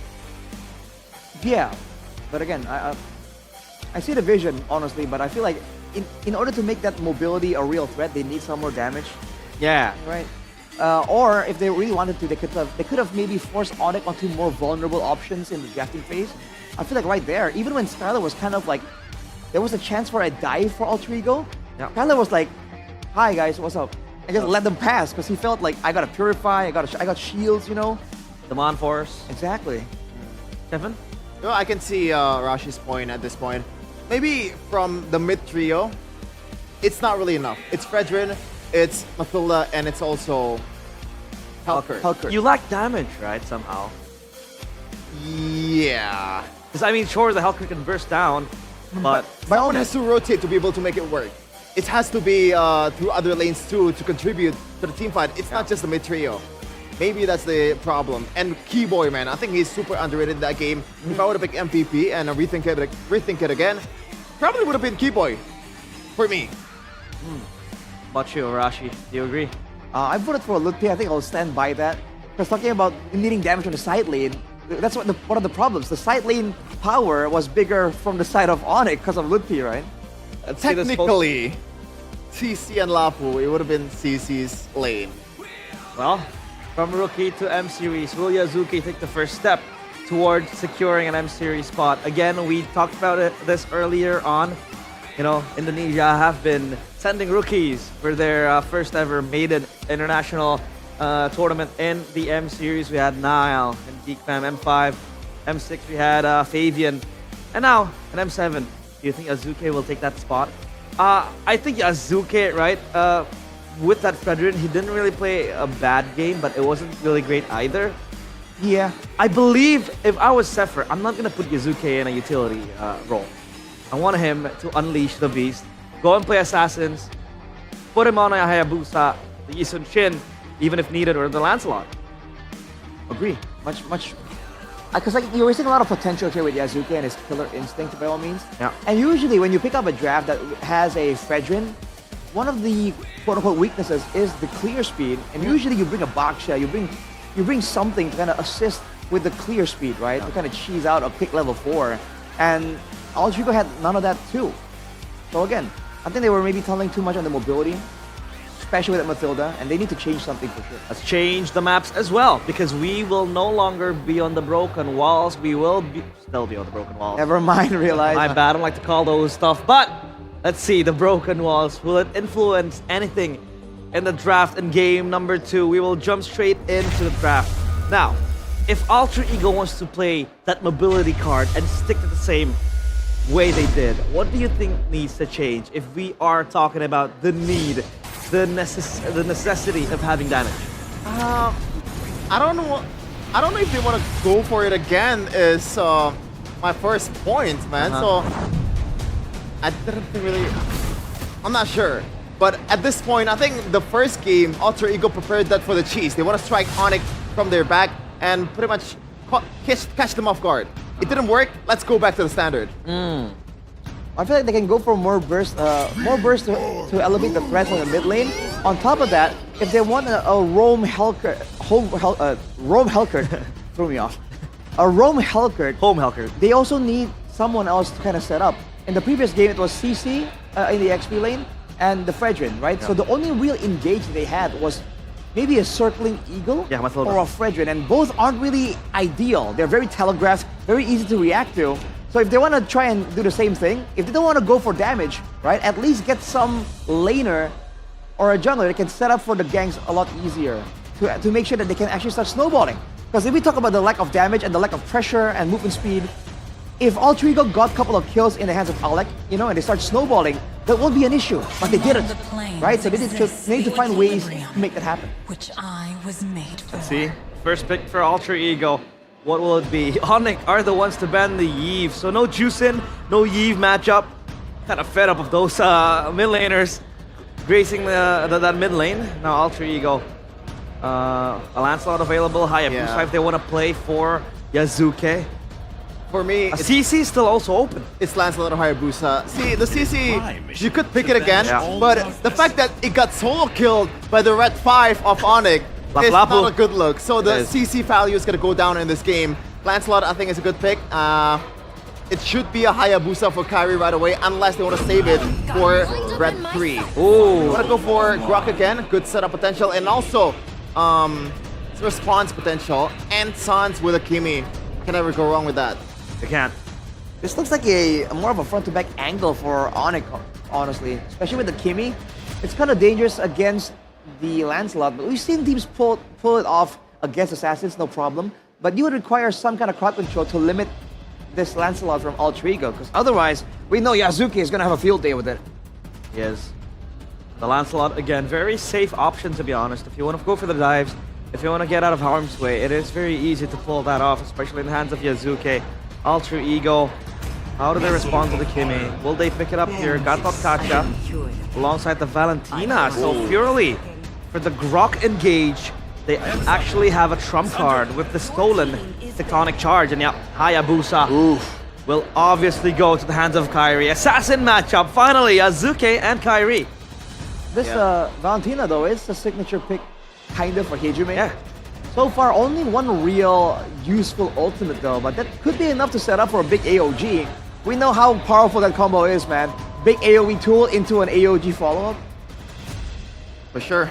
And just like a lot of games that we've seen before, they're set up for the side lane battles here in the second phase. So we can expect some pocket picks to come through. Now that the bans is gonna be purely marksmen and also fighters, Uranus will be coming out or will be banned for Onyx first here, knowing that Nino is very, very prone or like he really likes to play that hero. The second hero that comes to mind is obviously the Arlet, but do they want to pick it for themselves first before Alter Ego? Onyx, do you see an angle where maybe Skylar picks up the Granger and they can play full front to back alongside the Kimi too? I mean, they can. That's the strat that I believe Evos used quite handily before. With the Hayabusa available, though, again, it's still very, very much flexible. It depends on what they really want. I think the bans are going to be very telling. Harith banned for the side of Alter Ego. Technically, it is the go-to combo for a damaged jungler, but with the Kimi in position, it's not really as required as before. They might want to limit more of the safer gold lanes as well, because you know how Skylar performs on them. But I guess the Habit is also a good respect ban for Skylar. Alex, taken out to not have Alter Ego access to that hero, which has seen success in the hands of Rendy previously against Brigatron. CC ban. Are they falling for a possible CC flex again? I think the idea for the Harith and CC ban is knowing the fact that it's a Valentina, right? It's a utility mid laner, so they kind of lack damage in a way immediately from that role. So they want to eliminate the tankier gold laner from the other side. But speaking of tanky, this hero can be flexed towards the gold lane too for Skylar. So Alter Ego, they have to find a way to be able to get some kind of shred here. Exorcist of the Shadows. Master Marksman and Yuzong. Hino with the Yuzong. Well, bit of a signature pick back then. This season and this playoffs, Neo and the Yuzong hasn't really been all that fearsome. Yeah. It is, in theory, though, a great option to deal with the Kimi. Although with all this damage available for Onyx, if they get one more source of good damage, it might deter Nino from going in altogether. One last pick for Onyx. Lapu Lapu or Claude for me? Claude. Lapu Lapu obviously kind of wins you, well, not necessarily wins you, but it kind of guarantees you a better objective fight. But Claude is a good late game insurance, but also a good matchup against a Granger. So yeah, Esmeralda gold for Skylar. Let be again with the Lapu Lapu. Let's see if Onyx can strike the 2-0 as Alter Ego rounding themselves up with a rather comfortable draft. The Lancelot, the Valentina, and the Granger for RP2. Onyx though, balls in their court. We'll kick it off, let's see. Mirko and Gani, take it away. Whoa. Onyx playing the fighter gold? Yeah. Granger on Alter Ego. This is the opposite of what I expected. I thought Alter Ego would be the one to play the Esmeralda gold. A bit more of that, but maybe after game number 1, they want to stick to the basics. And this is the basics for Alter Ego, something that got them the wins in the regular season. RP on the Granger. Ladies and gentlemen, welcome to the Land of Dawn for game number 2. Will it be an equalizer or will it be early match point for the Sky Kings? Welcome to Onyx Alter Ego going at it again. And let's see, with this sort of draft, I gotta lean towards the Alter Ego side here.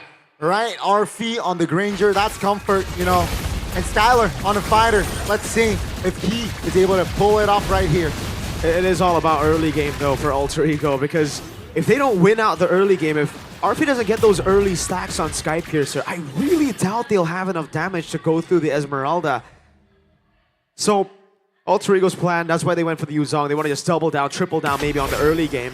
It's an early invade from Yazuke to counter the Lethal Wanderer take for Alter Ego. They'll take the green camp up top, and obviously they will have the Prio up top against this Esmeralda. RP winning out the trade, getting the gold crab as well, Yazuke. He'll get the better of this trade if he's able to full clear.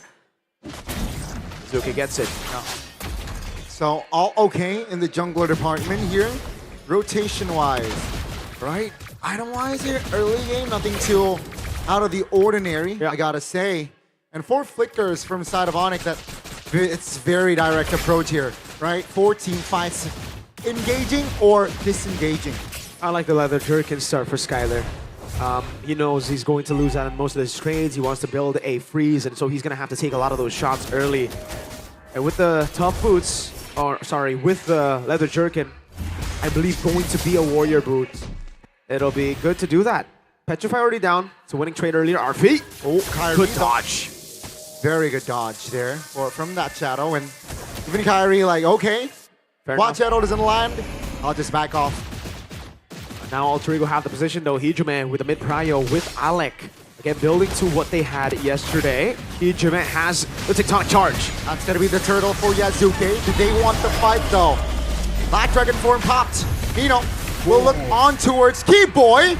Will fall. That's first blood for the side of Alter Ego. Alec doesn't land. The AOG Kyrie is looking for an opening with the purple buff.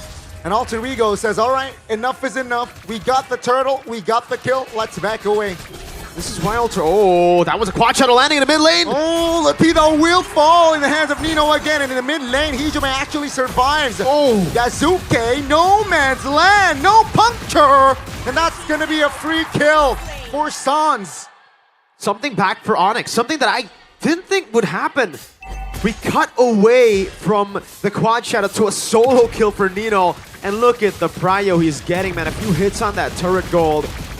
We gotta compliment how Alter Ego utilizes the mid control, and they've been able to win out in every single one of those matchups when they get the heroes they want. I don't think that was the hero they want, you know, in game number one. It was more of them just trying to cheese out Onyx in game number one. But here on the Valentina with the Gatot Kacha, they know exactly what they need to do. They need to zone Kimmy from the waves, breeze it out. They know that the Kimmy is most likely in her kit, should be pushing in 24/7. And even when Skylar rotated, it was a green cap taken by RP Hijime. Oh, Tectonic Charge just to defend. That's a taunt! And the AOG. Sans flickers away though, still survives, but what a recovery there from the side of Alter Ego. Great recovery from Onyx too. I thought at least Sans would die there, but he had the flicker. Great stun by Keyboy to disengage. And the goal lead's still stuck at 1K. Alter Ego usually by this point against lesser teams have been able to build 2, 3K. But Onyx stand their ground, even with Ludpi getting solo killed. Nino wants more though.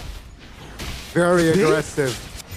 He's gonna take it. Oh man, yeah, he has to use Brave Spider. Oh no, not a good sign for Whoa! Ludpi.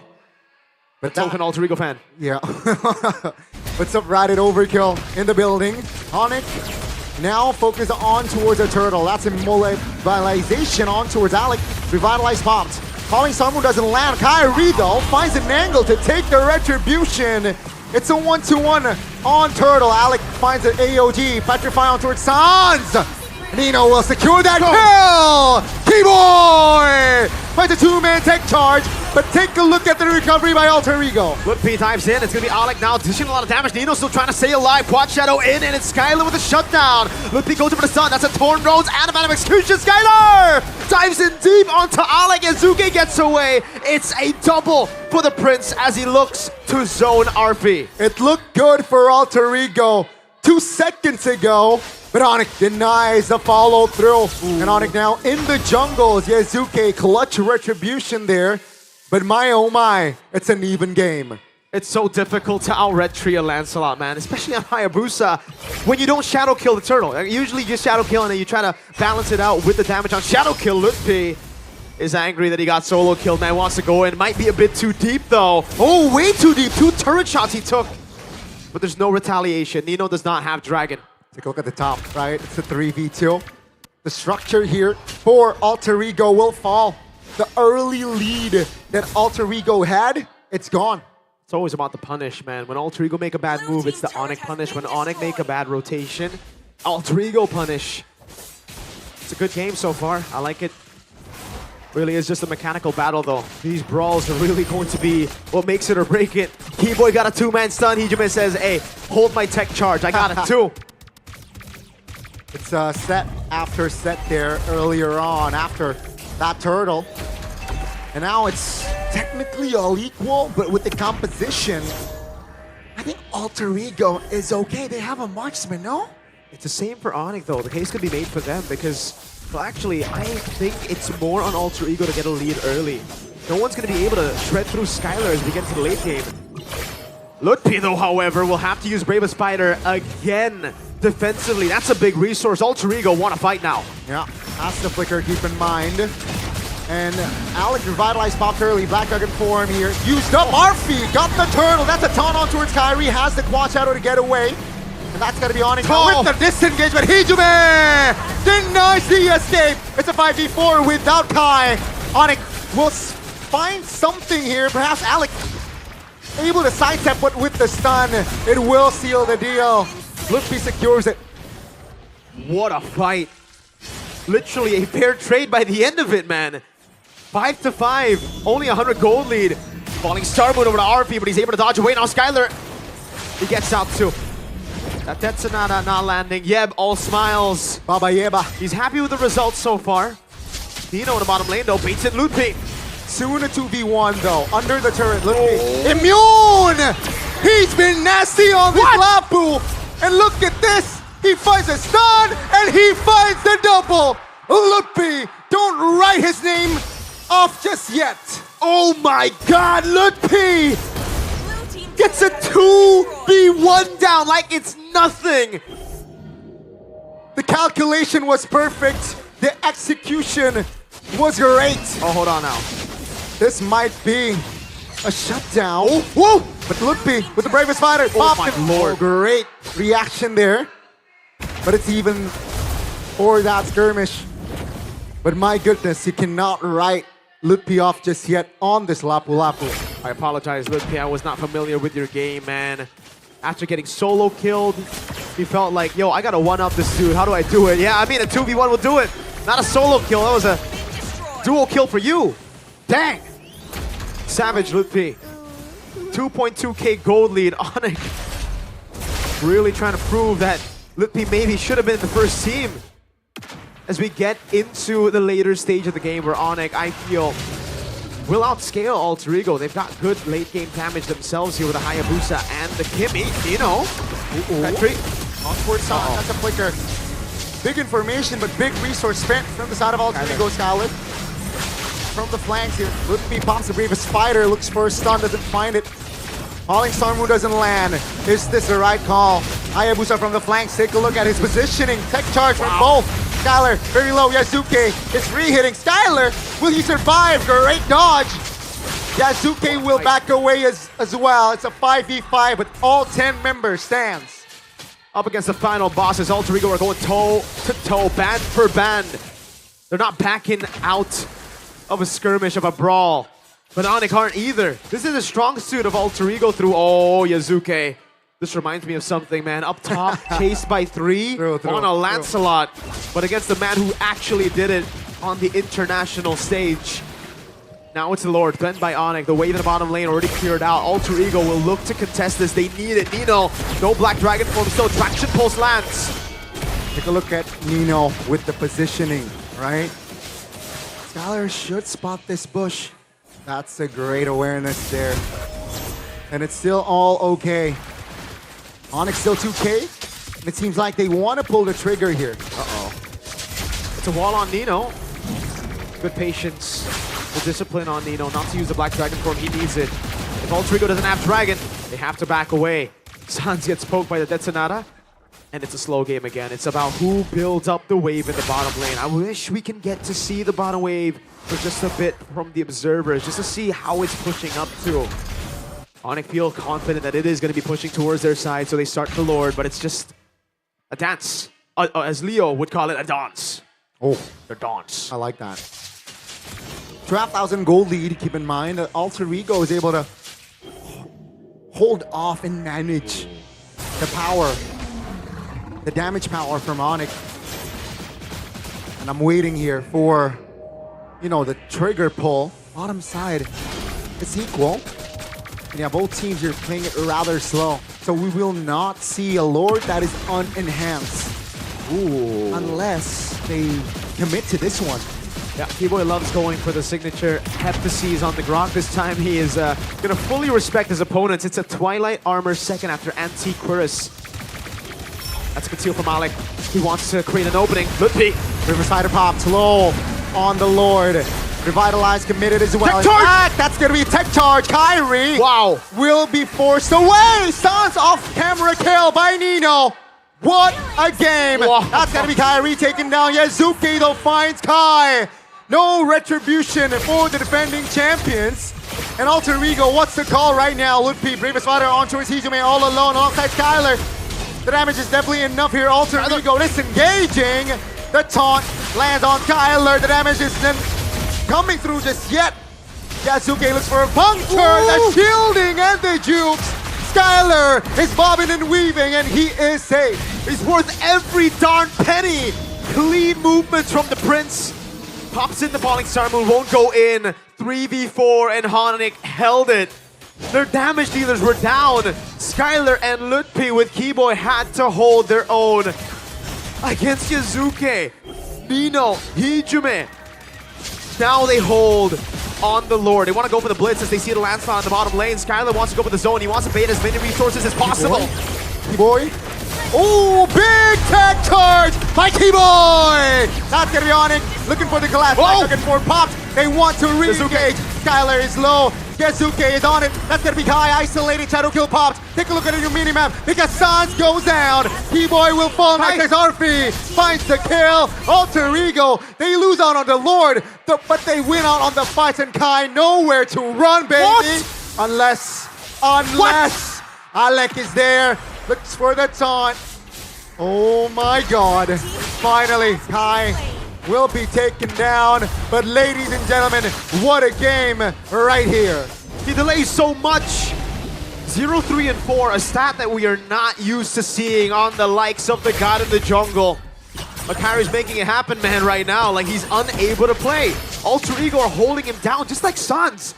The two main carries, the two names that you would think about when you think Onyx have been targeted out. Skylar, can he escape from this one? 3 members on him. No shred just yet.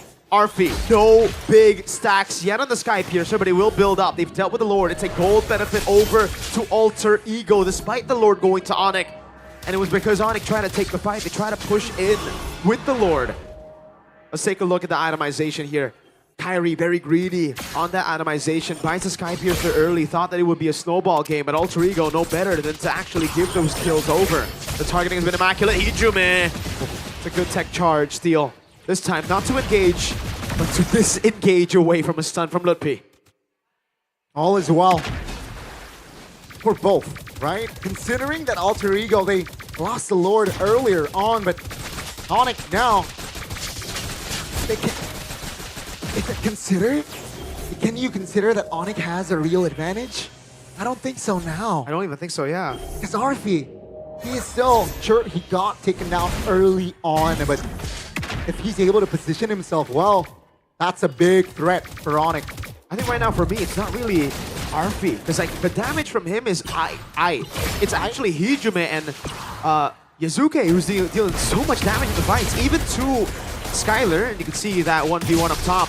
Skylar versus Yazuki. If he's fully stacked up on the War Axe, fully stacked up on the passive, he'll deal some real damage over to Skylar. Sea Halberds built up as well for Arfi. We got the glowing wands for Hijume. So it's a slow dance as we get into it. Well, Tier 2 in the bottom lane will fall though. Ooh, thought it was going to be a 1 HP kind of deal. Alter Ego with the better position for the next Lord. An equalizer in their sights, now even more damage. The classic Hijume build. Starlium side second right after the glowing wand into the Divine Glaive.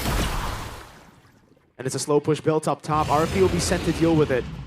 Needs company. All is well again as the Lord is available in the Land of Dawn. And Alter Ego, I think they have enough damage profile here to be a threat towards Onyx. Oh, whoa. Interesting interaction there. Kacha is able to dodge. Yeah. Walk his way through the wall. Broken walls. You know, can attack from different angles. Wave up top is already cleared out, so it's actually going to be the slow push over towards Onyx now. Skylar holding that position, trying to cut the wave, I believe, but won't be given the opportunity to do so. Alec taken low, half HP in the mid lane, still has revitalized. Keyboy. Skylar falling Star Moon won't be able to land it.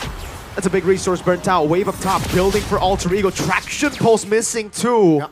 That's 2 ultimates on low cooldown, but regardless, 2 ultimates down for Onyx. Yazuki shows bottom. They know that Nino hasn't shown in map, and they're aware of that. Onyx.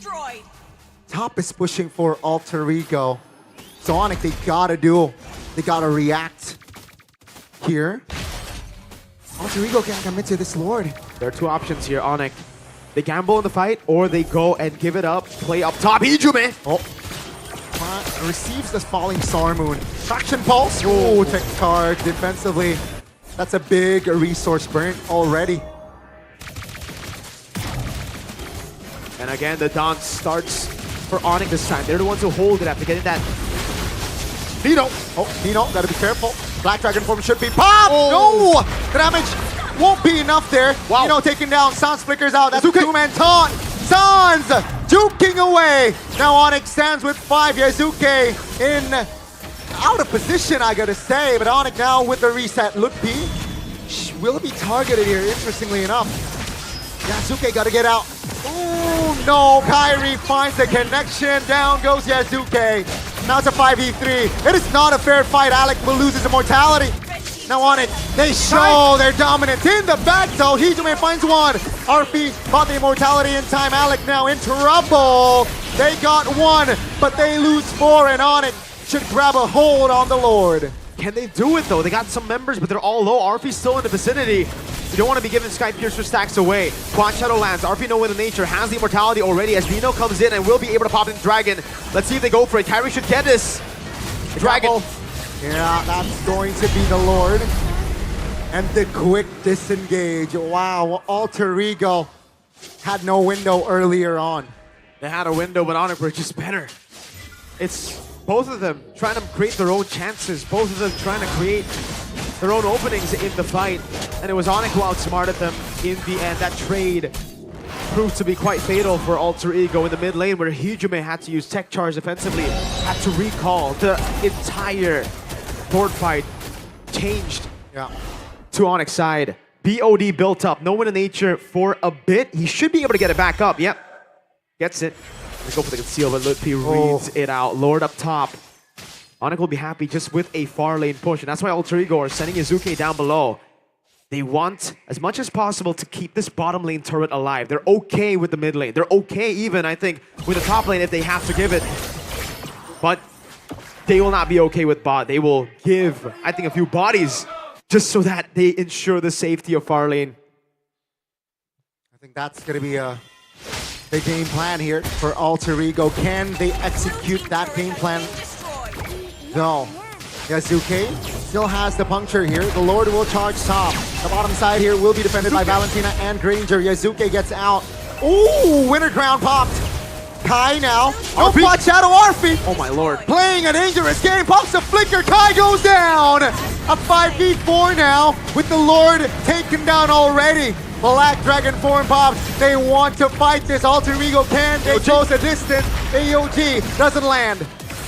Almost a kill over to Sans. Yazuke clinical with this Lancelot, but the puncture was off by just a bit. What a play from Hijume.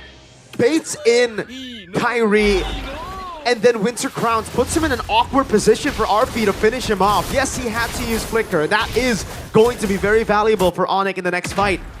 But the kill alone, that Sky Piercer, my lord! The AI prediction presented by Samsung Galaxy S25 FE is not in favor of Alter Ego. And I, in a way, agree, you know? Onyx seemed to have outscaled, but Alter Ego, I don't think you can say 15% just yet. Skylar in the bottom lane could flicker out.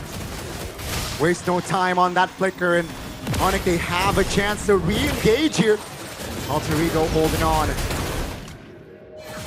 They will back away, so all again. Ladies and gentlemen, we have hit the 20th minute mark. Evolved Lord spawning in the game. The third Lord of the game. RP only sitting at, I believe,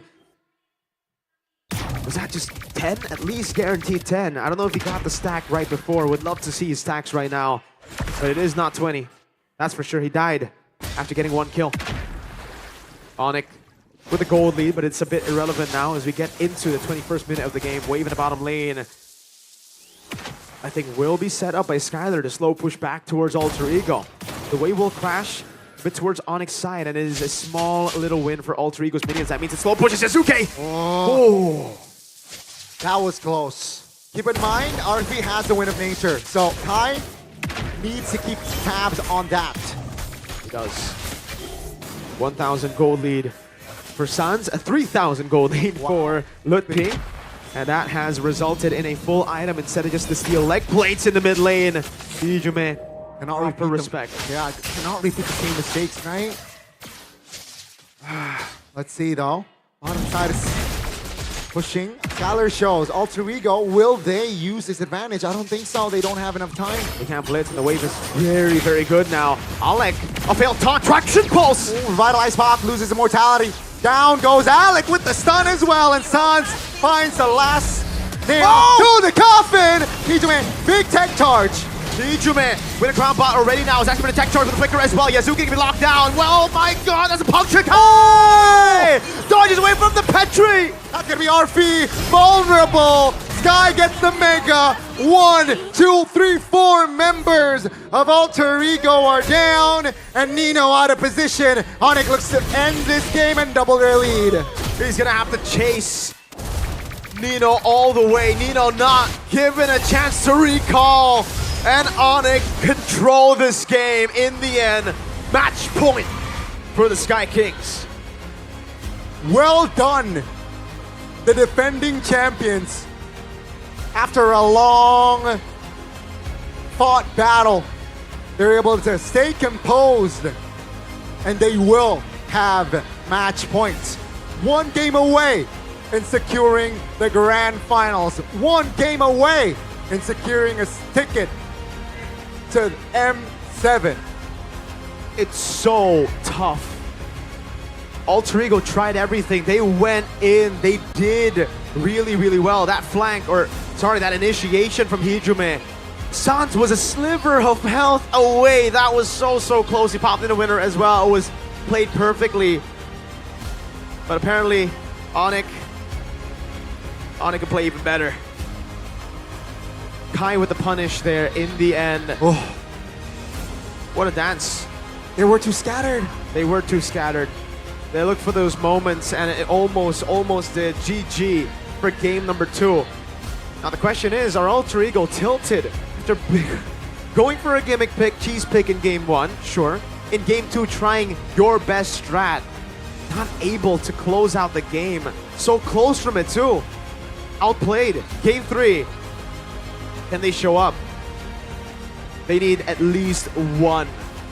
At least one Donnie here to bring it down. If they lose, at least they got a game, because I think Evos are looking at it now and thinking, yo, we got close to beating Onyx. That's the thing. Let's see if Alter Ego can deny the 3-0 day. Remember, big Look at this. Oh. I don't know. That Keyboy, phenomenal stuff too, man. That the barrier charge flicker. That, oh man, Kai as well with the timing. Nino tried to predict that, and Arfi left all alone on the Granger. GG. GG. Let's see. Bigatron 3-0. Is this looking like a 3-0 as well?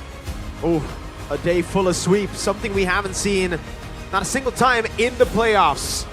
But I guess, you know, it's the panel's job to dissect it. They got to talk us through it. Is it going to be a 3-0? Are they mental down? What happened in that game? Why couldn't they close it out?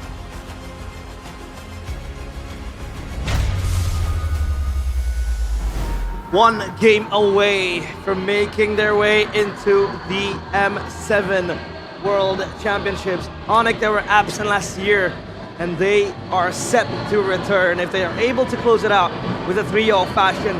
But my God, can we take a moment to appreciate what was an insane game? My voice is fading away because we were shouting together.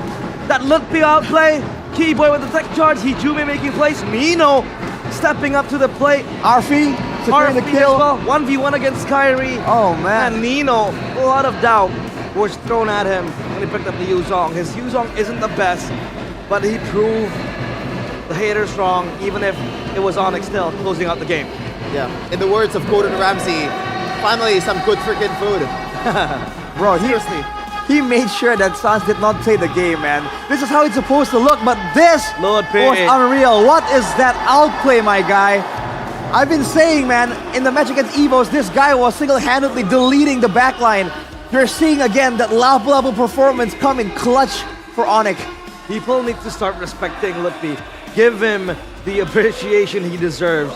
Because for quite so long, people think he's just a sandbag. He's just a +1. No, he is a pivotal part of this championship winning team and the player of the game again, back-to-back with the lapu-lapu Lutfi.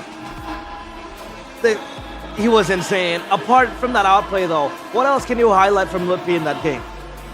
No, for me, just the activity. Like every time he is on the team fight, he always performs. He always making a big difference for Onyx. It's always a net positive for him or for the whole team of Onyx if he is more involved in the team fight.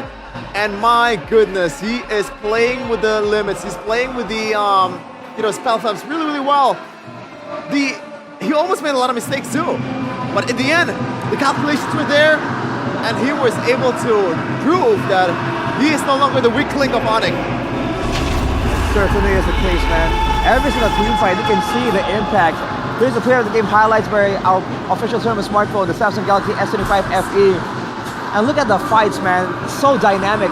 Usually when you see a game like this, one team has a clear edge over the other, but Alter Ego were able to take the fight back to Onyx. You want to see big combos from Onyx? Onyx can do the same. Hijime can do the same. You want to see assassin outplays from Kairi? Dude, Yazuki more than willing to match him when it comes to those mechanical highlights. Oh boy. Even in the XP lane, Lutfi was doing great, but Nino, again, was relevant the whole time. Let's take a look at this again. I love it. And have some appreciation. Gets in there, terrifies, flickers out, resets, hits him with a stun, dashes out, fade away. Oh man, dude. He keeps track of the timing, right? Yes. Because he thought, we all thought that maybe Hijime had the Arcane Shade to reposition. But man, he was able to take that down. And this fight, man, Onyx with the adjustment, they know that the problem is they lack damage because Sans have always been controlled by Nino. So they engage fully on Nino, knowing that they've already forced Hijime to expand his ultimate. And after that, that's a done deal, man. It's a fight with a huge advantage. And this was the final one where Alex got caught. But look at the response. Instead of despairing, a counter engage by Hijime almost turned it around for Alter Ego. But Onyx were ready for it. And slowly but surely, they took the long, slow fight where Skylar was just able to stick on. And in that messy fight, Arfi got left alone, can't kite away. That was the end of it. And I mean, this is just the difference of Onyx with other teams out there, right? Sure, you can win the early game, but a lot of times it happened in regular season. Onyx has the better clutch factor. They're more used to this kind of environment in this stage, in the playoffs. They've been here multiple times, and they've done it multiple times as well, going until the championship. So yeah, until the end of the game, some adjustments that we need to point out. Skylar with the Ice Queen 1 and also the Brute Force breastplate.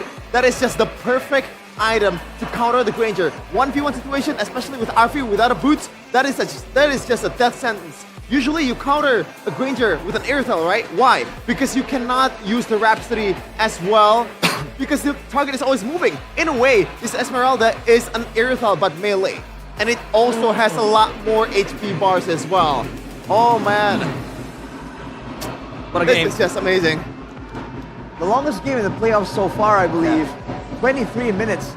In a meta where teams are ending games at 11 minutes, at 12 minutes, Alter Ego and Onyx prove that you can have an eventful game, you can have an aggressive game, and take it all the way to 23 minutes where gold leads did not even matter anymore. Looking at the numbers here though, look at that. Look at the damage from Lutfi, dude. You want to ask about his contribution to the game? 82k. Franz was not playing. He was controlled by Nino. Lutfi, though, was all in there, in the thick of it. Everybody knows. It was a bummer that Arfi wasn't even able to farm a lot of stacks. There were prolonged brawls happening left and right in the Land of Dawn, but he got the stacks quite late, right? He was on 0 stacks, I believe, minute 12, minute 13. So he yeah. only got 2. Yeah. It's so controlled. The fights are so controlled that Onyx are keeping track of who to give the kills to. Even that fight where Kairi was being chased down, he ended up giving the kill to the Gatot Kacha. So everything is just so well thought out from both teams, man. I can't even hear myself. It's very deafening here. The audience. The audience, the Crazy. crowd are crazy, up on their feet. We're losing our voices, but hey, if Not this even is the casting. MLBB, We gotta stop screaming, real life. Yeah, we do. We have need our voices for tomorrow. because we are so loud in the back. Our reaction's very, very hard to hold it back. But man, if Game 3 is as fun as this, I don't know. But do you think Alter Ego can turn it around? I think so. What about you, I'm Chapin? losing faith. Are we gonna see a good match? I hope so, probably. But are they gonna win? I don't think so. Yeah, we'll see. Onyx again, so dominant. Oh man. But there are instances of vulnerability in this Onyx lineup. Kyrie, not the best performance he has in playoffs, so maybe Alter Ego can just maximize that loophole. But hey, we have an interview with a special guest, it seems like. Oh, my goat! Bude, who is the guest? My goat! Who? Your goat? Yes! Your goat, Bude? Kemeriahan babak playoff ini tentu saja mengiringi pula di mana game-game terasa begitu intens. Dan di sini langsung ada Baloy, sumber terpercaya untuk bisa membedah game-game ini. Baloy, gimana nih final Lower Bracket? Seru banget tadi sampai kaget terus mereka saling balikan di team fight. Balas. Tapi Baloy, ngelihat 3 tim tersisa ini, Alter Ego, Onyx, dan juga EVOS. Ini 3 tim yang Baloy emang lihat potensinya dari awal kah atau gimana Loy? Kalau jujur ya pasti kaget karena BTR-nya ini kan pasif lagi. Cuman gue sangat senang sih lihat Alter Ego. Gue liatnya mereka kayak potensial mereka kayak keluar banget. Gue seru banget lihat mereka sih. Di playoff ini? Iya. Oke, jadi kalau ngebahas tentang Alter Ego yang potensialnya muncul nih, emang apa nih Alter Ego yang beda potensialnya kayak keluar baru di season ini? Ya mungkin Saber dan lain-lainnya udah terima aja yang season kemarin gameplay mereka kan lumayan emang lumayan gak ada ya. Cuman bisa dibilang sekarang gameplay mereka salah satu yang terbaik di MPL Indonesia. Oh. Ya, jadi ya itu bagusnya mereka terima ya improve. Bentar, kalau Bude boleh tahu gameplay Alter Ego yang seperti apa yang Baloy lihat? Wow. Soalnya kan kalau dulu mereka cuma tim fight, tapi sekarang mereka udah banyak ngerti lah job desk masing-masing juga dan mereka tahu outnumber meskipun mereka tahu dari dulu tapi sekarang lumayan ke kontrol lah. Dan gua kalau nonton mix check mereka tuh semua bantu satu sama lain sih jadi bagus. Lebih tenang, lebih connect. Dan kalau ngebahas tentang Alter Ego berarti ini memang sesuai ya kuda hitam di babak playoff ini. Maaf, sorry saya. Kuda hitam, Alter Ego adalah kuda hitam? Iya, udah pasti. Soalnya ya mereka sayangnya ketemu Onyx aja sih, tapi gua sangat seru sih lihat gameplay mereka. Oke, tapi kalau ngelihat Onyx hari ini, Onyx yang masih kita tahu Raja Langit nih, Loy. Kalau jujur mereka bagus sih mainnya, tapi gue yakin mereka belum 100% ya kan. Kyrie baru balik dari sakitnya juga kan, dan kebetulan Kyrie bisa lebih perform dibanding yang aslinya ya kan. Tapi ya wajar lah, tapi meskipun mereka keadaan kayak gitu masih bisa menang ya berarti ada positifnya untuk Indonesia sih. Oh, dan ngomong-ngomong karena Indonesia juga ini kan satu slot untuk M7 akan ditentukan di match ini. Alter Ego dan juga Onyx. Berarti kalau tadi udah ngomong positif, berarti ini positif juga nih, udah langsung ke Onyx nih. Selama mereka nggak bakal puas ya, dan gue yakin juga sama Onyx tuh ada coach yang bantu juga. Gue tahu mereka mau improve terus. Jadi ya selama gue di MPL sih, ini salah satu season yang menurut gue Indonesia ada chance lah buat ngelawan lah di M-Series, bukan hanya local dong. Oke, jadi memang season ini nih, Baloy bisa melihat bahwa potensi Indonesia di ajang M7 itu lebih besar dibanding season sebelumnya. Ya kita aja gak lolos Bude, jadi ya berarti mereka improve. Emang lebih hard ya untuk season ini ya? Iya betul. Karena metanya kah atau karena memang di sini juga di mix dengan player-playernya, timnya emang vibes-nya beda atau gimana Loy? Kalau jujur kita ngelolos karena kitanya under, terus kebetulan timnya juga improve sih. Salah satunya menurut gue yang tim paling improve Alter Ego sih. Alter Ego, tapi kalau ngelihat momen kayak gini ya Loy, Alter Ego dan juga Onyx ini kan lagi ketinggalan. Baloy bisa melihat nggak ada potensi di sini Alter Ego mungkin mencari poin, atau mungkin Bisa, mengembalikan bisa. keadaan? Reverse sweep? Gak ada yang tahu, tapi yang gue yakin mereka nggak bakal kasih ini segampangnya sih. Pasti mereka bakal masih ngelawan game 3. Tapi kalau ngelihat perlawanan dari Alter Ego dan juga Onyx tadi di game kedua kan katanya balas-balasan. Sebenarnya apa sih yang paling membuat game itu tuh alot banget di game kedua tadi Loy? Nino. Ninonya emang yang bikin Ya, Onyx kewalahan. sama Hijume. Momennya yang last war sayang banget. Bagus tapi. Tapi bagus, di sini berarti potensinya kelihatan dan bisa. Ini nggak akan 3-0 berarti nih Loy. Semoga enggak ya, biar semua yang datang ke sini enjoy. Lebih worth it lah tiketnya bisa dibilang. Bisa enjoy. Tapi kalau ngebahas lagi dan lagi, potensi apa nih yang kira-kira bisa dimaksimalkan oleh Alter Ego untuk game ketiga? Drop yang bagus lagi aja sih. Soalnya game 1 menurut gua mereka bisa dibilang kena out drop lah ya. Makanya game 2 pas udah bagus dropnya mereka udah bisa ngelawan. Harusnya game 3 kalau dropnya bagus lagi mereka ada kemungkinan bisa menang lah game 3. Berarti Matilda mid lane dari game 1 tuh Baloy tidak terlalu ngelihat itu potensi? Pasti mereka udah nyoba di scrim sih itu, nggak mungkin enggak. Cuman pinternya Onyx, mereka tahu wave clear-nya Alter Ego tuh kayak lembat kan. Jadi mereka maksimalin itu, nggak pernah nge-clear, ngepok-ngepok doang. Sampai Matildanya sama Helger tuh nggak pernah bisa ketasi. Makanya itu yang adjustment dari Onyx yang bagus. Memang di sini Onyx yang cepat untuk menjawab ya. Yeah. Itu untuk Alter Ego, berarti fokusin aja untuk ngedapetin draft yang nyaman dan bisa lebih enak lagi untuk game yang ketiga. Tapi gimana halnya dengan Onyx nih? Gimana cara Onyx, akankah ada potensi untuk menutup ini dengan 3-0 dan melaju di Grand Final? Ya sama, mereka respect lagi, jangan kasih instruction sama IB lagi buat Hijume. Antara mereka pick sama ban aja sih. Soalnya Alter Ego lumayan, kalau kuat midnya mereka kuat banget pegang rivernya. Jadi itu salah satu jawaban. Oh berarti memang dari draft itu akan sangat mempengaruhi bagaimana jalannya game ketiga. Karena kalau Budi dengar-dengar, tim yang lagi satu langkah lagi menang, itu pressure-nya lebih besar daripada yang kalah. Bener nggak Loy? Gimana saya itu? Jadi tim yang kayak Onyx, satu game lagi udah bisa menangin match. Itu pressure-nya lebih besar dibandingkan tim yang lagi kalah. Enggak sih Bode. Oh, enggak. Tapi kalau kalah 2 game berturut-turut baru yang lebih pressure yang 2-0 duluan. Oke. Ya. Dan di sini kita akan melihat bagaimana ini game yang ketiga akan berlangsung. Baloy sendiri tadi restream tuh di festival. Gimana vibes dari playoff ini Loy? Ya di sini sih rame banget ya. Gue kira sepi, ternyata rame. Jadi kayak seru banget sih nonton. Gue sampai berdiri, loncat gitu. Kalian harus nonton di sini. Harus nonton di sini, tapi game akan berlanjut Loy. Untuk satu game mungkin dan juga game keempat atau game kelima. Jadi Baloy ada yang mau disampaikan?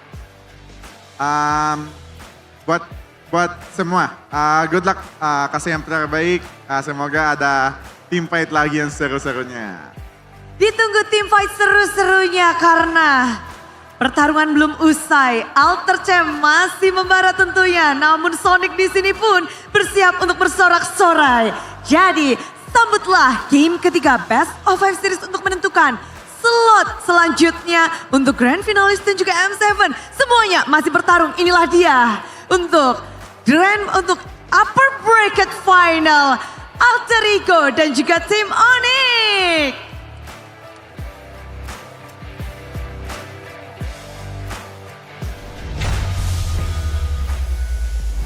Look at how packed Nice Pick 2 is. And Maloyski himself admitted that he was, the hype took over him. He was jumping around, he was screaming. Can you blame him? Wait, Arashi, by the way. What's up? Geek Fam in the playoffs. Yeah, baby, let's go. Hey, Maloy. Right there, it's already packed. You know what could be more packed? Here! Here! Yeah, right here. Yeah, why is he not here? Yeah, there might not be a lot of space with Arashi is here. You know, but Wait, you what? want to Can talk make it work. with your long legs? Yeah, you got long legs. Long legs. You would want to talk with your long legs taking up space. Nicolas Cage? Your man spreading. Man spreading. Long legs, Nicolas Cage? On the Nicolas Cage movie? Yeah. Good movie. Oh man, that was a good movie. If you're a horror fan, should invest in movies like that a bit more. Yeah, we envy the Indonesian broadcast because they get different guests, right? For different matches. We want Baloyski to be here. Apparently, he's back there, or rather in front to experience the game. And what do you guys want to become the guest panelists?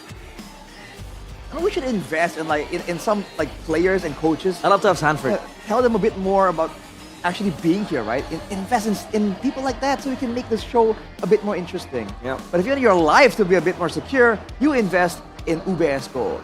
Right there, Shevin. Show the audience back home. Oh, okay. Look at this. Bang. Bang. That's pure gold right there. Pure gold. And you can acquire this pure gold. I'm sorry, my voice is cracking down. With just 200,000 idea, you can restart Thank you saving so much, with Arashi. UBS Gold Bars. Guaranteed 100% authentic, 100% safe, and 100% profitable. Come on, start saving with UBS Gold Bars today. Because why not? What else are you like investing in, right? Because let's be real here. Sometimes they offer great interest rates, etc., great returns, but security is number one. Yeah. Security is number one priority. Welcome to my laboratory. Well, safety is number one priority. And safety is acquired with UBS Gold. Come on and just invest in gold. This gold is one of the best investments you can make. Or you can always invest in a Samsung device and get to the Team Galaxy Zone. Hey, what do you think Alter Ego needs to invest in? I think they need to invest in... I mean, the current team is already good. So invest that more, I guess, you know? Pay them a bit more. I'm talking to you, Delwyn. Go Delwyn. Yo, Delwyn. Dang. Did he just call him?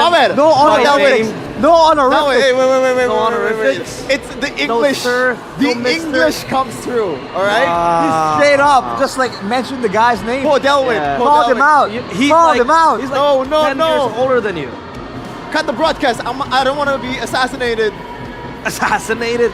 By the way, we have an ATV for audience topic voting. What does AE or Alter Ego need to stop Onyx and secure their M7 ticket? A, play more calculated. B, draft for pickup potential. Or C, win Arfi's lane. I believe they haven't really been playing for Arfi in the first two games. No. So do you think it is A or B? Or even just activate Arfi for your third game? I think it's A. Just because they were doing so well matching up to Onyx in the instinctual split-second decisions, right? But right there, when the game slowed down just a little bit, you saw that Onyx immediately found an opening. They found a way to win over Alter Ego, which is why we said Alter Ego is a very tempo-reliant or momentum-reliant team. The moment the game slows down, they run out of tricks. They run out of they're like a runner, like a long-distance runner. They keep running and they create distance that way. The moment they slow down, Onyx immediately catches up and gets a lead. I mean, to be honest, the opportunity was presented by Alter Ego themselves with Alec just walking around in the bushes, walking around the opposing jungle, and he got punished. Probably could have gotten away with a bit faster AOG. No way. What? 3 in a row, right? Yeah. 3 broken walls. It's scripted, bro. It's scripted. It's scripted. It is scripted. Wait, no. RQ's not in the playoffs. Hey. Whoa. Hey. The walls are broken. Let's see which team will bend and break with this drafting phase presented by the official tournament smartphone Samsung Galaxy S25 SE, in which we will see the bans come straight away. Onyx target bans towards Yazuke, but they leave the Lancelot open for themselves. So do they want to go for the Lancelot angle? Well, they banned the Esmeralda as well, so they clearly understand that Skylar in the gold lane with an Esmeralda is a big trouble for their momentum and movement-based gameplay. Among the planes exists the equilibrium. First pick. This is the first time we've seen the Eve becoming a priority for Onyx, that first pick. It's not really a Sans type of hero, but I think this is picked up as to not really, be put in a bad spot when the second phase comes in if they don't want to show the mid laner. And it gives them much more control, much more spacing with the box, with the RWM. And they try instantly with the Farsa.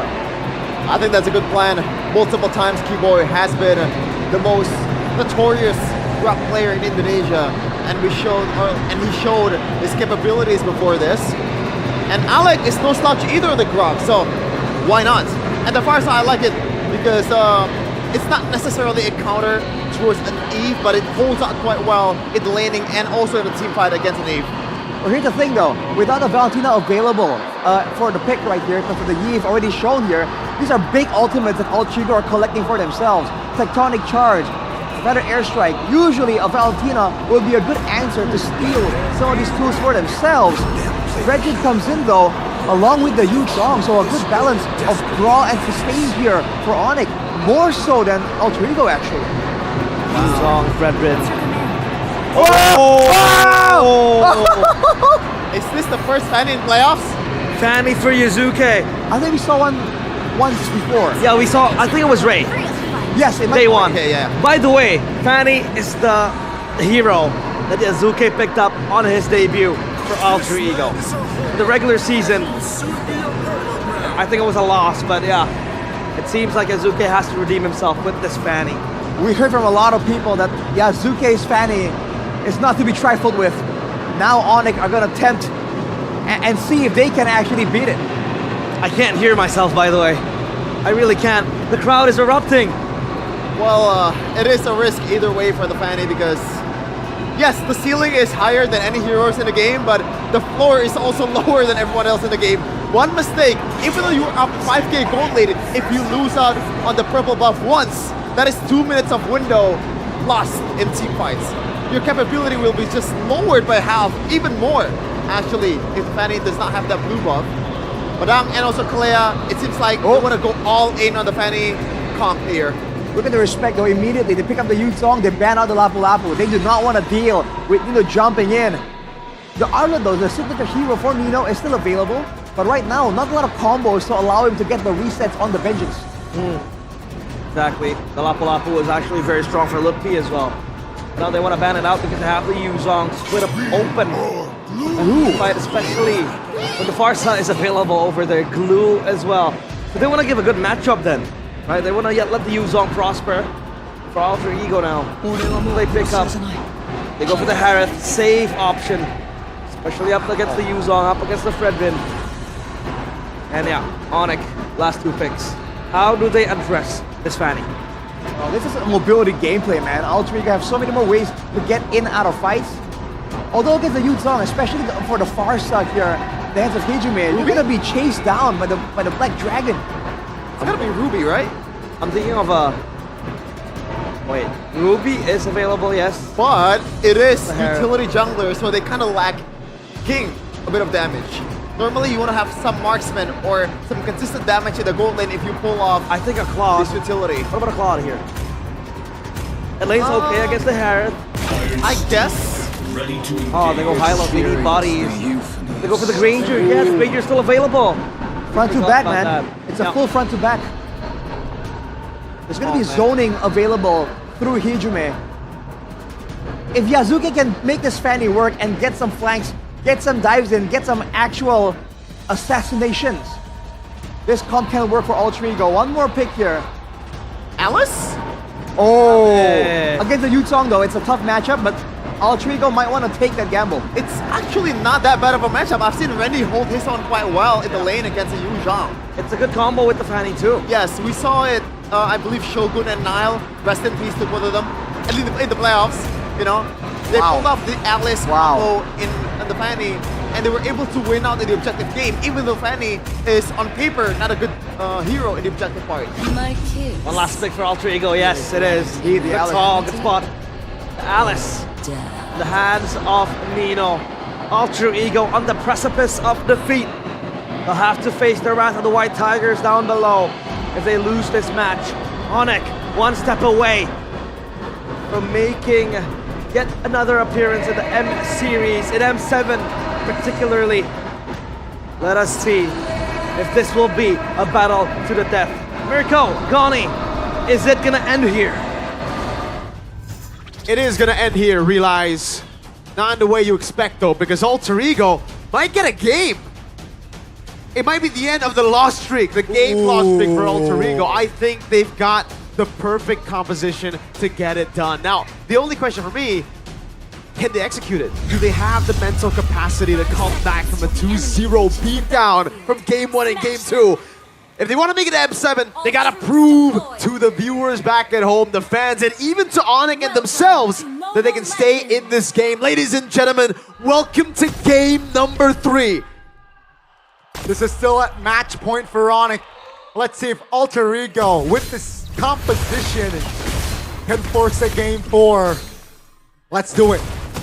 The scary part about this composition is the fact that Lutfi's on Yuzong, man. Yeah. 100% win rate in the playoffs so far. Has only been given twice. The first time he stomped through everyone. It was a crazy display, and Yazuke! Oh, Yasan's in an awkward position. That's gonna be Sans pinned down. Alec will use the flicker and find first blood. With a Cyclone Eye, Alec trying to buy time perhaps, and he is A-okay.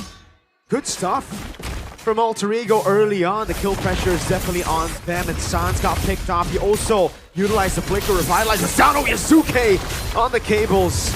Something we haven't seen since the regular season, where he played it in his debut, by the way, and he won on this pick. Emblems by GamesMax. Let's take a look here. Tenacity, Vitality, pretty safe there. Everything seems to be quite normal. Don't really see anything too crazy. Yeah, it's just standard stuff when it comes to the emblems here. Oh, T-Boy is quite long for my liking. But yeah, everything after that kill, Alter Ego, they gotta convert on towards a turtle later on. Keep in mind, Sans won't have his flicker for that turtle. Okay. So Alter Ego plays slow now, right? They got an early kill to Sans, which means Hyujimen just hit level 4. They should have prio over the neutral objective. They gotta burst this down. Oh, there you go. Keyboy taking a beating. Revitalize pop. That's info though. Hyujimen, no feathered airstrike. Onyx quick to move and jump on towards that turtle. Alter Ego should be okay in just conceding, but they can't lose a member. Onyx, they look for more in the jungles. Yeah, ended up being pretty bad for Alter Ego there. Harry with a walkout, gets a taunt down as well, but Nino is going to walk up. That's going to be the retribution win. Oh, Nino! Finds an immobilization. Wow! Boom, and petrify by Lutfi! That will be the end of Alec and Yasuke in the lane. Hyujimen 1v1 against Hilasan. And for Alter Ego, you would much rather give the turtle away for purple. You give the turtle away, you don't even get your purple. Well, you do, but you get slain, so you don't have purple for the next few minutes. That's brutal. Might be fatal. Alter Ego still have a really good late game, but now it's all about surviving. And Onyx got what they initially wanted with the composition. The Yuzong to fly around for the neutral objective, the zone. Now Keyboy. Uh-oh, they will go all in. What they're saying is, you know what? At least now we get a kill. We get a couple of 100 gold from that fight.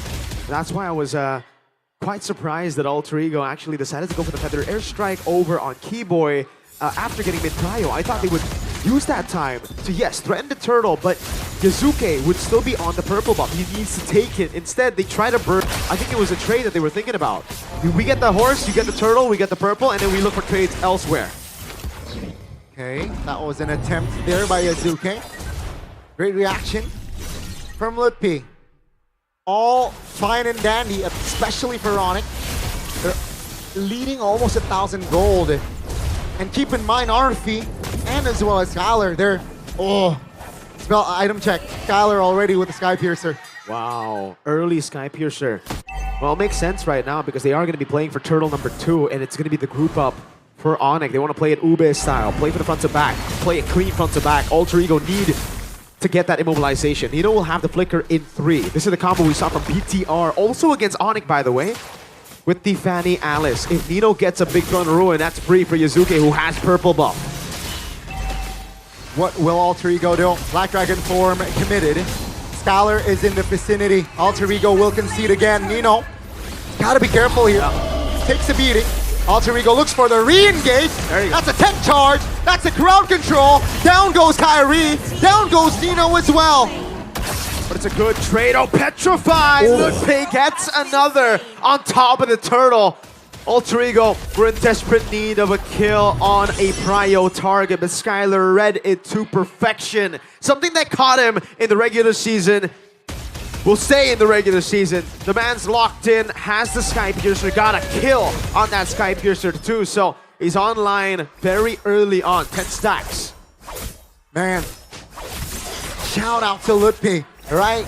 I think this whole series, Lutpi has displayed an amazing performance on the EXP lane. And you know, you gotta keep up against Lutfi, who is looking like he is at his prime. Signature pick, 5-1. Ooh, my lord, man. In the playoffs, still 100% win rate. Skylar 3-2 on the Granger. I honestly thought in this game it might be a Claude, you know, try to dive in towards the Harith, dodge away from the Blinks, but Onyx, we're looking for a pure early game start. Wow, Yazuke. Finally there. Some signs of life from this Fanny. Another kill on the board for Yazuke now. Can Onyx find counterplay in the top side of the map? 4 members already committed. Finding the Mega. Yazuke will escape, but take a look at Arfi. For a second there, he was free hitting, and that's another kill on the board for Alter Ego. Yazuke's Fanny was feared in the entirety of the regular season, even more so than I think most junglers, even Kai, in the regular season. And this shows you how lethal it can be. The team was behind, he was killed early, but he's 4-1-1. He's on a mega kill now as the Black Dragon form gets used up. This is, oh no, Sans got caught! Now Alter Ego, they are a man up, but they lose out on the turtle. Great Lord pathway! Nino finds a 3-man connection. Now Onyx, they will run for the hills, but Alter Ego, they smell blood. Onyx, they are trying to hold on here, especially Keyboy, which are Alter Ego on a roll. That's the combo I was talking about, Gani. Throne of Ruin.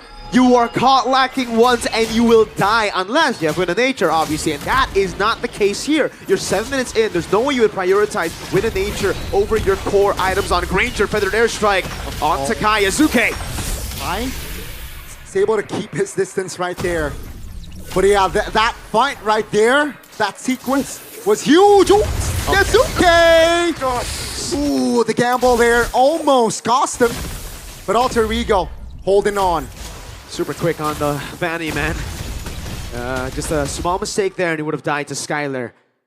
But yeah, Throne of Ruin locks you down. It's a free opening for the Fanny to go and cutthroat you. And you can see the atomization as well, even though they didn't really find a lot of success in the early game with that combo.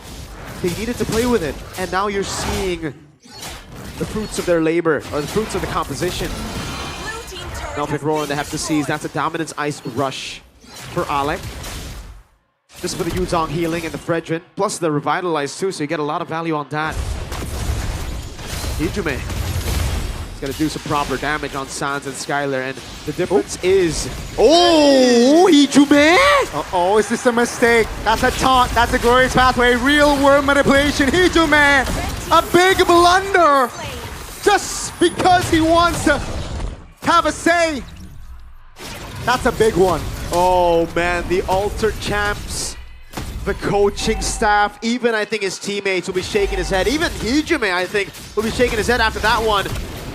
Recalling in front of Sans, it's a sin and it was punished by Onyx instantly. A flicker burnt would have been a proper punish. He died for it. Now Alter Ego, can they recover? RP with the conceal. Kyrie compose retribution. Take a look at the mid lane. Yazuke finds a kill. Looks for an opening. That's a big feather edge strike. Kyrie cannot handle the damage. Yazuke pops off. This guy is a monster, a beast. We thought it was going to be Nino after the Ducky shout out, but Yazuke comes back in. Hijume's mistakes, his sins, forgiven by Yazuke. He says, don't worry, I'll shoulder all of it. 7-1-3 on the Fanny. He didn't just get Sans, he got Skylar with him too. And Alter Ego are back on track. Despite losing Hijume's flicker, a life for no reason. Despite losing the Lord for no reason, Yazuke says, don't worry.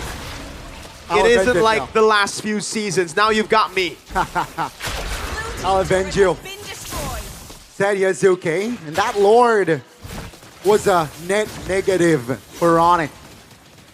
It The was. fight, they lose out on the structure, and gotta say, you know, the composition here. There's Farsa, there's Harith, there's Alice. The late game for Alter Ego is looking good. It is looking phenomenal, man. Onyx will have proper control too. Like, they have good wave clear. But the threat is, what are you gonna do against the Nino skill 1, Throne of Ruin, Flicker combo, right? Yeah. This is something that you're gonna have to predict. It is almost instantaneous once you blink in. You can predict it right a few times, but every single time? Oh. Well, I guess if there's a team to do it, it should be Onyx. Sky Piercer already, and the respect. Whoa, I thought that was going to be a Wind of Nature. Turns out it's a Magic Blade. I don't know. Putting your trust onto Keyboy and Kyrie to heal is one thing, but when you're secluded, when the fight's messy, I don't think you can rely on that. Feather Airstrike zoning him away. That's a free purple to Arfi. Oh, there you go. See? When you see that orb, you gotta be like, you gotta predict. You're like, oh, are they going in? Luckily, I think they got the info that Yazuke was up top, so there was no way Nino would go for it. But yeah, that's what I'm talking about. Very difficult to read in. Orange buff take as well with the Retribution. 3 levels ahead, Yazuke. Things are looking good. All they gotta do if they want to force a game 4 is just hold on. Hijume, that's a great item as well. The glaive already in hand, but there's also the Genius one, meaning the players for Onyx, if you have magic resistance, can feel the penetration. If you don't have magic resistance, you can't feel the magic power from that Genius Wand that is in Hijume as well. Lord spawning in the game. Only the second Lord of the game, but the tension makes you feel like we've gone through a lot more. 12-6, a 4.6k gold lead, a slow push up top. Alter Ego hold all the advantage. Nino with a very dangerous angle of attack. Look at that. It gets spread out by the Magic Sentry. Well played, but they know now that the Granger's in there. But the airstrike, Alice doesn't go for it. Kyrie isolated, still has a sidestep there. Glorious Pathway prematurely popped. Alter Ego simply just go back. Yep. Wave up top, still good, I believe, for Alter Ego. The total damage of Sans, the carry, 30,000. And they will just go for the push, slow but sure. Kyrie face sets, that's Yazuke spotted, that's a taunt. Good reposition here, all okay for Alter Ego, but they gotta be careful here. Kai finds a big taunt, Razor's Wrath popped. Just on towards the Garak though. And it's a reset, they want to cycle their skills now. Now it's Alter Ego. We're again going to play slow. It's all about the slow game for them. Fanny sent up top. This is the thing about the Fanny, right? Yeah. Something we haven't really seen too much. Usually you just commit to the brawls because it's very hard to secure that far lane control. But with the Fanny, it's extremely easy. Send him up, send him down again. Even if he wants to recall, maybe drink tea in the meantime. All good with the cables. All is good, all is well. Alter Ego playing it very, very intelligently here. And Onyx. Oh, they have to respawn Alec though. Has the immortality. Feather Airstrike pops. Revitalized. Glorious Pathway Keyboy isolated. And will be taken down. Green light for Alter Ego. It's a 5v4. Sans, take a look at the Black Dragon form by Lutfi. Petrify, that's a Purify popped. Yasuke back! Yasuke looks for an opening. A big taunt. Yasuke barely survives, and that's Nino trying to hold on and will escape. Alter Ego still alive with 5. The question was, would Alter Ego's mental be strong enough after getting battered 2 games in a row? The answer is yes. They got that championship mentality. And they're performing out of their minds. Alec, the man, who I believe was the most improved player this season, stepped up. Just that tectonic charge was worth it. The flicker burn from Sans was worth it. But Onyx wanted to go for more and they were punished for it. Yazuke, man, 1 HP, glowing wand on him, stayed cold, composed, with a Lord now, with the items all favoring. Wow, even the Genius Wand, by the way, for Hijume. That means it's double pen. That last item should be the Holy Crystal. Okay, never mind. They go for the Blood Wings. I wanted to go for like a full glass cannon, I thought, but even he... Well, maybe it was after the recall, after that taunt, that he decided, you know, maybe we don't go for that anymore. But Alter Ego are certainly looking for the siege, their first point in the upper bracket finals. Can they hold on? Can they delay this series? Alter Ego will not find the base turret. Onyx will defend. And it's another reset, seems like. Onyx stood their ground. But they have another chance to siege. Hyunjumin will have his Feather Airstrike very soon, and Nino, again, is waiting for the Flicker. If he gets Flicker, up, 18 seconds, that's a big threat. There you go, Feather Airstrike. Skylar already zoned 2 base turrets for Alter Ego. And it is a far lane and a mid lane. Alter Ego with the discipline. They are not going to let their passive take over. A very great approach there on towards the siege. You get the base turret and you back off, you know. And it's another long reset here, especially for Onyx. 80 long seconds, not much they can do. No. Again, would love to see the items right now. Skylar, he got that 1 kill super early, if you remember. It was turtle number 2, and then after that, not a single one. Kai? Oh, Kai. Oh man, yeah, every time you see that possible blink for Alice, you just hold your breath, Feather Airstrike. That's onto the frontliners, man.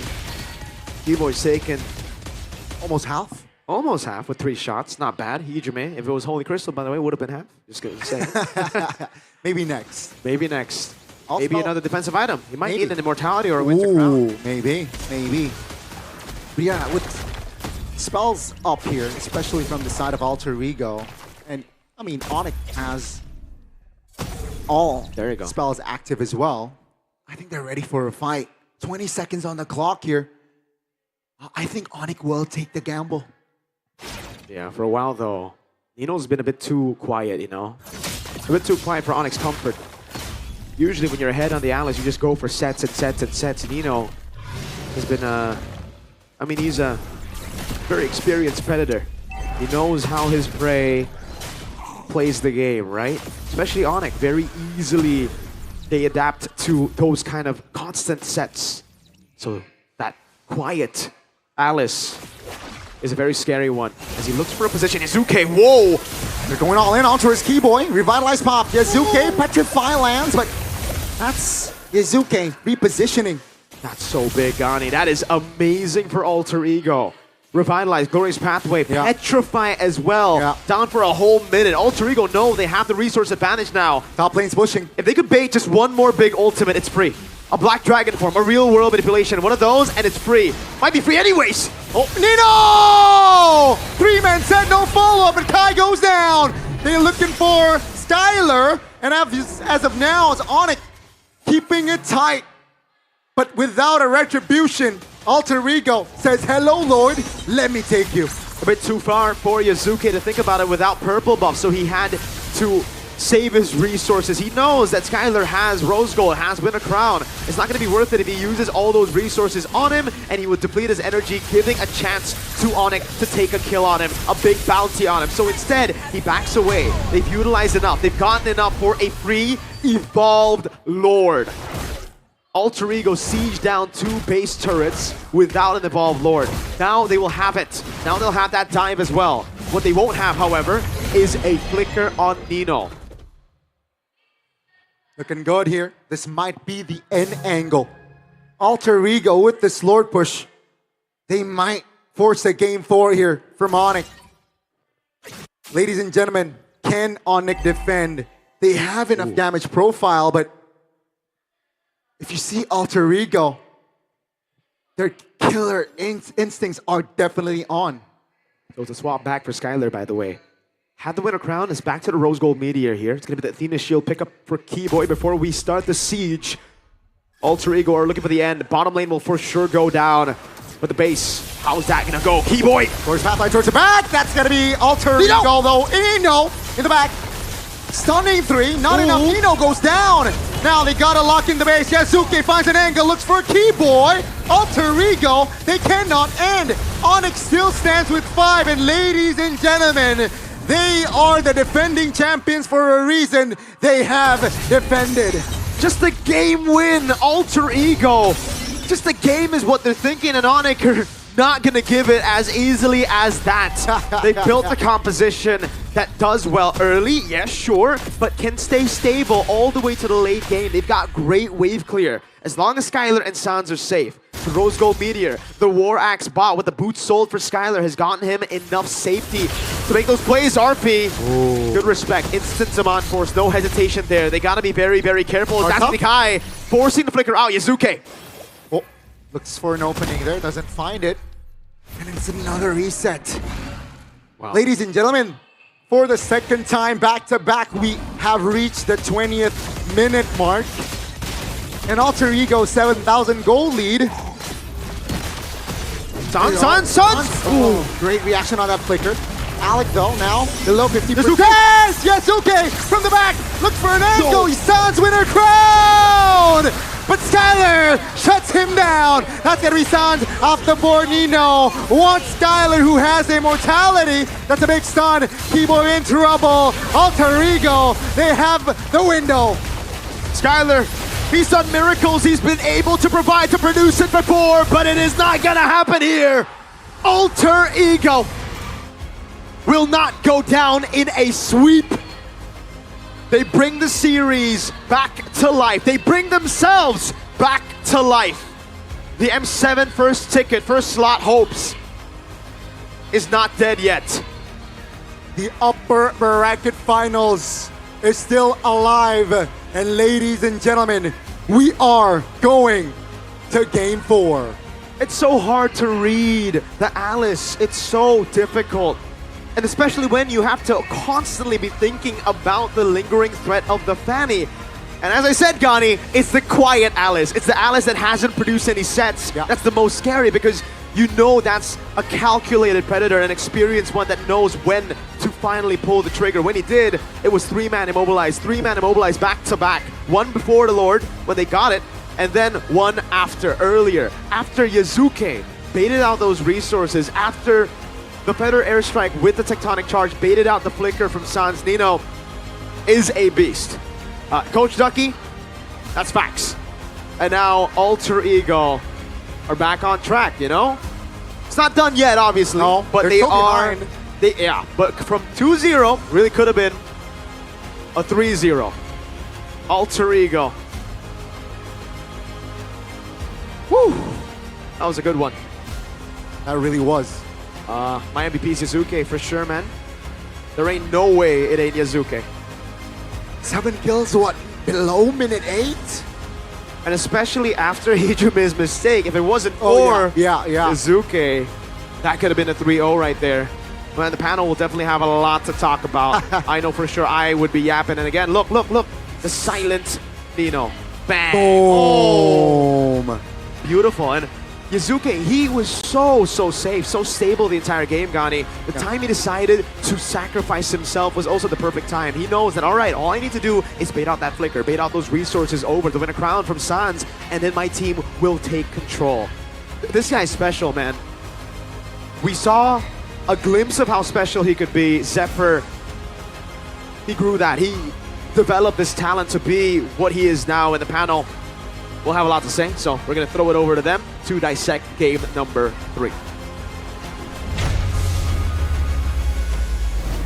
Man, Alter Ego with a lifeline to hold themselves and delay Onyx arrival to the M7 World Championships. But my goodness, what a game from Yazuke with the Fanny. What can I say, man? This guy went into a team fight without assistance, picks off Sans, which is already a monumental achievement, pivots around and picks out Skylar as well in the same team fight. What is this guy on, man? I don't know, man. I said it right from the get-go. This composition, any Fanny composition carries a lot of risk. But in this game, it doesn't seem like the risk was even there in the first place. When you have a Fanny this capable, there are no risk. Even then, you know, I see some of the plays where he didn't have the purple buff. He knows that he's not going to be able to output as much damage as he wants to. He's just there as a zoner. A zoning Fanny. I think it's only one occasion, but you can see the intelligence, how he knows the limit of his heroes, what's the capabilities of his heroes, and this is just the moment where he picks up two of the backliners of Onyx at the same time. Look at that, dude. The angles of the broken walls benefits him. That is true. That is very true, actually. Yeah. Oh, wow. Damn, Yazuke. This guy finally shows the hero he used on his debut. Now brings him the MVP, the player of the game, presented by the official tournament smartphone, Samsung Galaxy S25 FE. Insanely good, mechanically gifted, and he knows the right targets he has to go through, right? I mean, shoutouts to Nino with the Alice to set Yazuki up for success. But this guy is very intelligent as well. Yeah, you gotta shout out the rest of his team too, man. Like, everyone was doing insanely well. There was one moment we might see in the highlights, by the way, that we can say isn't really all that intelligent, all that calculated. Yeah. But overall, dude, Nino on the Alice already.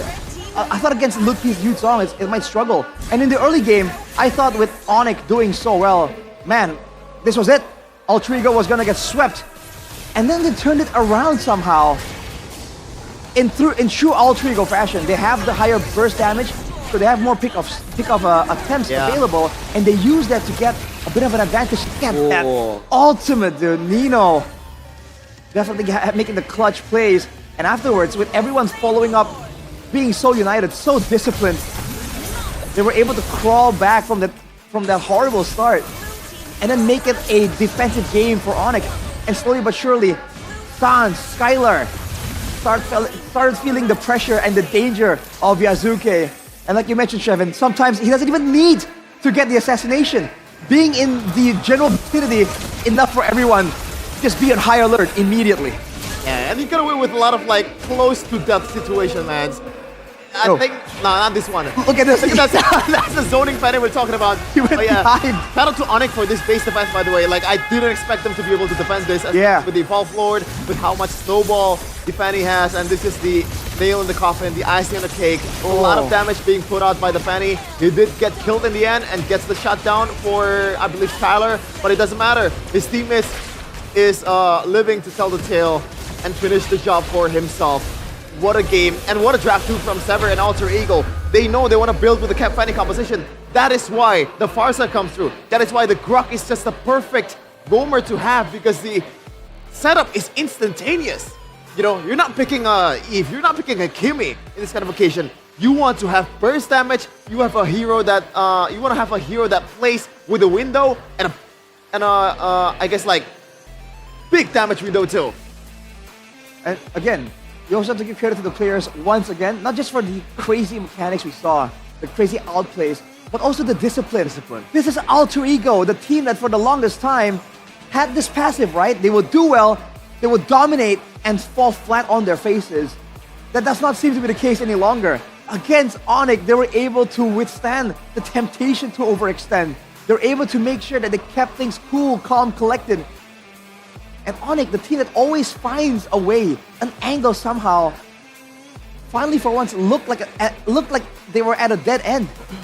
That they were at a loss for plays to turn things around. Back-to-back 20-minute games.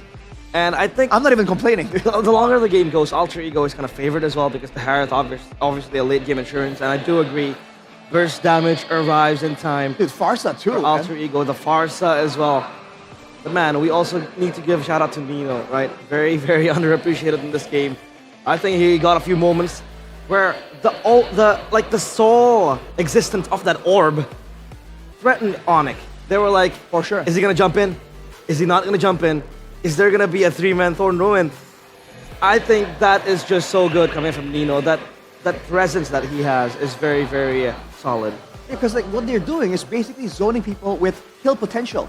You put the wall down immediately. Okay, if I get knocked up by the Tectonic Charge here, I'm done, right? You see the orb, if I get hit by Nino's ulti here, I'm done. So automatically, if you're Onyx, you're just struggling to find a proper avenue to walk in, to try and get even a glimpse of the neutral objective. When Yazuke comes in, oh, disables. I mean, like, that's what we mentioned in Zoning Fanny.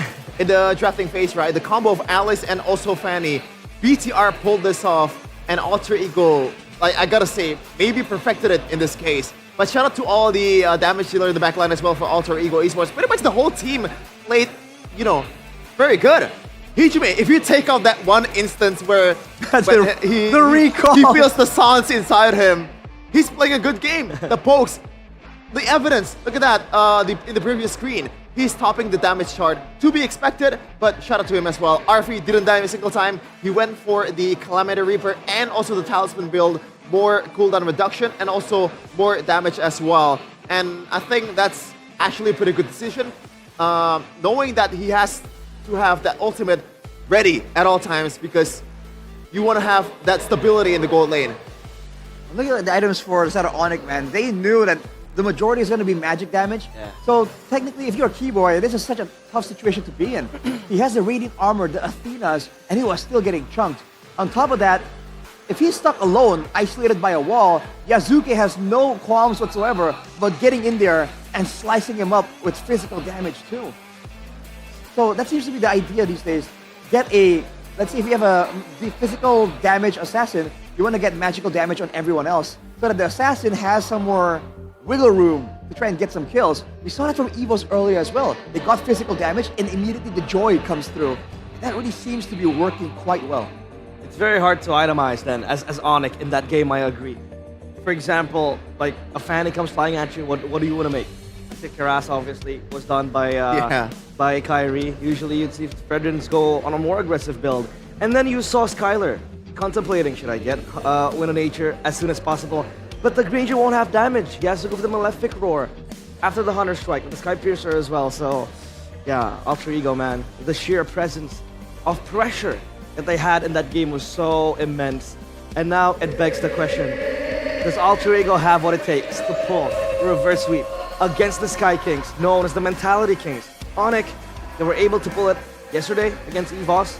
Will they be the ones swept back by Alter Ego today? It's a good question, especially the fact that I don't think the Fanny will be available in the next game. You think it'll be banned? I think so, man. They're gonna have to let something go in exchange for that Fanny. Nothing comes for free in a situation like this. Obviously, but do you want to have Yasuke Fanny again? I mean, I wouldn't, but who knows? Just wait. We'll just have to wait and see if they if they ban the Fanny. They might just give away a few strong picks too, right? For Alter Ego. I feel like Onyx might just abandon the whole front-to-back angle altogether, especially if they can't guarantee that the Alice won't show up. Yeah. Because Alice is such a big problem when you're trying to play front-to-back because the movement isn't telegraphed. You have no idea if she's going to be there or not. So it's Schrodinger's Alice zoning your whole team. Yeah. And you have to clump up and push together. Yeah, and by the way, the Throne of Ruin, even though it's kind of telegraphed, like it has a delay time before it is activated, the CC. Before you get into the orb, you can already activate it. So you don't have a vision. Like, is he gonna ult? Is he not gonna? So you can charge the ult before you enter the orb. And once you enter, so you swap. Plus the flicker as well? Yeah, with the flicker. Especially yeah. with good the gap flicker. close. Good gap close with the Alice. Onyx needs to craft something to topple this. If they want to stick with the front to back and maybe try to take out a few heroes, we'll just have to see. Before that, we do have an interview on stage with Alyssa, with I believe a crowd member. Take it away. Wow, kembali bersama Alyssa. Kali ini melaporkan langsung dari MPL Arena. Sonic, mana suaranya? Kok kayak lemes ya? Alter James, mana suaranya? Oke, cukup ramai di sini, cukup panas 2-1 dan kita bisa melihat ya permainannya tidaklah mudah karena di permainan ini pastinya menentukan siapakah satu tiket yang akan dibawa oleh tim yang akan mewakili Indonesia di M-Series. Tapi Alyssa tahu bahwa teman-teman super fans yang datang ke sini pastinya nggak cuma sama temen aja, tapi kayaknya banyak juga yang pacaran dan berpasangan nih. Ada our visual couple di sini, boleh berdiri nggak sih temenin Alyssa? Ini rame banget ya yang sebelah-sebelahnya ya. Boleh ramein tuh ya masuk layar. Oke, kakak boleh berdiri. Namanya siapa? Salsa. Dan juga Azril. Azril, ada Azril dan Salsa. Kalian adalah sepasang couple. Iya. Pacarannya udah dari kapan? Mau 2 tahun. Mau 2 tahun, cenah ya. Kalian emang terbiasa MPL date apa pengen cari suasana baru aja nih? Emang biasa. Oh emang biasa MPL date. Jadi suka datang juga di MPL Arena kalau regular season? Iya. Ya, oke. Nah, Alisa pengen tanya nih, kalian kalau misalkan MPL date emang nontonnya Onyx aja atau ada tim lain sih? Onyx. Kebetulan kamu ya yang ngefans sama Onyx ya? Iya. Oke, kalau gitu ngelihat permainannya Onyx gimana? Kenapa? Ngelihat permainannya Onyx gimana? Keren banget sih. Keren banget ya. Oke, kalau gitu langsung aja kita tes kecocokan kedua pasangan ini ya, kedua sejoli ini. Langsung lihat ke arah kamera. Boleh nih ya love-love-nya. Oke. Nah, kalau kalian sendiri nih sebagai Sonic, ada nggak sih pesan-pesan yang mau disampaikan buat Onyx? Semangat Onyx, semoga menang. Semangat Onyx. Semangat Onyx, semoga menang ya. Oke, tapi Alisa punya sedikit hadiah nih, boleh diambil salah satu nih ya. Ada surprise items in game, boleh dikasih lihat ke arah kamera. Dapat apa nih Salsa? Wow, dapat M1 Recall Effect. Ini item yang cukup rare ya. Congratulations, nanti akan dihubungi oleh tim ya. Dan have fun, semoga tim yang didukung menang ya. Langsung aja nih kita akan beralih mencari pasangan-pasangan lain yang sepertinya sedang bersemi cintanya di MPL. Nah, kayaknya pas nih kakak, boleh nggak sih temenin Alisa, boleh berdiri. Namanya siapa nih kak? Visto. Visto dan? Ade. Oke, kalian dari Jakarta atau dari mana? Dari Jakarta. Oh, dari Jakarta ya. Ini nonton sama pacar? Mantan pacar. Mantan pacar? Wow, apakah boleh kesini dengan mantan pacar? Ini gimana nih mantan pacar kok bisa MPL date? Ngajak balikan dia. Oh, rupanya mau ngajak balikan ya. Jadi gimana ini, diterima nggak ngajak balikannya kakak? Diterima 14 tahun yang lalu langsung. Oh, sudah menikah ya rupanya. Kakak kalau boleh tahu sudah menikah dan sudah punya anak belum? Udah anak 4. Oh, sudah 4 ya anaknya. Sang mantan kekasih yang bersemi kembali cintanya. Tapi ini sebagai Sonic berarti? Sonic. Setia datang ke MPL Arena? Setia dong. Oke, kalau begitu langsung saja nih Alisa kasih ya. Ada item in-game spesial nih, boleh teteh dipilih ya. Dapat apa? Kasih lihat dong ke kamera dong. Dapat M5 Battle Emote. Wow, seru sekali ya. Congratulations dan semoga enjoy ya nonton di MPL Arena. Dan kita akan lihat-lihat lagi ya. Kira-kira siapakah yang berjodoh. Jadi kita akan langsung aja cocokkan berikut ini.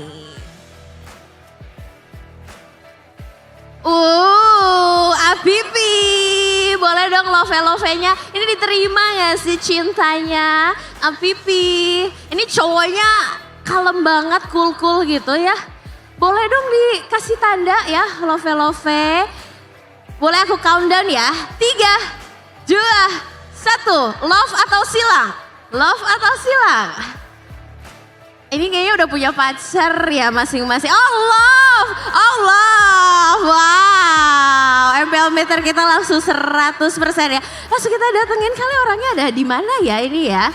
Langsung kita kasih battle emote kah? Atau kita kasih rare item yang kita milikin ya.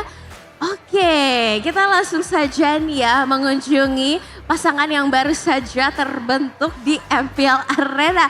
Halo, sudah bersama Alisa di sini, namanya siapa? Nama aku Yara. Yara dan juga Elvin.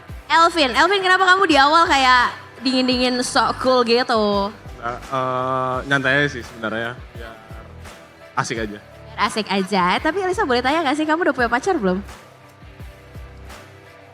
Complicated. Complicated, oke. Kalau kamu sendiri udah punya pacar belum? Belum. Belum. Kira-kira tipenya bukan? Tipe Elvin bukan? Di sebelah Alisa ini.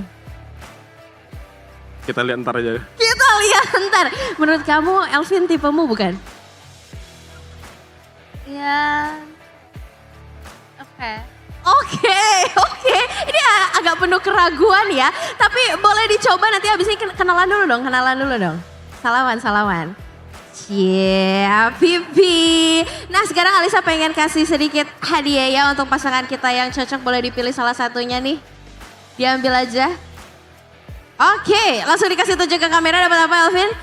Dapat M1 Recall Effect. Wow, ini juga item yang cukup rare. Oh iya, oke. Langsung aja dipilih juga nih. Yara? Dapat M2 Recall Effect juga boleh dikasih lihat ke arah kamera ya. Oke, ini kedua item yang cukup rare. Boleh, nih kan satunya Alter Champ, satunya Sonic ya. Boleh disampaikan gak sih pesan-pesan satu sama lain nih sebagai pendukung dari tim kesayangannya masing-masing? Semoga siap kalah. Oke, begitu soft namun tajam. Elvin, ada yang mau disampaikan? Sebenarnya nggak penting siapa yang menang, yang penting siapa yang bisa mewakili Indonesia. Oh, siapa yang bisa mewakili Indonesia? Nampaknya Onyx begitu pede ya. Kalau misalkan Alter Ego yang mewakili Indonesia bersama dengan Onyx boleh gak sih? Boleh banget, yang penting bawa M7 balik ke Indonesia. Bawa M7 balik ke Indonesia, wow. Semoga kalian berjodoh juga ya, habis ini boleh ngobrol-ngobrol ya. Dan kita akan lihat apakah ada pasangan lain juga yang kita bisa bentuk di MPL Arena. Jadi langsung aja datang ke Nice Pick 2 ya, masih sampai tanggal 2 November. Dan kita akan melihat siapakah wakil Indonesia di M7. So, panelists take it over. Love-love-nya mana? Love.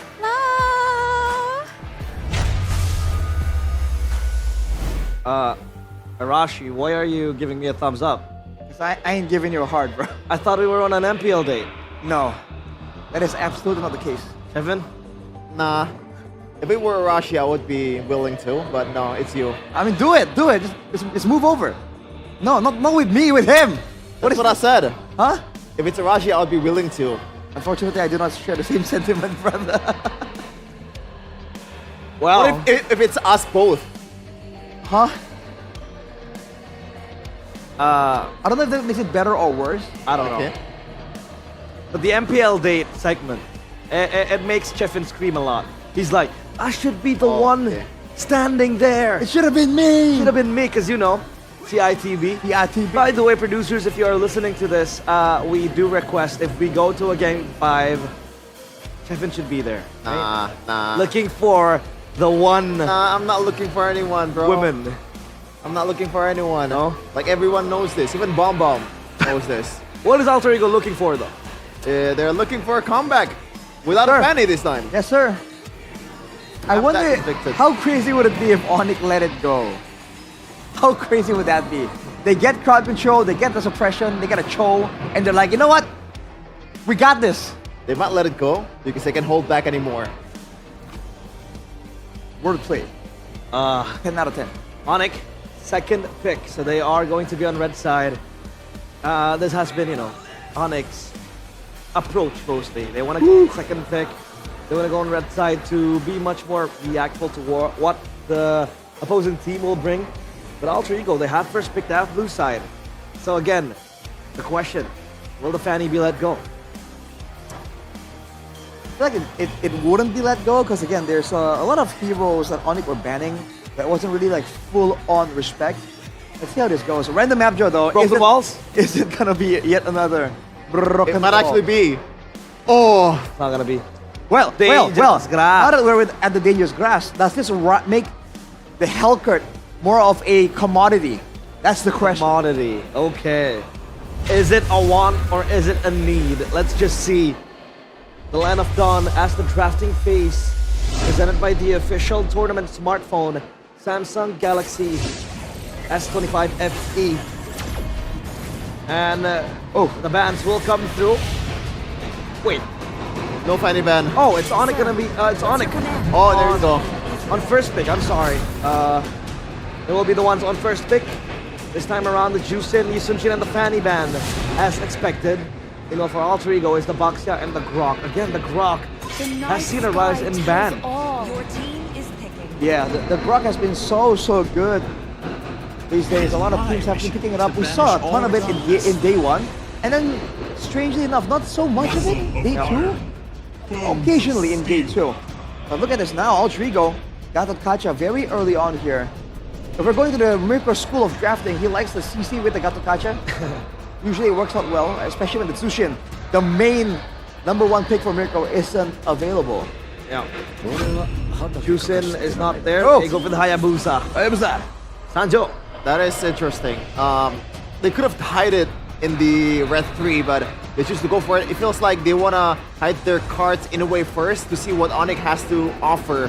For sure. For this pick. It's most likely gonna be mid laner. If we're going by what's happening throughout the playoffs, usually you want to draft the trio mid first before you draft the side laners. CC is available here.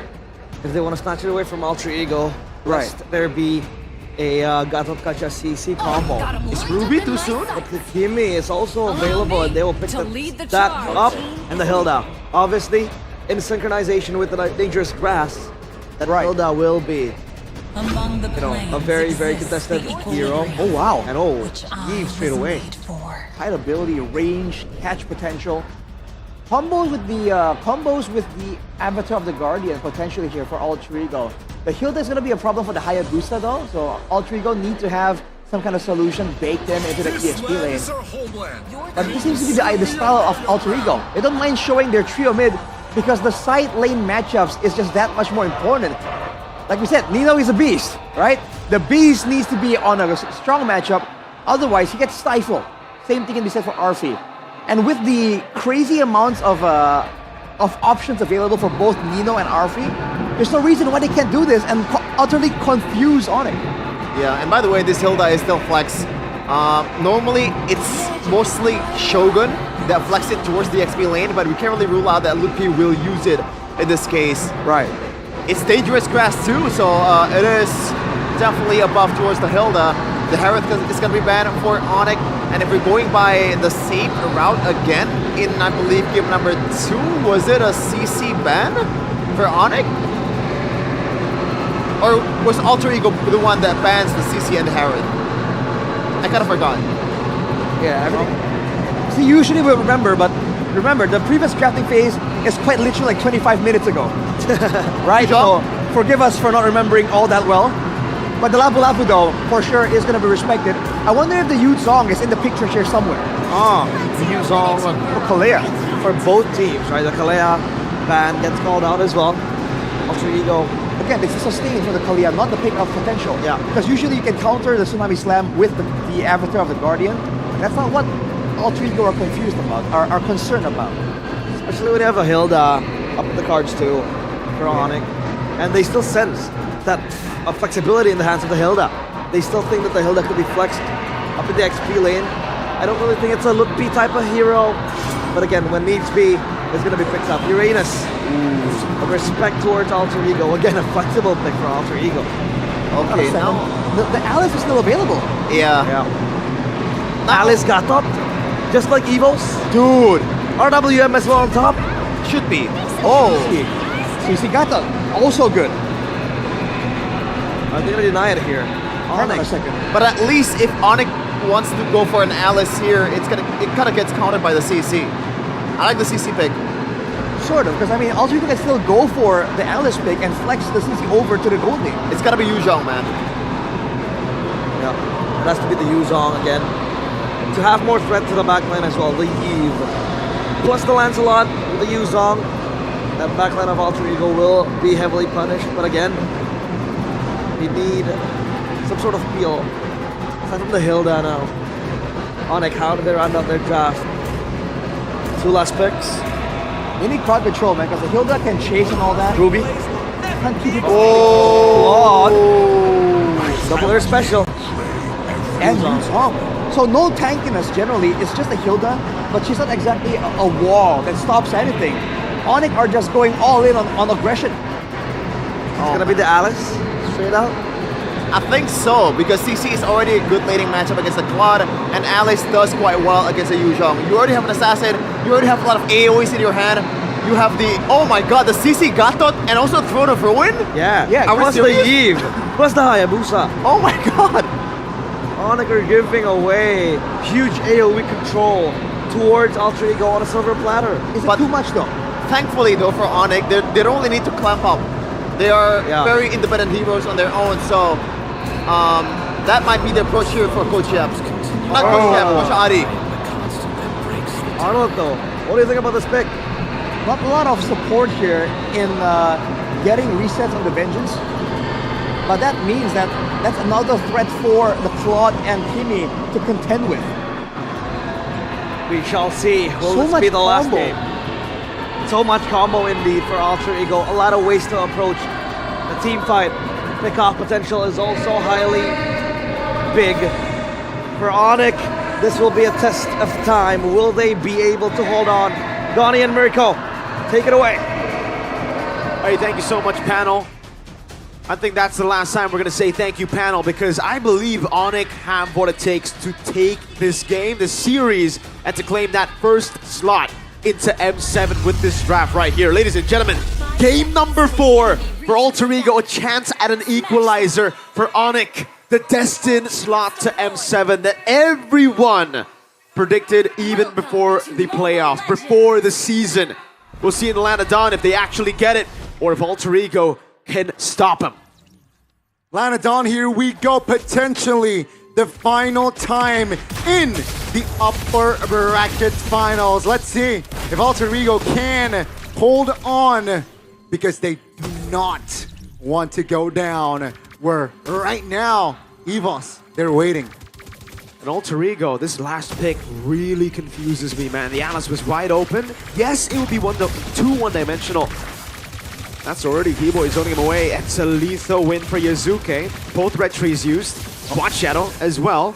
But that last pick, Arlet, Gani, Alice was wide open. It would have made it very one-dimensional, but still, I think it would have been better than the Arlet pick. You're picking this into a Yuzong. That's a winning matchup for already a very comfortable Lutpi on the Yuzong. And he has performed very well in this series. Lutpi popped the Petrify though. Keep in mind that.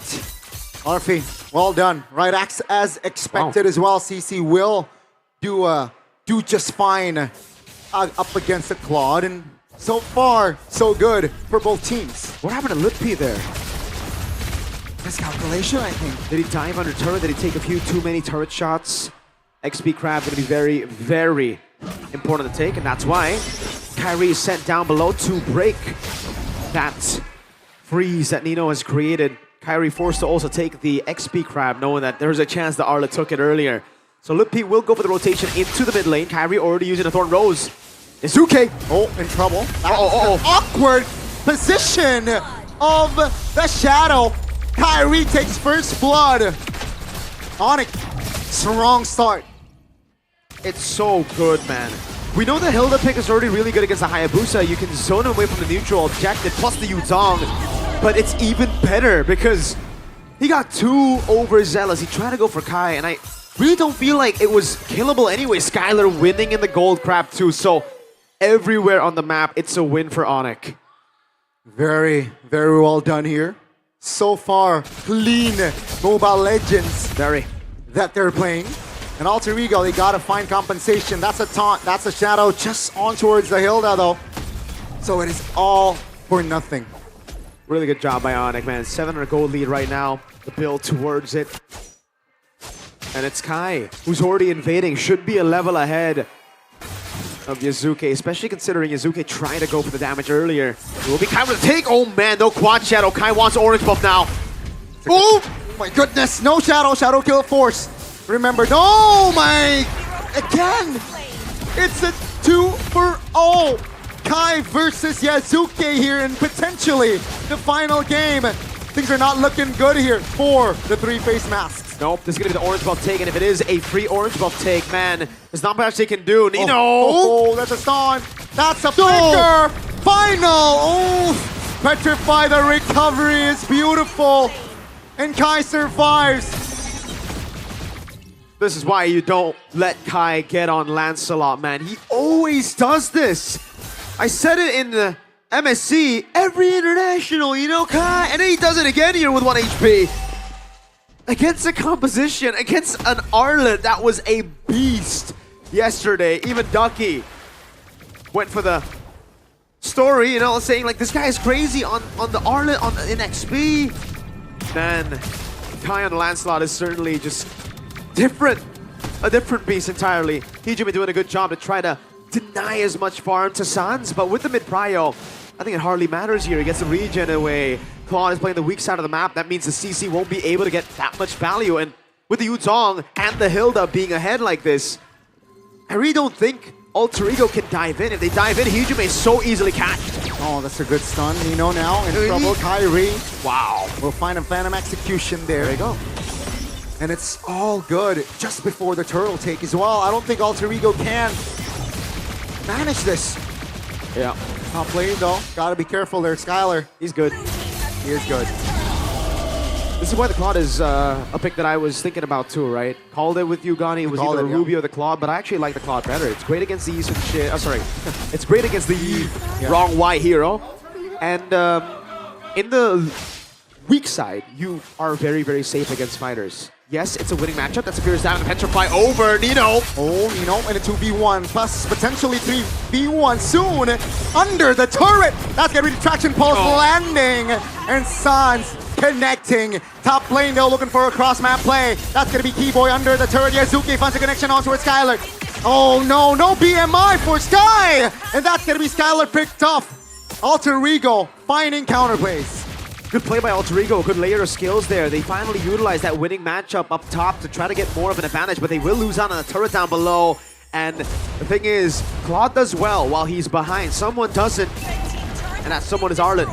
When you're behind, you lose a whole lot of your value. You need to be at least even, especially against a losing matchup in the Yuzong, especially against so much mobility on the side of Onyx. And that's why Ludwig wants to capitalize even more for it, but he's caught in enemy territory. Well, here's dive on towards the back. Should be okay.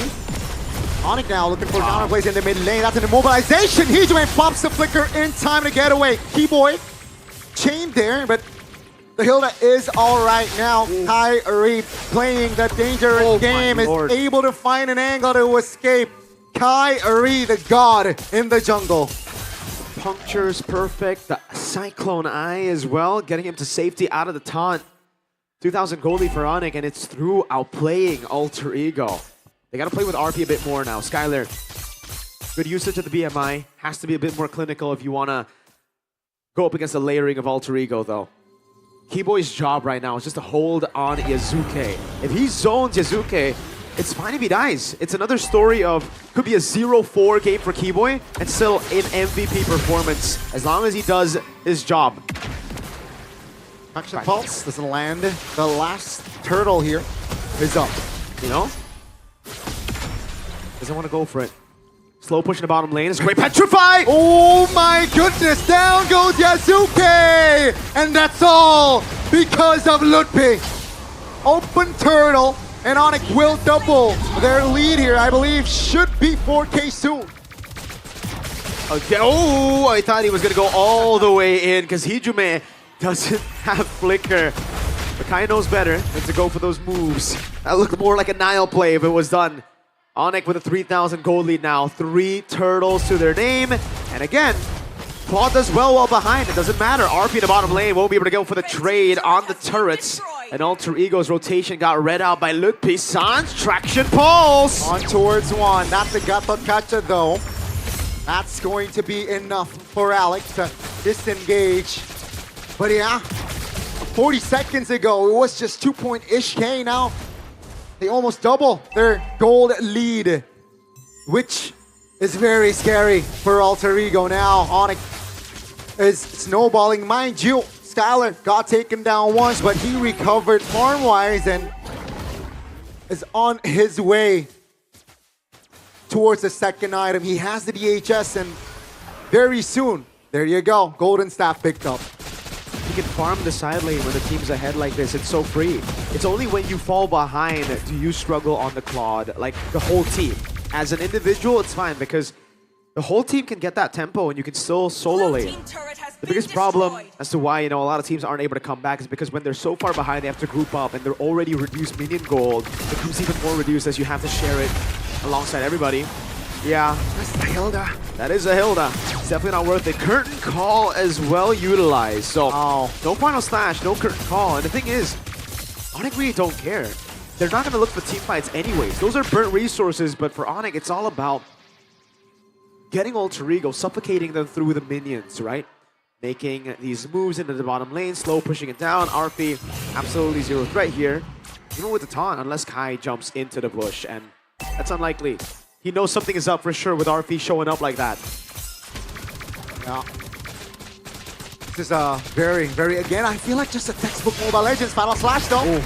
Calm reaction there from Sans. No flicker though for this Lord Cake. Alter Ego looking to create opportunities. Bottom lane is good for Alter Ego, but Kai is going to be there right to clear it out, making it even in the bottom lane.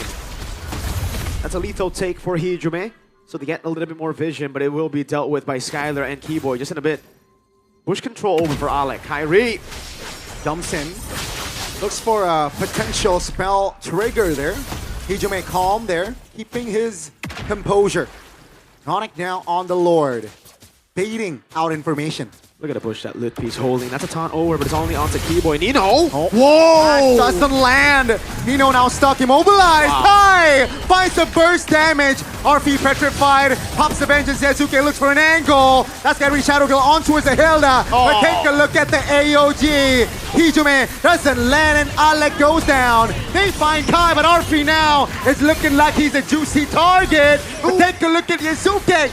He finds the shutdown and double, got the triple. Yasuke is here, folks. But it's gonna be Keyboy in a 1v1. He gets the shutdown. Keyboy on the Hilda. You can clear everyone out, but Keyboy's there to finish you off when you have no shadow kill. And man, that timing could not have been worse for Yasuke on the shadow kill. It was up just barely after he died.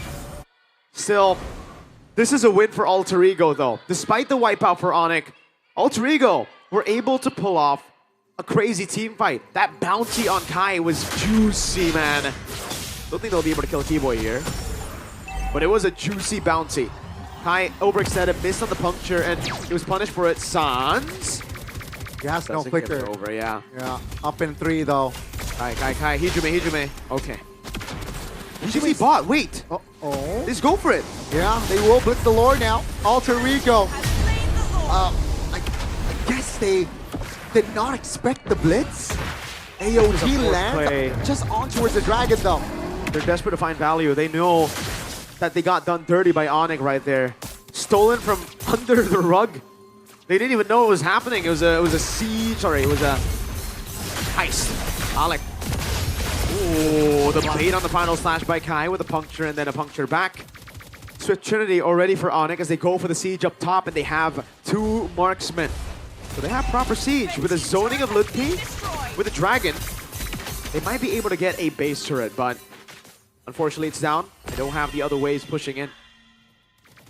12 minutes in, folks. Just 2,000 between them. Alter Ego definitely, right, has some sort of counterplays. Keep in mind, Hijume is a strong high ground presence that Onyx needs to deal with later on, but structures will fall here for the side of Onyx. And item check, right? That's the Sky Pierce already built for Sans as well. War Axe and 100 strike for Arfi. The 2 oracles, by the way, for Alter Ego. Really trying to utilize that sustain. Rose Gold Meteor is going to be the choice for Nino here. 0-3-0. Wow, didn't even realize that. Have to look over, glance over. As Kai has a Fury Hammer too. This is going to be the BOD, and I think it might be a Blade of Heptasy, something he went for as well yesterday against Evos for his last item pickup. So that's how he builds towards it, right? Yesterday I was asking a question like, how do you build towards it? Do you buy the Fury Hammer early, or do you just buy the Blade of Heptasy's all the way to the end? Kai, whoa! Wow, instinctual play from Kai. Nino somehow isolated, finds a 2-man final slash. Kai in trouble. Yasuke is there. Take a look at Arfi, looks for an angle. Onyx, they will disengage and hit the reset button. And it's value, Gani. It's so value. They got a flicker out of that, right? It looked dicey because Kai just went in blind. Could have been a Kumar moment, but the fact that they got him to safety. Great backup, by the way, from the rest of the team to ensure. I don't know. Okay, he tries to read in the bush in case someone was there. But yeah, flicker down already for Hijume. That's big. Down for another 60 seconds. So, well, Kyrie, I think, will entertain this 1v1 against Arfi. He baits out the curtain call. Another big resource, 27 seconds, as the Lord is about to spawn. And Kai will be able to get back to full HP very quickly with the green cap and the purple buff up top. Eyes on Skylar though. 3 items already collected in him, so he is 0-2 now, but later on, perhaps with the power spike already in hand, Skylar is looking for that big play. Absolutely. Alec with the walk up. Trying to open up the bush the best he can. A Lancelot in the bottom lane. That's going to be the CC sent down below to restrain the minion wave, cutting it very close to the turret. Onyx with the setup, but Alter Ego with response. Wave in the bottom lane cleared out. That's going to be a full shove almost. Leaving 1 minion down is the cannon. Onyx, half HP on the Lord. They're going to go for it as Keyboy zones them in the back. Yeah, 4 members giving out information. They blitz the Lord. That's going to be Yasuke taking the Lord. But Onyx says, we fight. Hino goes down. That's going to be Alec now. Next to the chopping block. Down goes Alec. Taylor finds a play, but he almost taken down. Clutch winner crown, but Hijume with a 3-man immobilization finds 2. That's RP now, a little bit more value. Yazuke has the quad shadow. Sans gonna be caught in the quad shadow. Yazuke on him. Good move by Sans. And the game is back to level. Kai with the puncture over to RP. Clutch retribution and Alter Ego. They're back. Oh no, Kai! Caught slacking there and will be punished. Hold on now. No That's a shadow. down kill cancel. Keyboy falling as well. Yazuke! A Lord in the bottom lane. This could be the comeback to equalize. Alter Ego. They gotta be careful here, especially now. Lutpi and Skylar is up.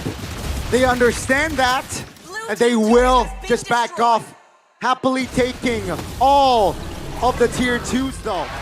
Yazuke again and again and again.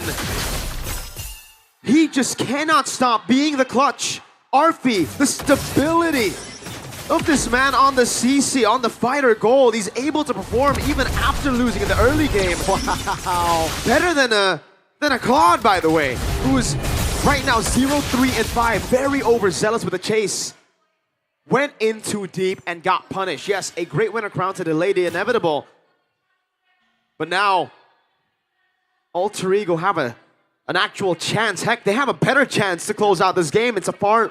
Okay, never mind. It's just a base turret down below. The Lord will be spawning in the bottom lane. So it's not far lane, fortunately for Onyx. It won't be a full comeback just yet. Not a big advantage to Alter Ego just yet. But still, it is an advantage to play with. A big one as well. Gold benefit. Yeah, the gold lead is completely gone. Again now, Onyx. They gotta stay composed here. They can't be taking this 50-50. Exactly. Yazuke wasn't spotted there. He wasn't, man. It's Keyboy's job to walk up, but this late into the game, if you walk up, you're dead. Gotta do a little bit more reconning here from this Hilda.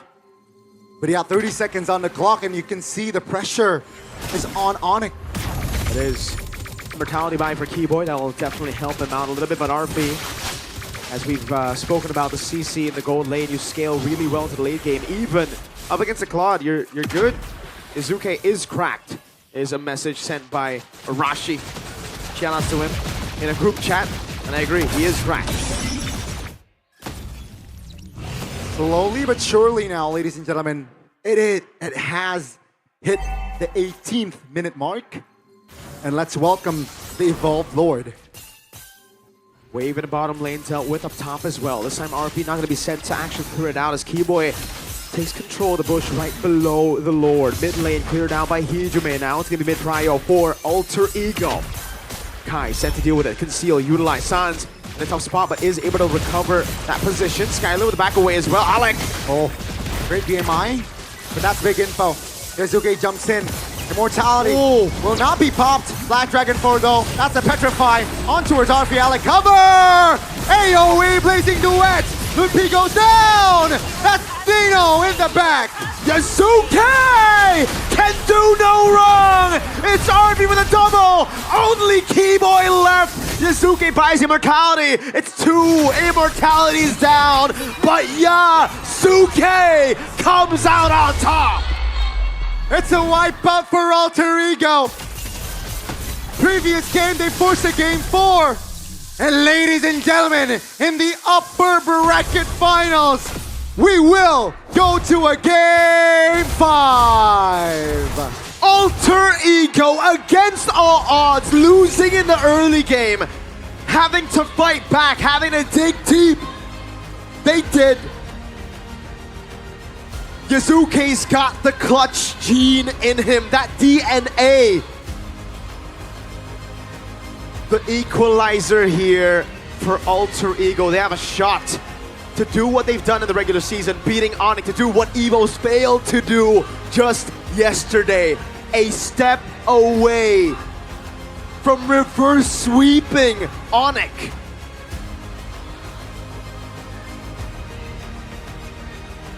One game away for grand finals. One game to go for M7 and Onyx. They choked. They did. That early lead, that 50-50 on the fight, the constant forced fights from Onyx. Uncharacteristic in the late game. They got too overconfident. Yasuke punished that overconfidence, definitely humbled them here.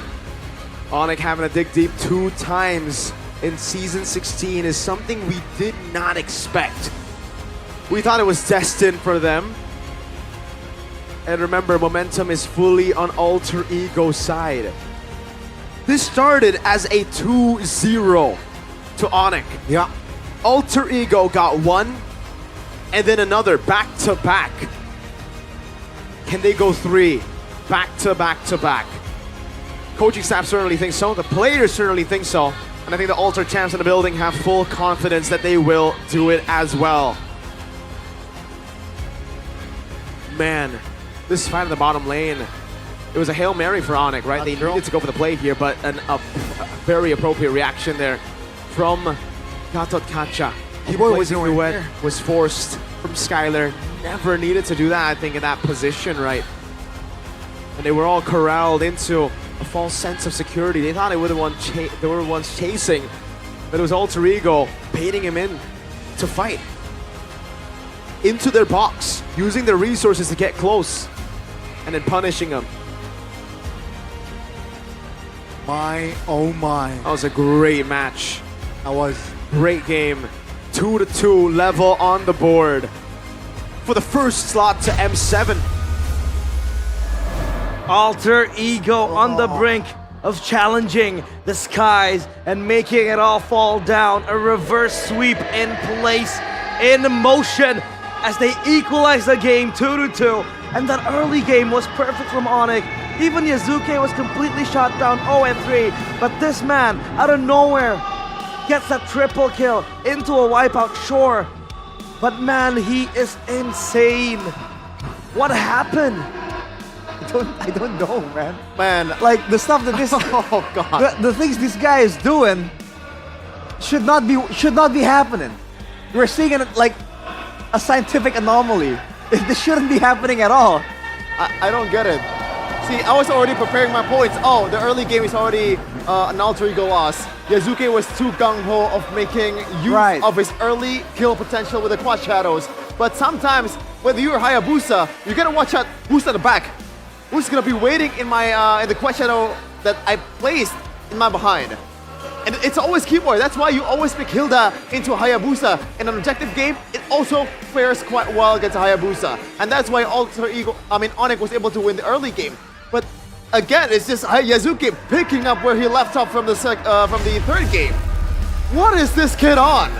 This guy the is triple kill. absolutely cracked. Well, I think from the triple kill, we knew that this game, there's no point in using logic any longer in this game. Once that triple kill happened, when he was behind, when the team was behind, and he gave the shutdown to the Hilda. I'm not joking. The one that kills Alter Ego themselves is Yasuke in the first 5 minutes of the game. Especially with the bus checks. towards the turtle pit, and he got punished by the Petrify of Lukpi. That's the third death of Hayabusa without even securing a single kill. Ever since then, 6-1 in KDA.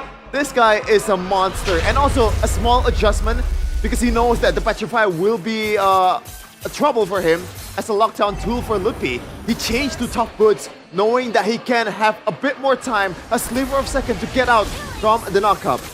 And this guy is insane. A bit of atonement for his sins early game. He was completely shut down. But he came back and saved Alter Ego. Look at this. He goes back in with the quad shadow. This is not this kind of hero. It's not like a fighter. Like it's usually a go in, assassinate one guy and get out hero, and he's making it work. He just understands the steal flow. as well. The steal so casually by Yazuke, man. Oh man. He just understands the flow of the team fight so well. It's like he knows what Onyx are gonna do before they know themselves. And look at this damage, dude. The fact that their coordination with Hijime and the rest of the team is just so good. Shout out to RP too for outputting a ton of damage when it matters. I need to know who's the shot caller, man, because they are out macroing, out team fighting Onyx. There has to be someone captaining the ship. This isn't possible if they're just all yelling out comms. I mean, maybe we can stop with the Yazuke glaze just a little bit.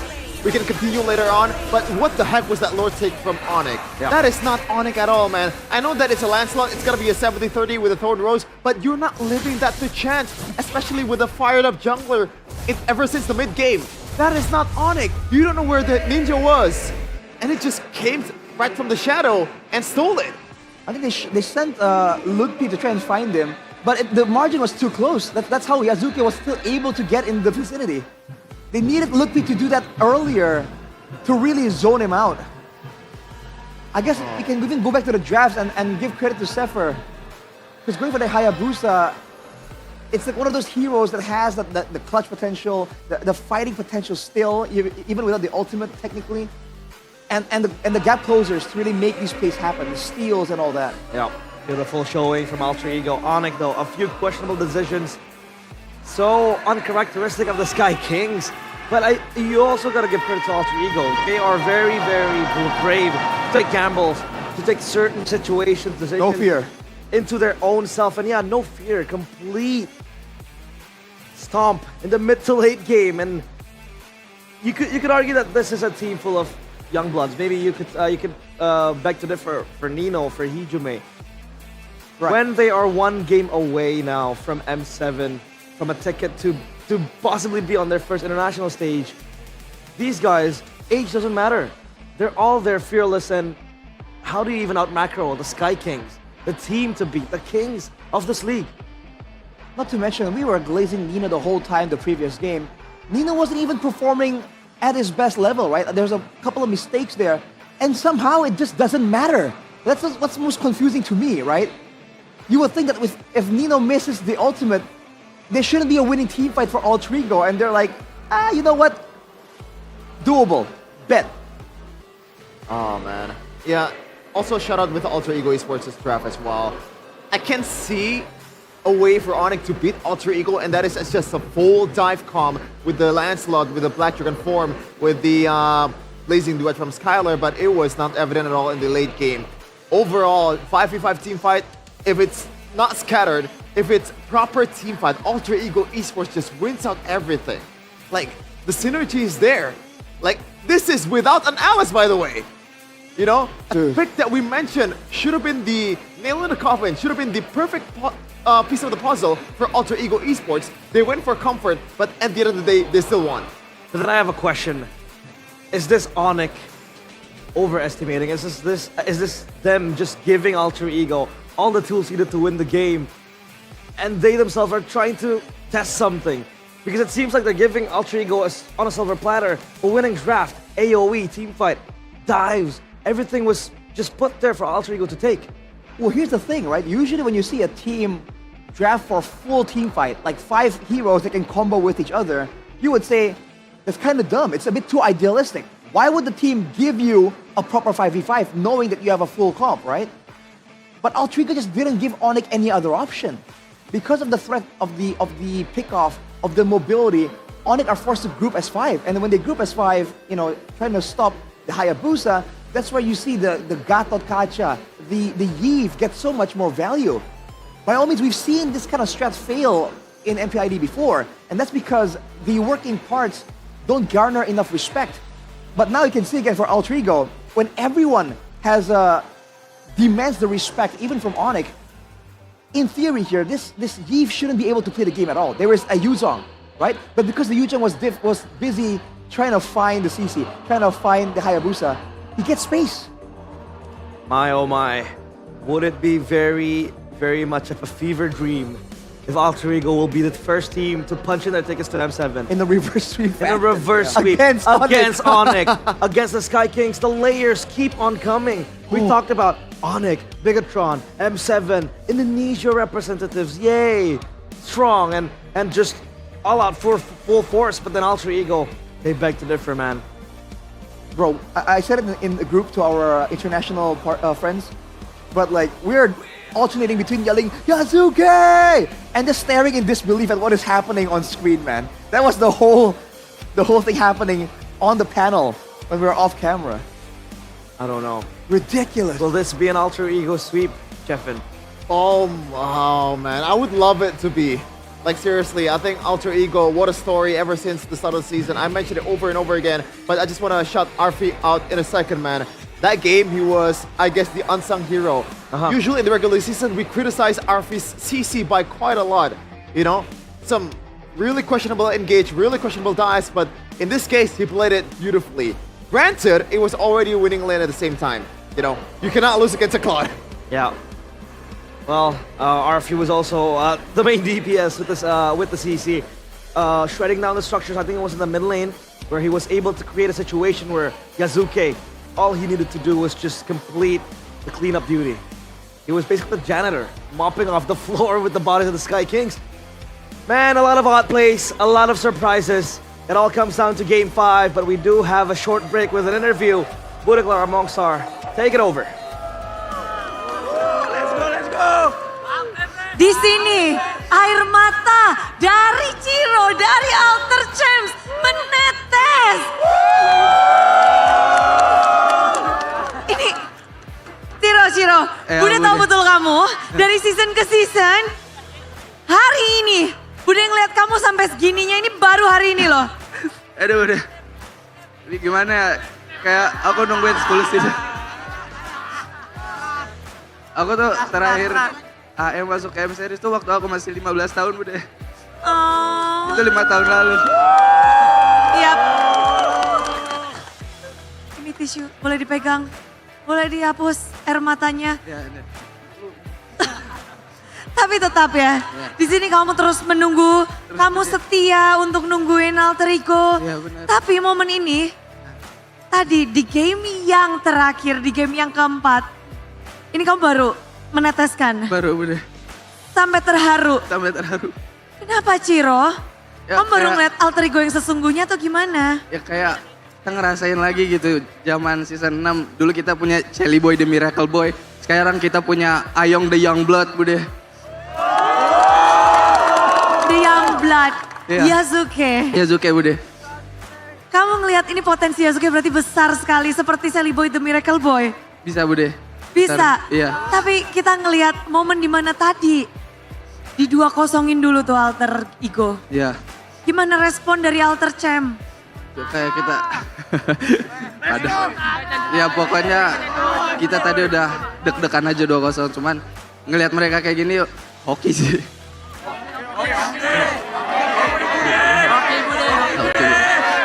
Absen hoki di sini. Absen hoki. Absen hoki, tapi dibalikin 2-0, beles lagi dengan 2 poin game ditambahkan kepada Alter Ego, dikantongin satu persatu Ciro. Apa nih, Alter Ego terlihat berbeda nggak sih? Beda, Bude, banget. Banget.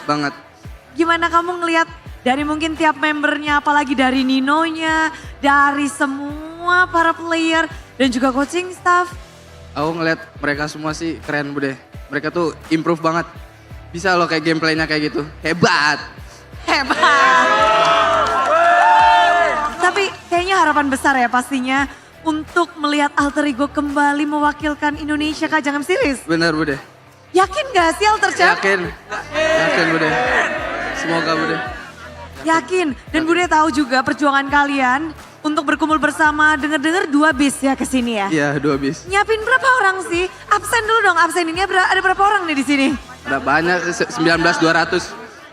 19.200. 19.200. Thank you Ko Delwin.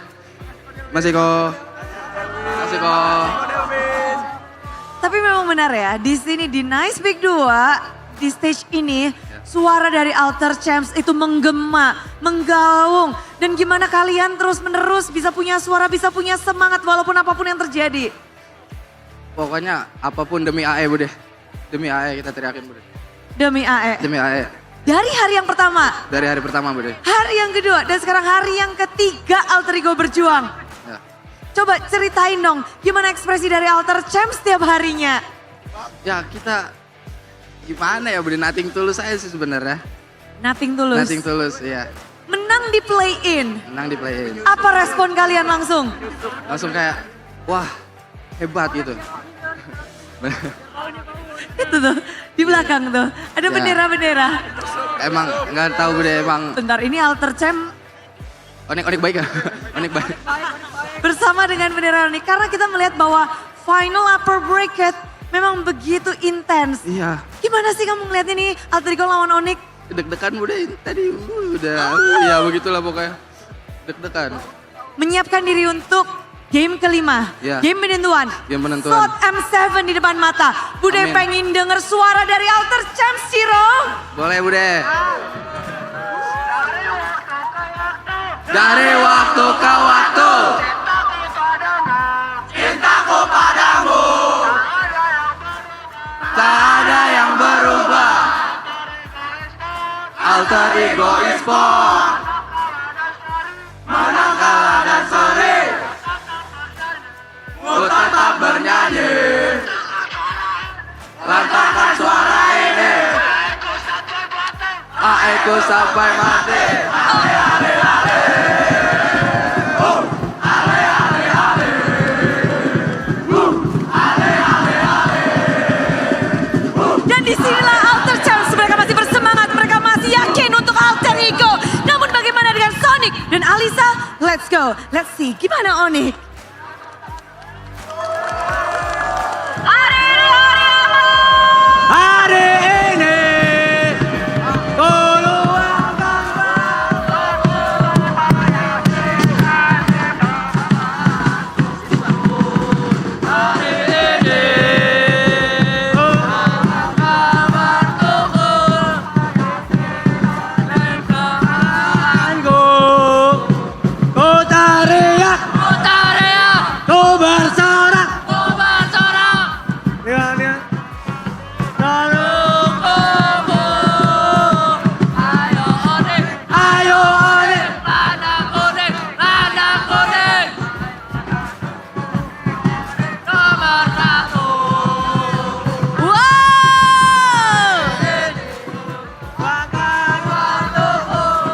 Seru sekali ya rasanya di Sonic ini. Tidak berhenti mereka membalas ya. Alter Champs. Wah, sorry, maaf. Stop guys. Kita tahan dulu. Oke. Alisa tahu semangatnya begitu membara dari sang raja lagi. Tapi di sini sudah bersama Alisa ada PKL. Halo. Halo. Gimana nih hari ini perasaan Sonic? Nah, hari ini kita terus bahagia sih dengan pertandingan yang menarik ini. Dan kita menanti pertandingan yang sangat bagus dari Onyx. Oke, tapi dua-dua sama nih didapatkan oleh Onyx dan Alter Ego. Menurut kamu sendiri gimana nih peluang Onyx? Kalau nggak main satu jantung bukan Onyx sih. Oh, Gitu jadi tuh. memang itu ciri khasnya Onyx ya. Betul. 3-2 nggak masalah ya. Nggak masalah. Oke, tapi di sebelah Alisa nih tadi udah ada Kiboy juga ya. Kiboy, boleh maju Kiboy. Kiboy, Alisa mau tanya, gimana nih hari ini permainan kamu? Yang penting menang aja deh. Yang penting menang aja ya. Kiboy, rambutnya biru hari ini kenapa nih? Pengen jadi nomor terbaik Indonesia. Oh, boleh ya. PKL, terus habis itu melihat nih super fans dari Sonic kemarin ramai sekali memenuhi Kira-kira hari ini 1 tiket bisa didapatkan gak nih oleh Onyx? Kita selalu berharap Onyx bisa meraih 1 tiket lebih awal. Lebih awal. Dan yakin kali ini itu akan terjadi juga? Insya Allah kita akan berusaha meraih itu. Oke, insya Allah kita akan berusaha meraih itu ya. Mungkin ada lagi gak sih pesan-pesan yang mau disampaikan buat Onyx? Pasti bisa hari ini menang. Amin. Semoga hari ini membawa hasil yang dengan baik. Hasil yang terbaik dan gak cuma Sonic yang ada di belakang Alisa, ada Sonic Junior juga. Sini dong ada. Namanya siapa? Subair. Kamu paling ngefans sama siapa sih? Kairi. Inilah ya. Penerus kita ya, kita sudah punya Kairi Junior ya. Gimana emotnya dulu emotnya? Gemas sekali ya. Kita bisa lihat Sonic dari berbagai kalangan usia. Kalau begitu Alisa mau coba tes lagi semangatnya mana? Boleh langsung saja dipimpin. Ini dia. Guys, gua butuh bantuan suara kalian. Yuk bareng-bareng. Di atas langit ada Onyx.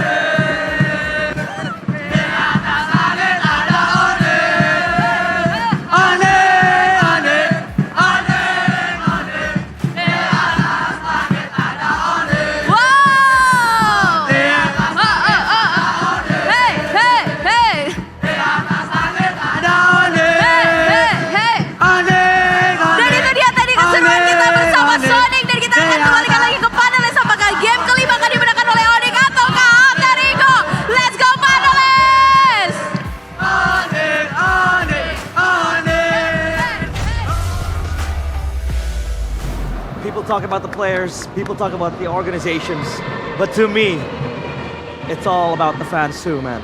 The energy they bring, the emotion they have.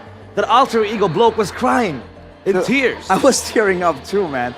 You know what they say, when the guy is crying on screen, you feel like so-so. When the guy's trying not to cry, you're like, dang. I remember that was good. My first ever playoffs, season 13, that was my first ever cast.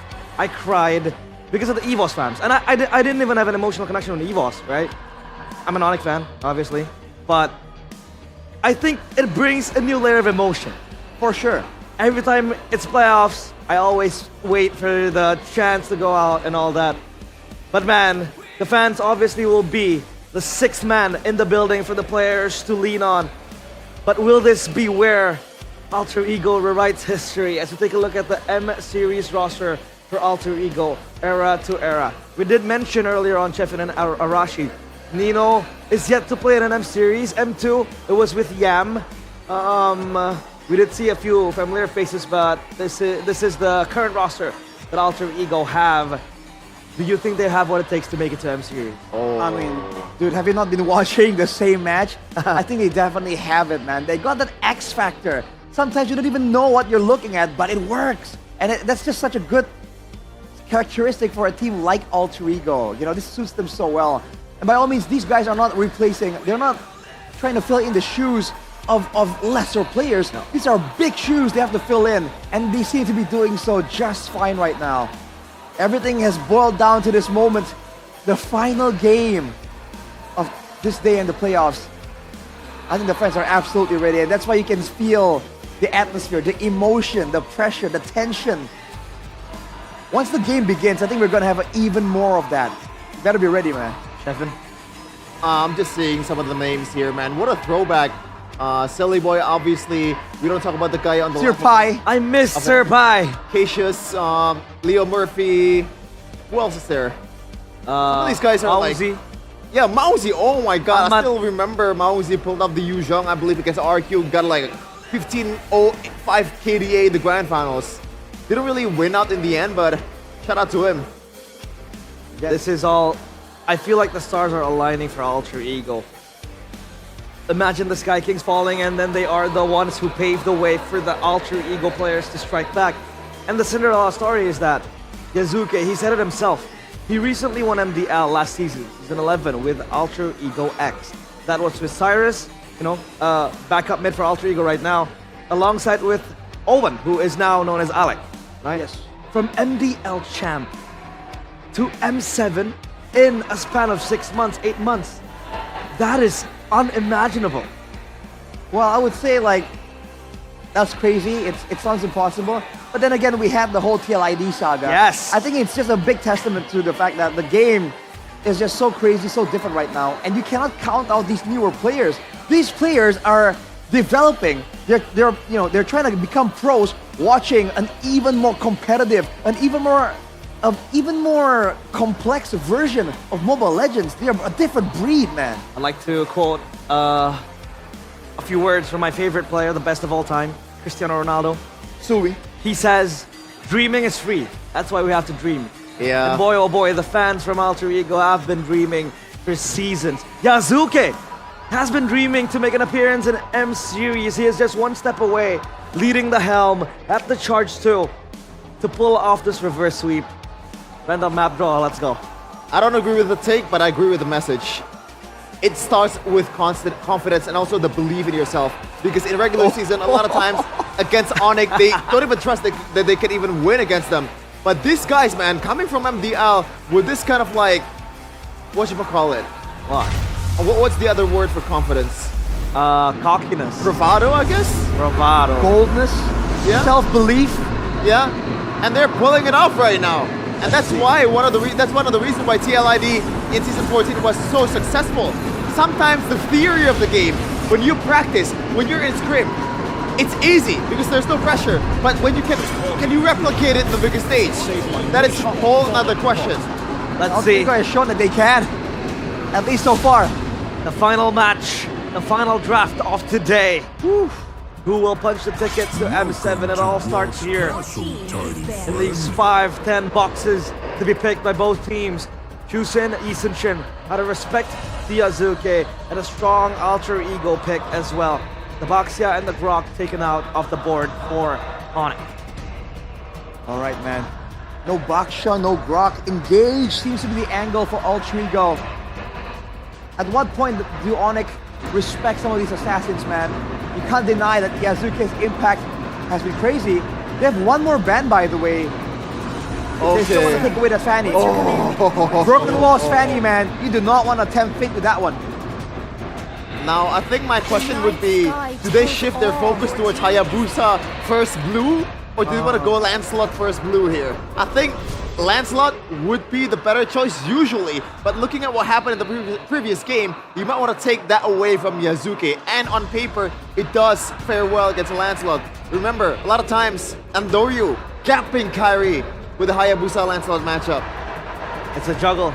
Do they want to take the Hayabusa for themselves, or do they want to let it go, pick the Lancelot up for themselves? Very, very safe. They go for that Kacha, the denying. From all the setup brought by Alter Ego in the previous game, it was all in the hands of Alec. Now it is theirs to take. They have to CC. CC is available too. Got a combo though, it might not be as appealing as it was. Lancelot first pick. Uranus! Oh man. Well, there's gotta be a reason why multiple times so far Onyx banned the Uranus. Might not be the strongest laner, might not be the most... Hold up, dude. What? Remember, it might not even go into the EXP lane. That is Alter Ego. That is oh true. Boy. Good point. We'll have to prepare a matchup for this Uranus. CC wouldn't be good because if the Uranus gets flexed, it's a winning matchup for the CC either ways. Right? You can use the CC to match wherever the Uranus goes to. That is a fair point. Might be a bit too complicated to do, so maybe... There's gotta be a mid pick though. Hayabusa. Yeah, oh, not even. Have to go for that CC Hayabusa combo. But Alter Ego, they can snatch away the Eve right here if they want to. And then leave Sans guessing. Against these though, do you want to go for the Eve? A lot of dive, man. I mean, the stability is there and you want to have that constant damage dealing mid laner for Hijume. But there's got to be other options out there. He can play the utility also with the Valentina and also brings you a bit more safety in the mid lane. What to say? Yeah, the Valentina. 9 big ultimates, have some safety, more outplay potential. He performed great earlier. Kalea though, the sustained angle, dude. Uranus, Kalea. Oh wow. This is a contested pick that hasn't really been let go very often in this match. Yeah, and in the series as well. Now, how do they want to close this one out? Both players, or both teams, hasn't shown their cards just yet for the mid lane pick. Alter Ego might want to ban the Harith. They banned the Farsa first here. Interesting that they banned the Farsa. I guess it's, again, the comfort pick of Farsa, of Suns, and we know how dangerous he is on this hero, even against a lot of dives from Kalea and also Lancelot. So that might be the reason, but I think that a Harith ban would be pretty wise for Alter Ego, knowing the fact that he can rock the Purify, and it's pretty hard for Lancelot to be able to pretty much land the skill shot towards Harith. Well, if this Uranus goes to the EXP lane, this could be a gold lane Harith angle for Alter Ego. They can deny it without really expending a ban. It's a bit safer, good sustain, possibly trying to deal with the Hayabusa as well. They ban it out. And we talked about the pattern here where he used to pick up a physical damage jungler and immediately want a magical damage gold laner. That could work out for Alter Ego here with the Harith. And it got banned out. Yeah, wow. They banned it out. Great read. Let's not give it away to RP2, the Valentina. Yeah, Oh, just they banned locking it out. down Whoa. the options. They're afraid of the Kalea combo. Now, is Onyx afraid of the Kalea combo with the Lunox here? I think they have good punish towards the Lunox, but Hijume and Alec with the Kalea Lunox combo, you might want to ban that because Gato Kacha might be strong. Not strong enough for that combo. That's true. The Lunox, it's been consistently banned for the past couple of games. Is Onyx gonna sniff it out though? And what even is Alter Ego gonna reveal first? Because clearly the mid lane. Oh, it's available. Go for the Lunox right here, right now. Good combo with the Kalea. Again, good shred. Gato to be the main target, but let's see Alter Ego. Do they opt for that Lunox? Do they go the other route? They do. The Lunox is wide open. The outplay angles here from Alter Ego. Talking about sustain again, tripling down on it with the Lunox built in sustain too.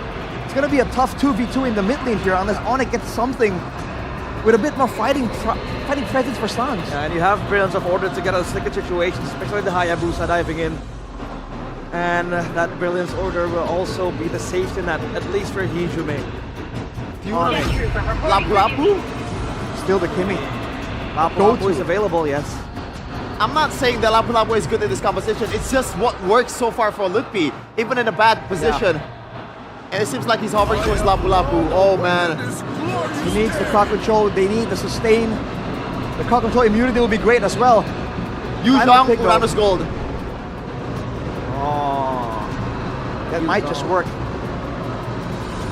Let's see. Yuzong still up for gonna be, grabs. man. The Uranus is still flexible. We don't have an idea on where it is gonna go to, so. I don't see any other option for a magic damage gold laner, but with Lunox they don't quite need it. Ranger? Oh, Ranger Kalea as well, so you have the shred with the Lunox too. I think might be a bit risky. That is viable for me. Might be prone to getting dove on by Hayabusa and also Lapu Lapu, but you can manage that. Okay, you got Kalea. Arlet! It is Uranus Gold. And now with the Arlet and the Kalea, there's more of a combo available for Nino. The fact that he wasn't doing that well on the previous game, the confidence to pick it up in the final game, this is what you need. And it's time for redemption for Nino. Man, wow. That Arlet craft index heavily favors Alter Ego. And this where Alter Ego does the unthinkable. Connie, Mirko, take it away. Ladies and gentlemen, this is the final game of the day. It all comes down to one game to seal the deal. Who'll make it to the M7 World Championship here in Indonesia first? Will it be Onyx or will it be Alter Ego? 2-2 on the board. Welcome to the Land of Dawn for the final game. It is time. It is time. One last hurrah. Onyx and Alter Ego. Who do you got? Will the prophecy be fulfilled or will Alter Ego rise from the ashes of defeat? Remember, this series started off 2-0 in favor of Onyx. And then Alter Ego came back. Wow. Oh man, yeah. The Uranus Gold we called here on the caster desk as well, but we expected something different, Gani. We expected the Esmeralda up top to get the winning matchup, but they instead went for comfort on the Arlet. And that's what swayed me back to be like, all right, it might be more 50-50 than I thought. If it was an Esmeralda, bro, I'm all Alter Ego. The thing is, last game, Arlet was played as well, and they got the win. That was more so Yazuke though. Like he was 0-4-0. He wasn't able to perform that well. Fair, that's fair. Not his fault, you know. We just got ganked too many times. He was also placed on the Arlet against a Yuzong. Personally, I wouldn't want that. Yeah, you're right. Comfort here. It seems like for Alter Ego. Oh, early fight here, top lane. That's a flicker. Nino though will force to use the flicker as well. That should be first blood though. With the taunt, and Kai picks it up. They got a trade though in the mid lane. It's gonna be Sans. Oh, Hijume! Oh, that last turret shot didn't go in. So 1 for 1. And Alec, oh, brilliant move, but he could be deadly. Yeah, no flicker. Remember, that's gonna be the Shadow Kill here, locking Alec down. Ladies and gentlemen, it's 2 kills on the board for Kai. In the bottom lane, it's a bad matchup for CC. It's a non-lane. When you go for those hits, yes, level 1, you will deal more damage, but as RP continues to scale, it'll get really difficult for you to actually win on those trades. He regens always, and you need to go for those hits to regen yourself. Look at this, RP already winning the trade again. The Braves Knight comes in at the current call. Turtle 1 over to Onyx. And this is where Onyx hold control. See, if it was Esmeralda, it would be different, Johnny. It would be different. Yeah. 2 minutes in here, comfortable early game for Onyx. But man, Alter Ego, they can keep his composure or their composure and perhaps looks for a comeback. But like right now, 3 minutes in, it's Alter Ego here looking for an opportunity top. All is good though, nothing too crazy. Got a really good composition to react to a lot of the plays from Alex. So that's a taunt, Raven Spider, everything. Uh-oh, that's gonna be the knock-up as well now. Alex will not survive that one. A lot of heat there was given. He will die twice here already, 3 minutes in. So the Esme was actually banned, by the way. No wonder. That's why they went with the Arlet Keyboy with a taunt. Good escape. And it will be a 500 gold lead for Onyx here. They can utilize even more as we get into mid-game. Again, for Alter Ego, they need to get some real items on Hijume before they go for the fight. Alec. Oh, Tsunami Slam for Purify. That's a good resource burnt up. It should be up before the Purify comes back around. Yeah, all is good again. And Onyx, they are trying to hold on here. Take a look at the items. That's the first item for CC. The War Axe. No shoes. Thunderstrike for Kyrie. First item there. There's no armor as well. Kai! Oh! Taunt. That's beautiful. No brilliance. Alec forced to use the flicker there. And just before the turtle here, Onyx is the man up. And that's so bad for Alter Ego because that's their insta-kill button. If it wasn't for the Lunox, I mean, right now, I think it's just extremely difficult for Alter Ego. They needed to get that early lead now with this composition. Arla's behind. Now Lunox gonna have to struggle as well. They're gonna have to group up to finally get gold. Onyx with a 1.4k gold lead, full control up top because Arla needs to rotate into the mid lane. Try to evade from a possible gank angle. And look at that, boom, boom, full turret shield up top for Hayabusa. It's good, it's good. 1,500 gold lead here, 5 minutes in, that's a healthy lead. Glowing one already for Hijume, so that's somehow already, there's a spike. But I think it's not yet enough here for, to be a threat towards the composition of Onyx. Ooh, Lutpi. Deep, but it's all good. And the Arlet's so behind like this on the Lapu Lapu, you have free reign. Awesome Brave Spider and goes for the stun. That's 3 attraction pulse, doesn't land. That's the brilliance though. Big information. They want to take the fight next. 2k gold lead still with Onyx. And again, Alter Ego still looks for compensation. Oh, they want to go for more here. Into the enemy purple buff they go. Nino has to walk back. He has the final slash, but is it? That's a take from Kai. RP walking up. That's a taunt. Previous fighter. On towards Alec. That's a stun. Skylar joins in. Wow. Look, flickers out. Final slash from Nino. That's going to be the collapse there as San's taken down. That's a big taunt by the big boy as well. Onyx will lose Lutpi. That's going to be Alter Ego looking for the reset button. But Skylar and Keyboy in a no man's land looks for an escape, and Keyboy caught red-handed. Alter Ego takes 3. The drawn-out team fight from Alter Ego again, Onyx. They get the lead early. They build themselves such a good lead, but then they play into the enemy team's winning condition. They thought they had denied everything from Alter Ego, and they forgot that the Uranus is still so good at playing for these long team fights, sticking on you, dealing damage slowly but surely, and Alter Ego are back on track. It should have been a full deny. It should have been a capitalization, but Alter Ego saw the angle. They corralled Onyx into a long brawl, and they got what they wanted. Alec! Lutpi in a 3v1. Uh-oh, pops the bravest fighter. Flicker forward, and that should be just a kill on the board. Lutpi trying to hold on, trying to buy time, but that is Lutpi going down. Take a look at the jungle. Nino flickers out of danger. No compensation for Lutpi's death. Keyboard though. Gets a turret, gets a double taunt as well. Yeah, no compensation, but they are able to get a turret in the mid lane for Lutpi. Red team turret has Not been bad destroyed. for Onyx. What's bad for them was the long brawl earlier. Let's take a look at the items here. War Axe, second item, so it won't be the full snowball that I actually expected with that early lead that Kai got. It'll be the safe build. Brute Force Breastplate built up as well. A rush into Oracle for Nino for additional healing.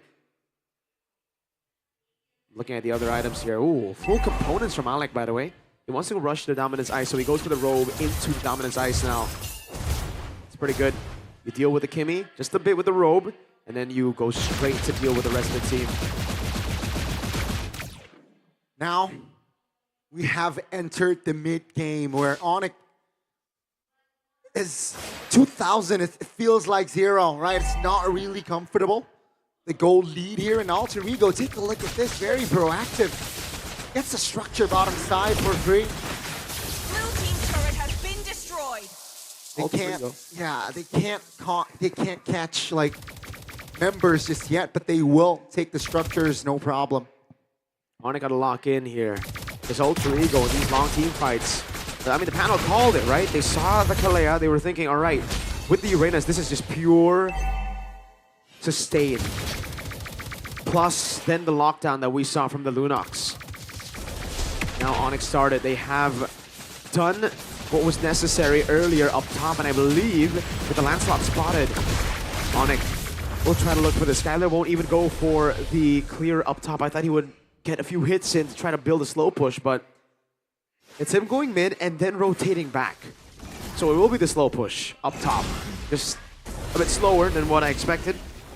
Alter Ego not panicking in this moment. They have a Uranus to hold on the Lord. There's no risk of Onyx blitzing it just yet. There's actually more of a risk that Alter Ego blitz it as we get into the item power spikes for the Lunox. Playing it slow.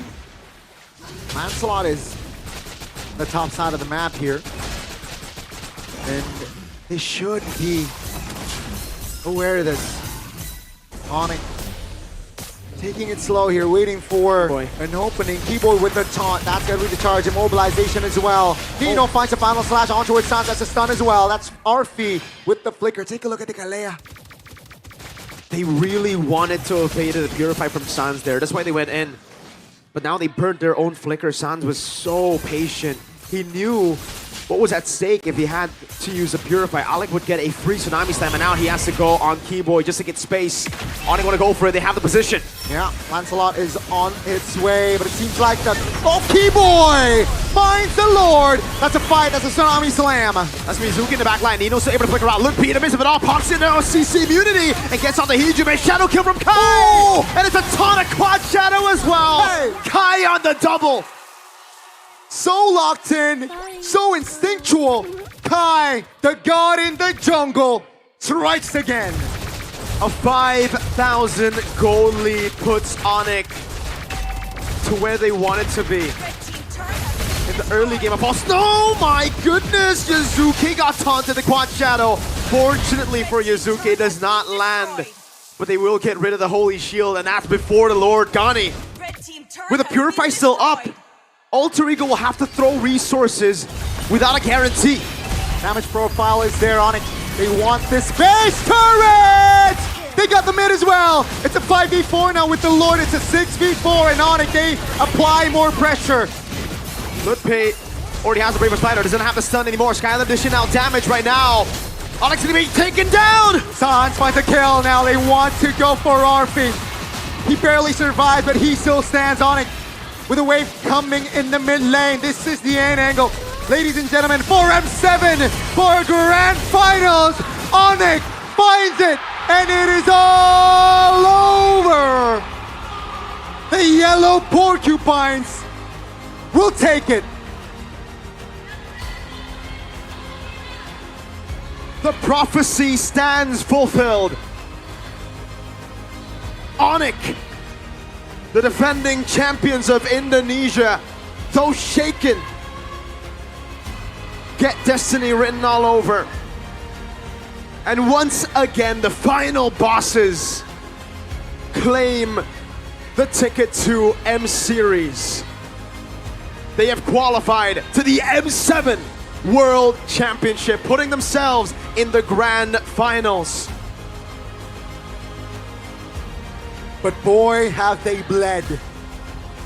Against Evos, it was a full 5 games. And now, against Alter Ego, it went 5 games. But they have done it. The dream team of MPL ID Season 16 does it again. Welcome to the grand finals. Welcome to M7.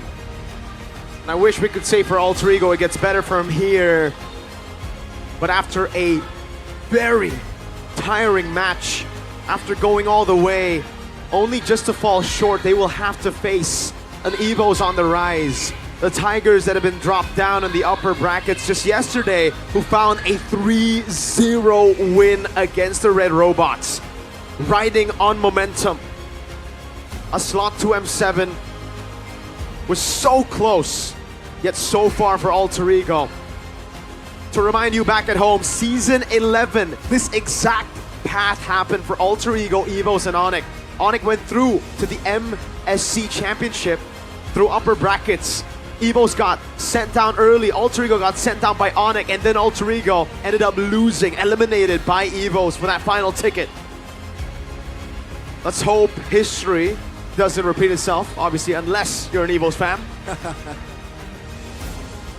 Onyx have done it though. Looked like it was set in stone all the way from before the season even with the lineup. Yeah. But Gani, they bled. Yeah. They had to put it all on the line. We're gonna give it over to the stage where Bude Clarabongster will interview the Sky Kings. Dunia, bersiaplah untuk menyambut kedatangan Onyx di M7! Get ready to welcome Onyx to M7! Satu slot sudah kalian dapatkan. Perjuangan untuk mendapatkan slot M7 akhirnya kalian dapatkan. Sans mendapatkan slot kembali untuk M7. A slot again for M7. Sans sendiri, gimana Sans hari ini? How do you feel, Sans? Oh ya, alhamdulillah akhirnya kita bisa kelarin game ini 3-2 dan kita udah amanin tiketnya juga. Praise God, we played the game 3-2 and got the tickets. Pasti senang banget lah. Of course, we're very happy. Ya tinggal fokus besok dulu sih, baru kita fokusin. We have to focus for tomorrow, M series. and then we can focus for M7. Match lah. We still have matches. Ya, lusa. Oke, lusa day after, karena kemenangan hari ini membuat kalian langsung advance to grand final juga. Menjadi grand finalis pertama, jalan mulus didapatkan oleh Onyx, tetap bertahan di upper bracket. A Dan smooth kalau road to ngebahas the upper bracket tentang to be the first final upper bracket finalist. ini, Sans, kenapa ini terlihat begitu intens dan Why did alot? it seem so tough, so intense? Kenapa kayak gamenya tuh susah banget, matchnya Why was susah? the game so difficult? Di ininya sih, di late game-nya sih, It's dia in the late lumayan game. bagus juga. They were good. Ya dia emang bagus juga kan di late game hero-nya. And their heroes were great for the late game Masalahnya too. di late game sih sama kita nggak ada salah beberapa inilah mistake yang kita bikin. Our issues in the late Oke, game and some of the jadi small ada mistakes momen-momen in di the mana early late game. game, tapi late game alter ego. Kita ngeliat biasanya kalau alter ego tuh berfokusnya dengan permainan barbar mereka, permainan You can see seruduk the barbaric mereka. playstyle of Alter Dan Ego always in the early gimana game. kalian merespon itu, Sans? But now it's different. How did you respond to Ya, this? sebenarnya Sans? udah biasa sih kalau Aya emang bagus dia early-nya juga kan, dan kalau bisa kita We're used to it. Alter Ego has always been known to amanin play yang well early-nya, in the itu early pasti game. kita mid game late game udah pasti If aman. we win the early game, the Jadi mid game to kita late game, fokusnya emang done dari deal. early juga, jadi step by step juga sih. So we Step focus by on the step, early tapi game ada and tadi it's a momen step-by-step comeback process. di game yang keempat, apalagi khususnya apa game ketiga tadi bener-bener kayak kalian udah owning, tiba-tiba alter Especially ego in game mulai 3 and 4. mengejar. You guys were doing so well and then Alter Ego caught back up. Oh ya, yang mungkin yang dibawa apa ya? Kayak kurang target sih mungkin yang terakhir itu yang pas aku pakai Kimi. Terus emang kayaknya jelek maybe juga there's warnya di bawah. a lack Jadi of- ya of a emang target, kesalahannya di situ juga and sih. the war, that Satu fight on the buyar, bottom lane ablas. was not Ya, good. langsung kena end. Tiba-tiba kena end, We lost tapi there and we just yang got gak the game berakhir di ended on sini us. ketika dari UPI sendiri UPI. Kita ngeliat momen kalian udah ngedapetin 2-0. Udah denger dari beberapa pro player, ternyata momen ketika mendapatkan 2 poin kemenangan, tinggal 1 lagi menang itu So I itu heard, adalah momen-momen when you yang get 2 menegangkan points untuk and tim you yang have lagi one more keadaan game menang. to win, Tadi kalian it's actually a ngedapetin momen very itu tough juga nggak? and Pas nervous udah situation 2-0 tuh. for the winning team. Is that how you felt as well? Kan kalian udah 2-0. Oke. Nah biasanya itu kalau udah tinggal 1 game lagi, itu tuh biasanya ke Once bawah, one more game. ke bawah hype, terus juga There's the lebih hype, tegang there's karena more tinggal 1 game lagi nerves gitu. as well because it's one more Enggak sih, game itu only. dari alter ego juga kan, mereka pada jago kan player-playernya, jadi bisa ngebalikin gitu. No, it's not that. Jadi Alter Ego was really keadaan good dari to be able to start Onyx that sendiri comeback. game 1, 2, 3, 4, 5 itu stabil terus atau ada momen up and down ya Upi? Ada for Onyx, naik was turun it lah kita. stable or was it up and down from Boleh game 1 dikasih to tau 5? gimana pada saat kalian naik, bisa menetralkan kembali di bawah, bisa naik How did lagi. you balance it out? Ya, yang pasti kalau kita lagi di bawah, cepet-cepet reset sih. If you're on the Buat bottom, next game-nya gimana. mental wise we try and reset Cepet-cepet as reset fast as dan possible. ngelihat hari ini Upi balik lagi, kita akan melihat Onyx ke international stage lagi Upi. Ya apa ya, Going again to the alhamdulillah lah international bisa ke internasional lagi. Praise God, we can make it back to the Alhamdulillah, international. kerja keras dan ngebahas tentang hari ini. Kita melihat momen begitu intens, tapi kalau ngebahas tentang keintensan ini, Kiboy melihat intensity. lawanmu hari ini Alex. Looking Alex at banyak your banget melakukan opponent today, momentum-momentum juga, Kiboy. He made a lot of Gimana momentum sih plays. kamu menghadapi seorang Alex dengan alter ego, permainan yang How did you face begitu Alex barbar juga? and Alter Ego with that barbaric style? Ya kalau dari gue liatnya Alek lumayan barbar banget lah. Jago juga, The way I see agresif, it, cuman Alec ya is just gue gak mau kalah barbaric, lah. very Sama aggressive, yang but muda-muda. I don't want to lose. Yang veteran juga masih ingin berperan. Tapi kalau dari Kiboy, ini 5 game intens banget untuk Onyx. Kemarin pun juga intens banget.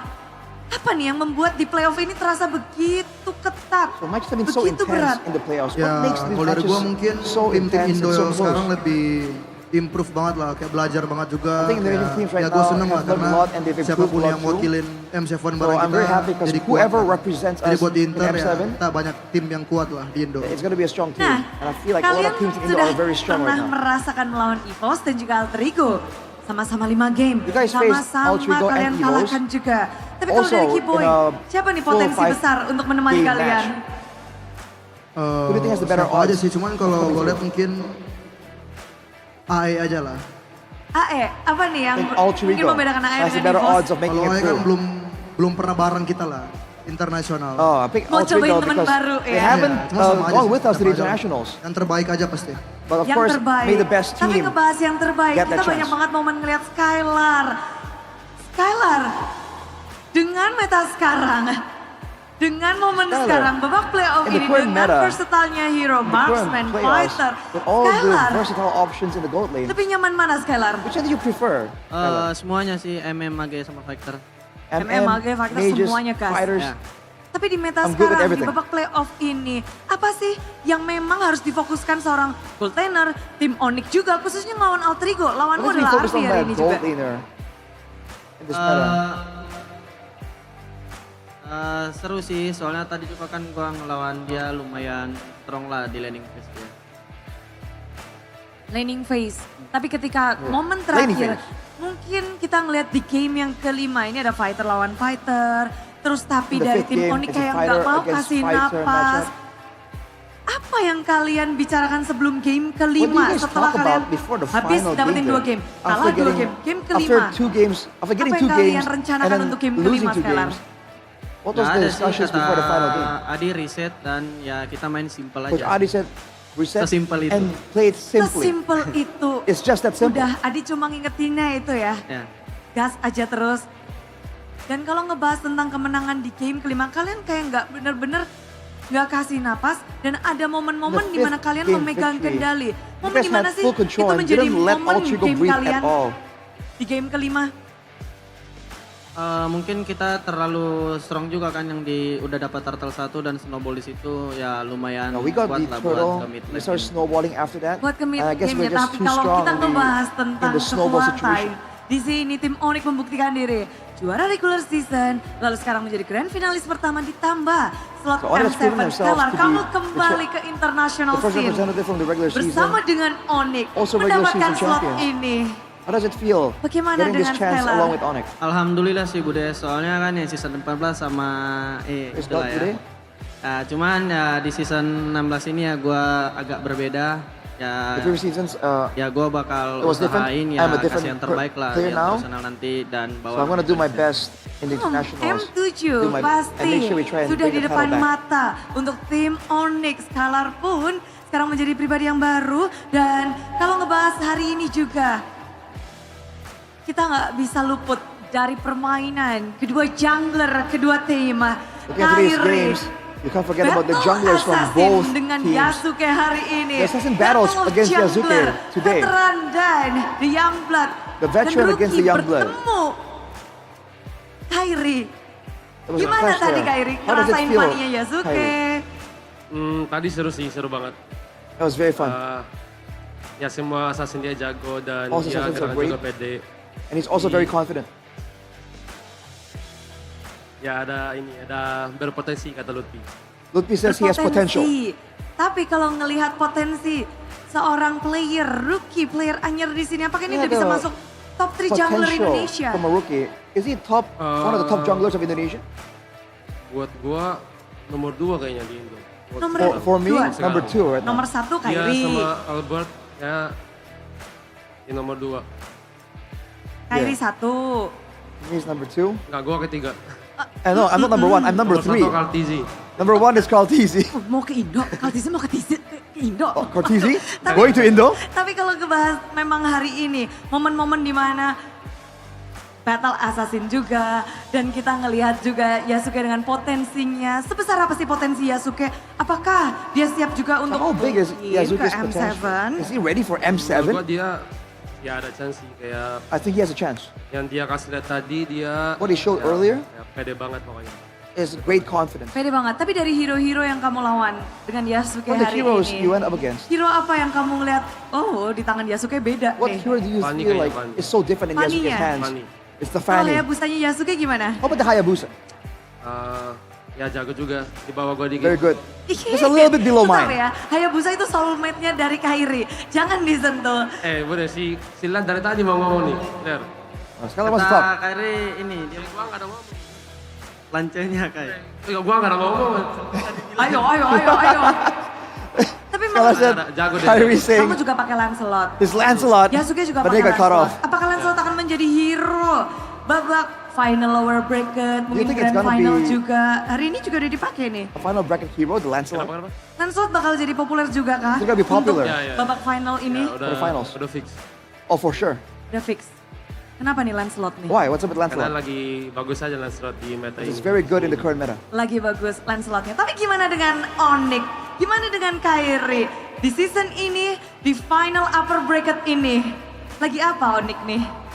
What is Onyx? Lagi apa? Working Lagi on right bagus now. juga, lagi OP juga, atau Are, lagi apa? are you guys Kyrie? doing good? Are you guys OP right now? Lagi apa? Untuk menuju M7 ini Going to Onyx M7? lagi apa? How is Onyx? What is Onyx like right now? Sorry.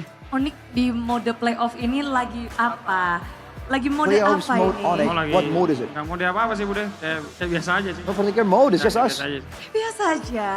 Good old Tapi us. kalau udah ngelawan kayak gini semuanya, bentar, Kyrie belum. Kyrie kasih dong kata-kata mendapatkan Kyrie, slot babak M7. Give us some words after getting a Mendapatkan slot Grand Final. towards M7 deh. M7. Kita langsung fokus ke internasional. Internasional di depan mata. Tim Onyx sudah mendapatkan slotnya. Kata-kata dari Kyrie.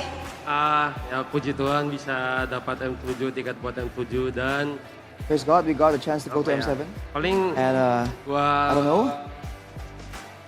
Buat tryhard lagi ya pokoknya. Buat I'm gonna try final out sama again. M7 buat dapetin piala M7 nanti. To get di the Indonesia. trophy. M7 In M7. sudah di depan mata, piala ingin diraih kembali. Tapi ngebahas tentang sebelum M7, berarti nunggu lawan nih ya. Ada kedua What about M7? jungler akan They're waiting for kalian mungkin salah satu bertemu kembali. which opponent? Tadi Kiboy berpikir bahwa mungkin AE yang akan ke Grand Final. But Tapi Kiboy seems to dari feel Alter Ego Kyrie is gonna siapa be kayak kira-kira the yang other bakal ketemu kalian lagi? person. Dua-duanya udah Who do kalian you think temuin is nih. gonna meet you guys again, Kyrie? Alter Ego kayaknya. Alter Ego, I think. Kenapa? Why? Lebih jago dikit. mungkin. It's a little bit better. Ya, terus Maybe. mereka lebih pede juga mainnya. And they play more Apakah dengan confident. draft mereka Ya, bikin kalian kaget? draftnya juga susah ditebak. And their draft is Ya, very hero-nya unpredictable. aneh soalnya. Got weird heroes. Dengan draft yang unik, mungkin di sini juga Sans yang tadi merasakannya ya. Sans ngerasain hero dari Alter Ego dengan unik-uniknya. Apa respon Sans khususnya What's di your game 1 response, itu Sans, tadi? against these weird heroes? Like in game number 1, for example. Udah nggak gimana sih soalnya kita nonton juga kan kemarin dia main. I mean, not too Jadi surprised, but we harusnya saw udah them play kaget, before. udah kaget sih. And Soalnya kemarin dia keluarin juga kan. they just Jadi udah have weird agak plays kaget. like that, and they showed it Oke, yesterday too. dari So Sans semuanya we're memang not ini too nggak surprised. Sans semuanya sudah tertebak, tapi dari Sans sendiri kamu udah ngelawan EVOS, Sans, you've been up against udah ngelawan Evos. Alter Ego. been up Apa against Alter komentar Ego. tentang kedua tim ini? Any comments about both teams? Dua-duanya ya bagus lah soalnya kan They're both good. besok dia ketemu juga kan. And they're gonna meet tomorrow. Dua-duanya lagi ini sih lagi berapi-api untuk But dapatin both of them are on M7 fire sih. right now to get that Jadi M7 siapa ticket. kira-kira yang bakal kalian lawan dan dapetin tiket juga? So who do you think is gonna be up against you guys? EVOS. Ya, EVOS. EVOS. Ya, Wow. EVOS. Suara yang berbeda. Kenapa EVOS? Different vote. So why EVOS? Dari gameplay sih aku lihat masih I'm judging from the gameplay. masih bagus EVOS lah. Gameplay wise, Ternyata EVOS is ada still suara better. yang berbeda-beda nih dari setiap membernya. Dari Upi gimana Upi? How about Lupi? Siapa yang gak akan menjadi lawan dari Onyx di Grand Final? Who's dan gonna dapetin be slot up against you M7? guys in the grand final? Mungkin AE sih. AE. Alter Ego. Kenapa Upi? Ada temen aku dulu kan, Owen. Oh, that's my old Alec, friend Alec, Owen. Alec. Oh, Si Alec, dia, Alec. Ada si dia. Ya. Ada si dia. Alec. Ternyata ya ingin membawa kawan. Tapi tadi Skylar udah jawab belum ya? Siapa kira-kira Skylar, Skylar yang has akan Skylar menjadi answered? kawanmu? Yang ada ya antara EVOS dan juga Alter Ego. EVOS, Alter Ego. AE sih. Budi. Alter Ego. Kenapa itu? Why? Ya, soalnya ada pertian normal Ego kan ada Hijume sama Urin. Oke. Oh, that's my party Jadi friends. dengan Hichumen suara yang and Rin. cukup berbeda, 4 dan 1. Kiboy. Oh, Kiboy Kiboy. tadi udah jawab. Tapi nggak apa-apa. Kayaknya di sini kita juga ingin mendengarkan dari Sonic yang sudah datang dari Wanna jauh-jauh. hear from the Mereka ingin Sonics mendengarkan sepatah who dua came patah kata from so far away. kemenangan. Slot M7, slot Grand Final dari Onyx.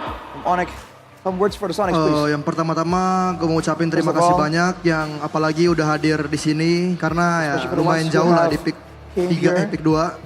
so Terus far away in pick 2. tetap dukung kita lah karena lusa masih ada match grand Keep final supporting us 'cause dan juga after puji tomorrow Tuhan there's kita still a udah grand finals match. dapetin target M7 Thank cuman God we ini have the masih M7 permulaan.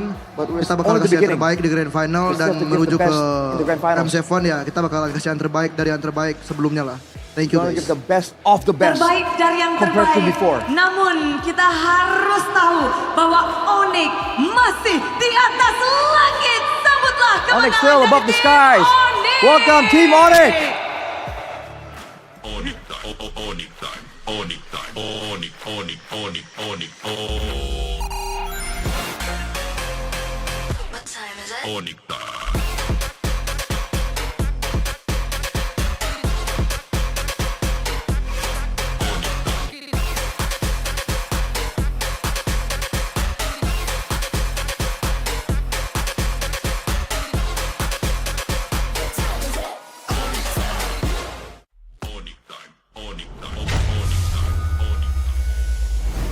Back to the skies where they belong. Onyx secure the first M7 ticket in MPL ID Season 16. They will be the first Indo rep in M7. And the second ticket will be up for grabs tomorrow. Alter Ego against EVOS. Yep. Man, the votes are quite interesting. A lot of them, the majority were talking about Alter Ego, and then Sans comes through and says, hey, I'm judging from the gameplay, and I feel like it's gonna be EVOS. That's interesting. Tomorrow's gonna be a bloodbath though. I hope it goes all the way to Game 7. Oh yeah. Oh right, it's the best of 7. Best of 7. Yeah, Oh man. You get maybe like 6-7 games tomorrow. You know, not only 5 games here. But yeah, I gotta be honest with you. I kind of forgot what happened in the game earlier because how much I listened to the interviews and all that stuff, and it dawned on me that Onyx is finally in M7 again, in M Series again. Kyrie has another chance to fulfill his promise to the Sonics. The last time he was in, the last time Onyx was in M Series was in M5. That golden road was close, but Lutfi, the L in Lutfi stands for Lapu Lapu. Completely in form with the Lapu Lapu. The best game I think he played was game number 2. The 1v2, that was so impressive. But game 5, I think it was a simple Lapu Lapu game for him. Yeah, but you have to admit, man, this guy's Lapu Lapu is different, dude. And the Lapu Lapu is a hero that's always so impressive when you're able to play it well. I remember back then when Luke was still in DFAM, I believe, he was making crazy outplays in the Lapu Lapu as well. It's how he kind of got his initial reputation. Lutfi, though, is just so good because he's not only good at going in and doing damage, because most decent EXP laners can do that, but he can adjust and change his targets, and he has that calculation on how long he can survive, or if he feels like he can't survive, he'll dip out of there and save some skills for that.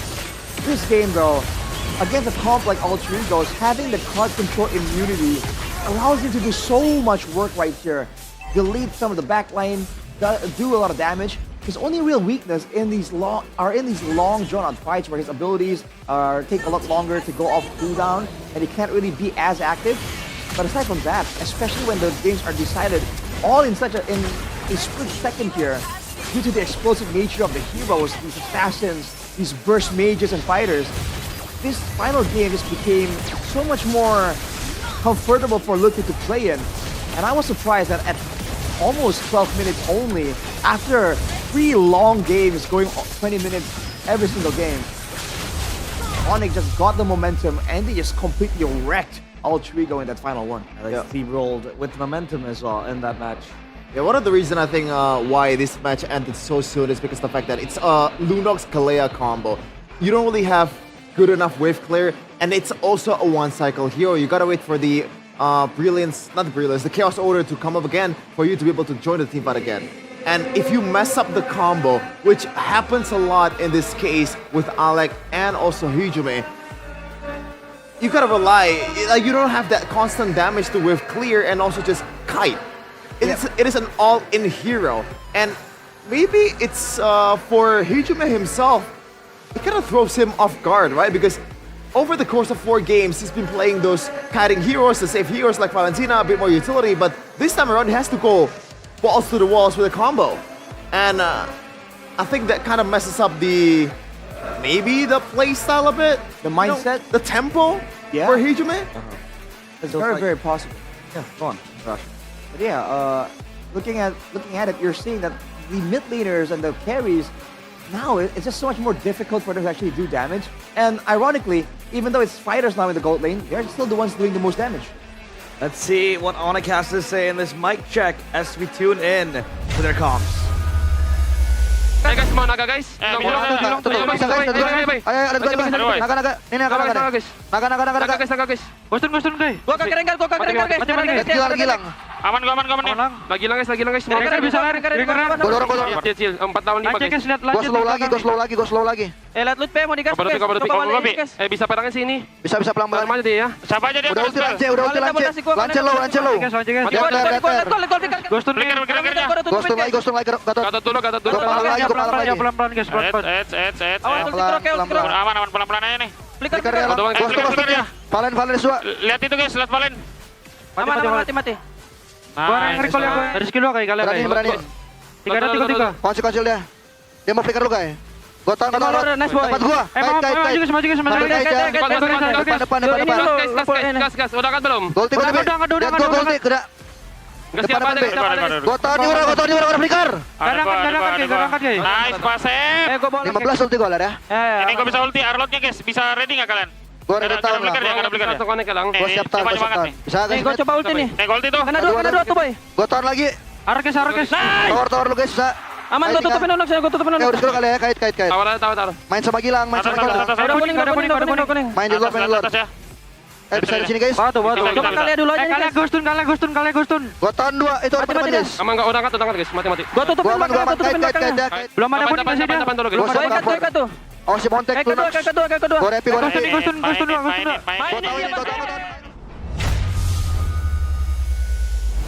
Very fiery mic check, right, Arashi? I mean, you can see the tension for sure, man. It was a very intense game. I wish we could hear the mic checks when they got like reversed. You know, when they were winning a game and then the big team fight from Alter Ego happened. I'm more curious to see what they say there. You know what I mean? Did they go like, did they have the same reactions to us mortals and they go like, yo, what the heck? Or do they go like, dang, lock in, reprogram, recalculate, and just get back into it? I think that's the more likely result that we're gonna get if we do get it. But I'm more curious on the mic check after they secure the W.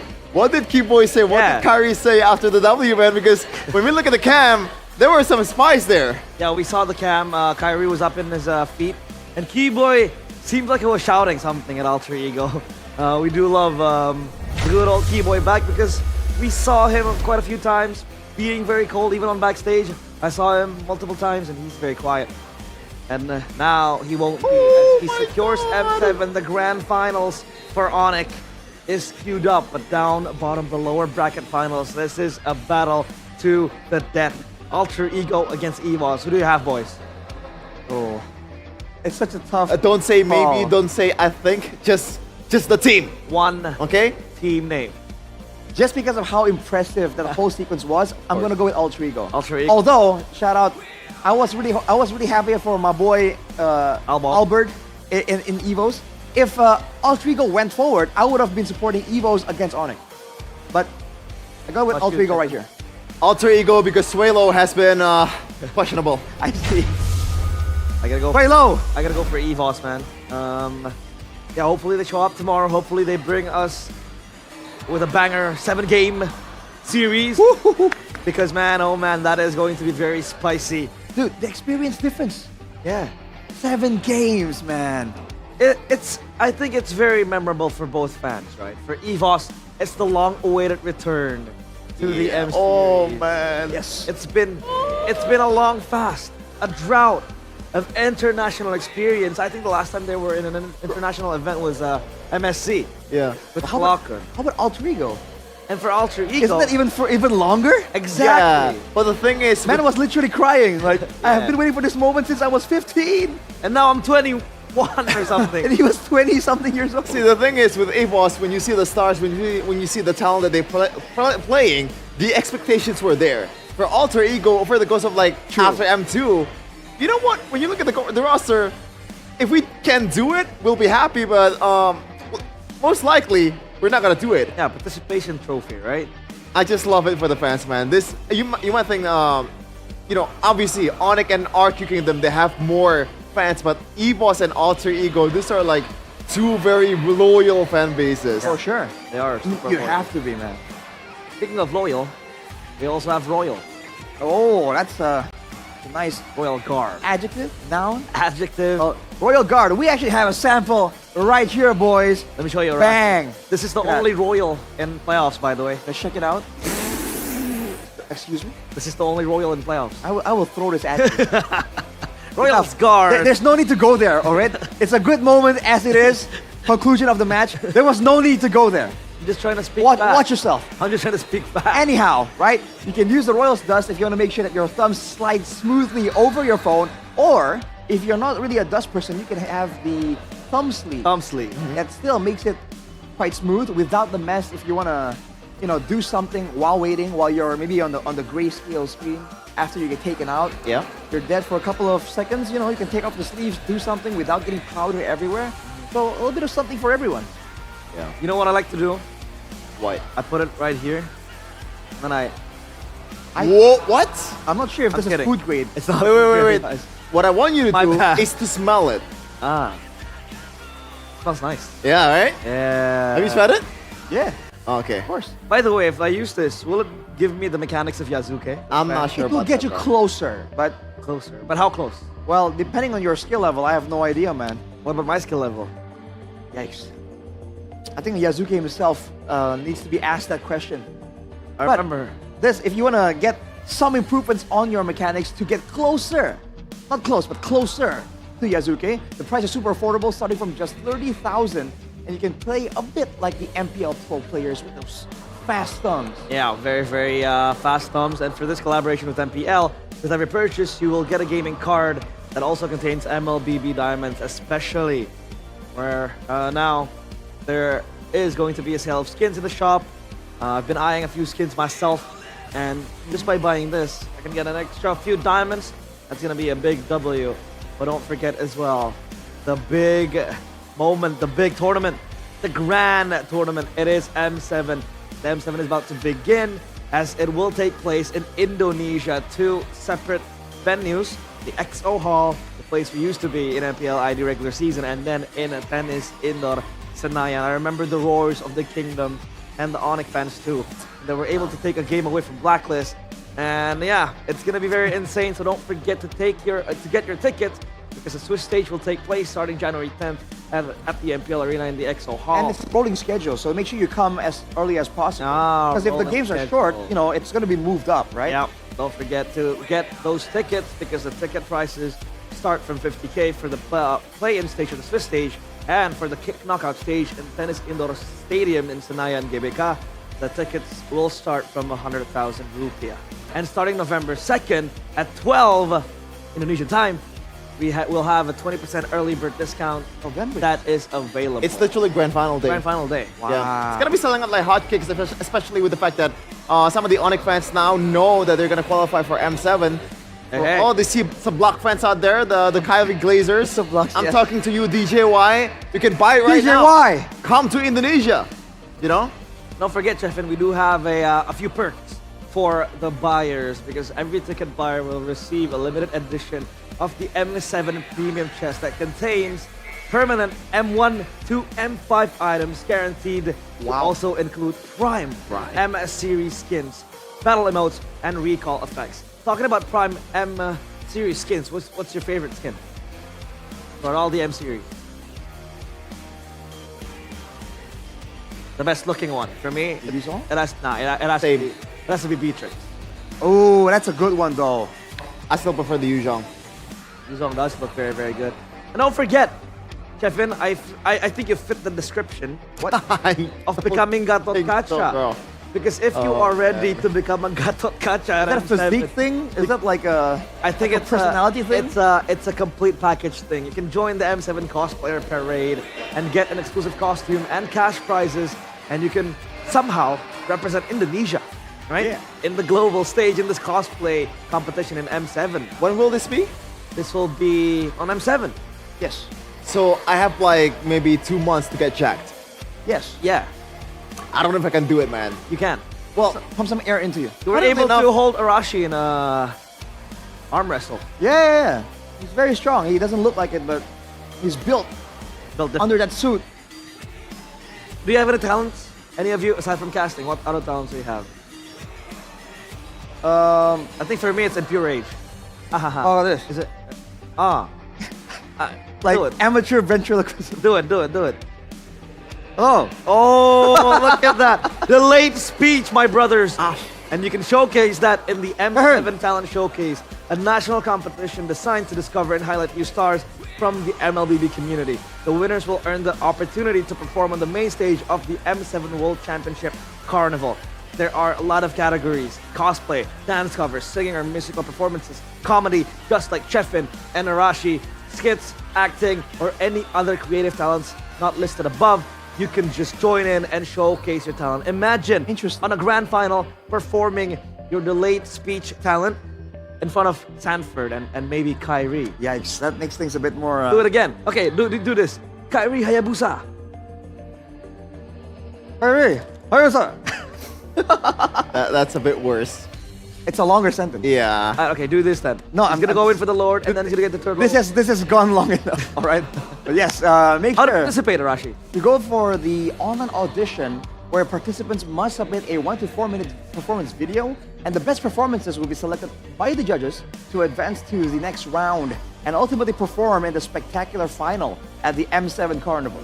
So hashtags. What are the official hashtags? Hashtag M7 Carnival, hashtag M7 Tele Showcase, and hashtag Saatnya Bersinar. What does that mean? Time to shine. Time to shine, baby. Fine. Do it again. No. Why do you like this so much? Okay, Shevin, It's not even that good. What's your talent aside from casting? I can make sounds with my throat. Do it. I don't know. That's a bit strange. Do the... No, the... Wow. That's with your nose. That's not bad though. That's pretty good. You sound like a particular creature. I don't want to say the name. A human being. You guys don't ask me what my talent is. It's relevant. What is your talent? I'm obliged. I don't have a talent. Oh, because you're on the spectrum. No, it's because you're a talent, dude. Exactly. We are all talent. We're all talents. We're all talented. So we are objects. We might be if we participate in that competition. Might be objectified. Participate.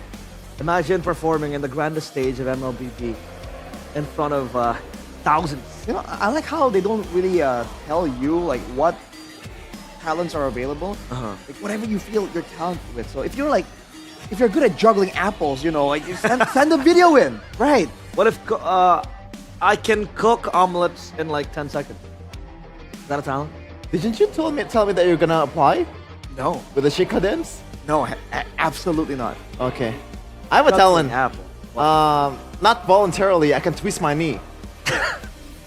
Involuntary. That's knee torsion. That's an injury. I don't think they want someone to perform while they're kind of sidelined In with a some hamstring. countries, they might consider it a Imagine disability. I'm performing live on stage and the host just went, "Whoa!" I'm giving them trauma. What is wrong with this guy?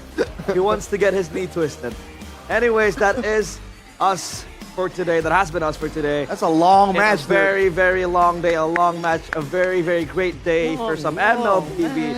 It's been me realized losing my voice, I know, but I'm gonna restore that and get ready for tomorrow and the finals. Arashi and Chefin, alongside with you guys watching, thank you very much. We still have tomorrow, Elimination Day, Lower Bracket Finals. One more ticket to M7 and we have best the of 7 after party.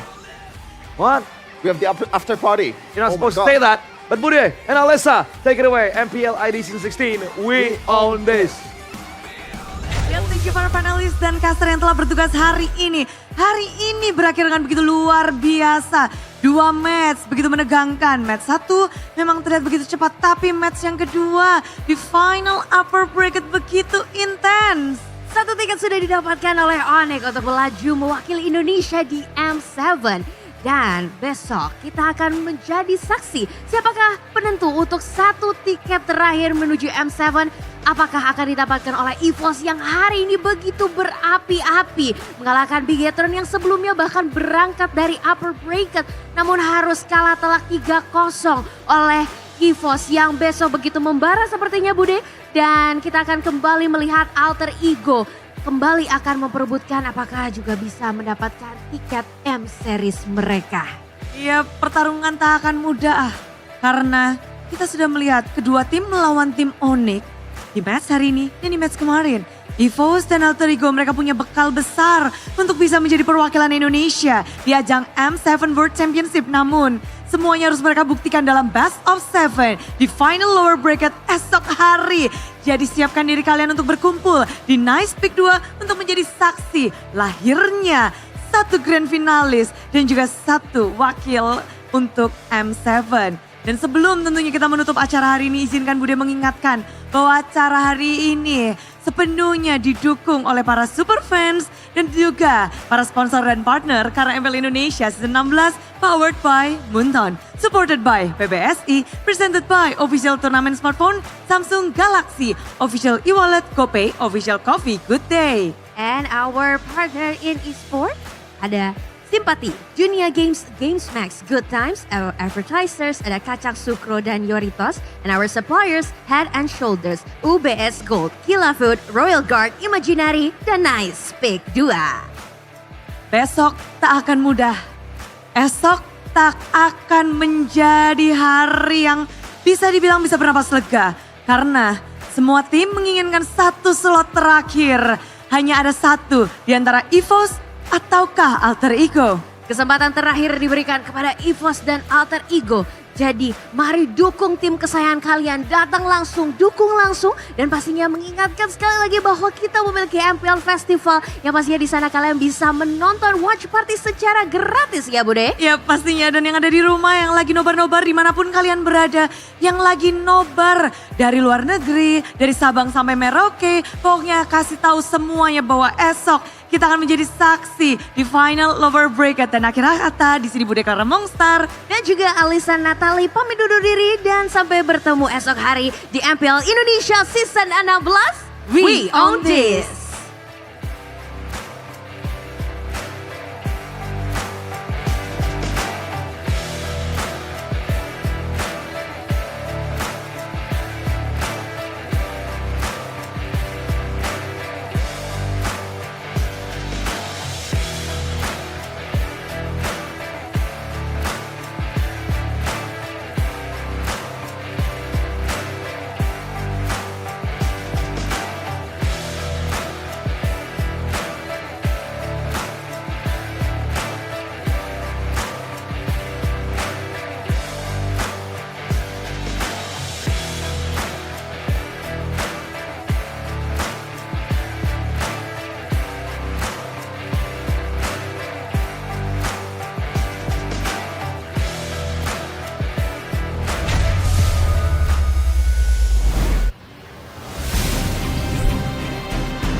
Kan berdiri dan terus berlari, terus ke arah puncak tertinggi.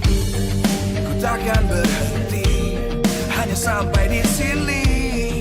Kemenangan abadi menanti. You know we won't miss if we unite our focus. And if you haven't noticed,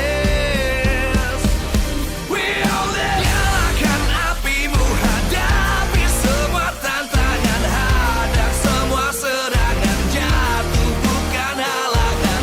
Bakar semangatmu, janganlah engkau menyerah. Kita akan buat sejarah. We all this, we won't miss. We all this, we won't miss. Saatnya beraksi, jalani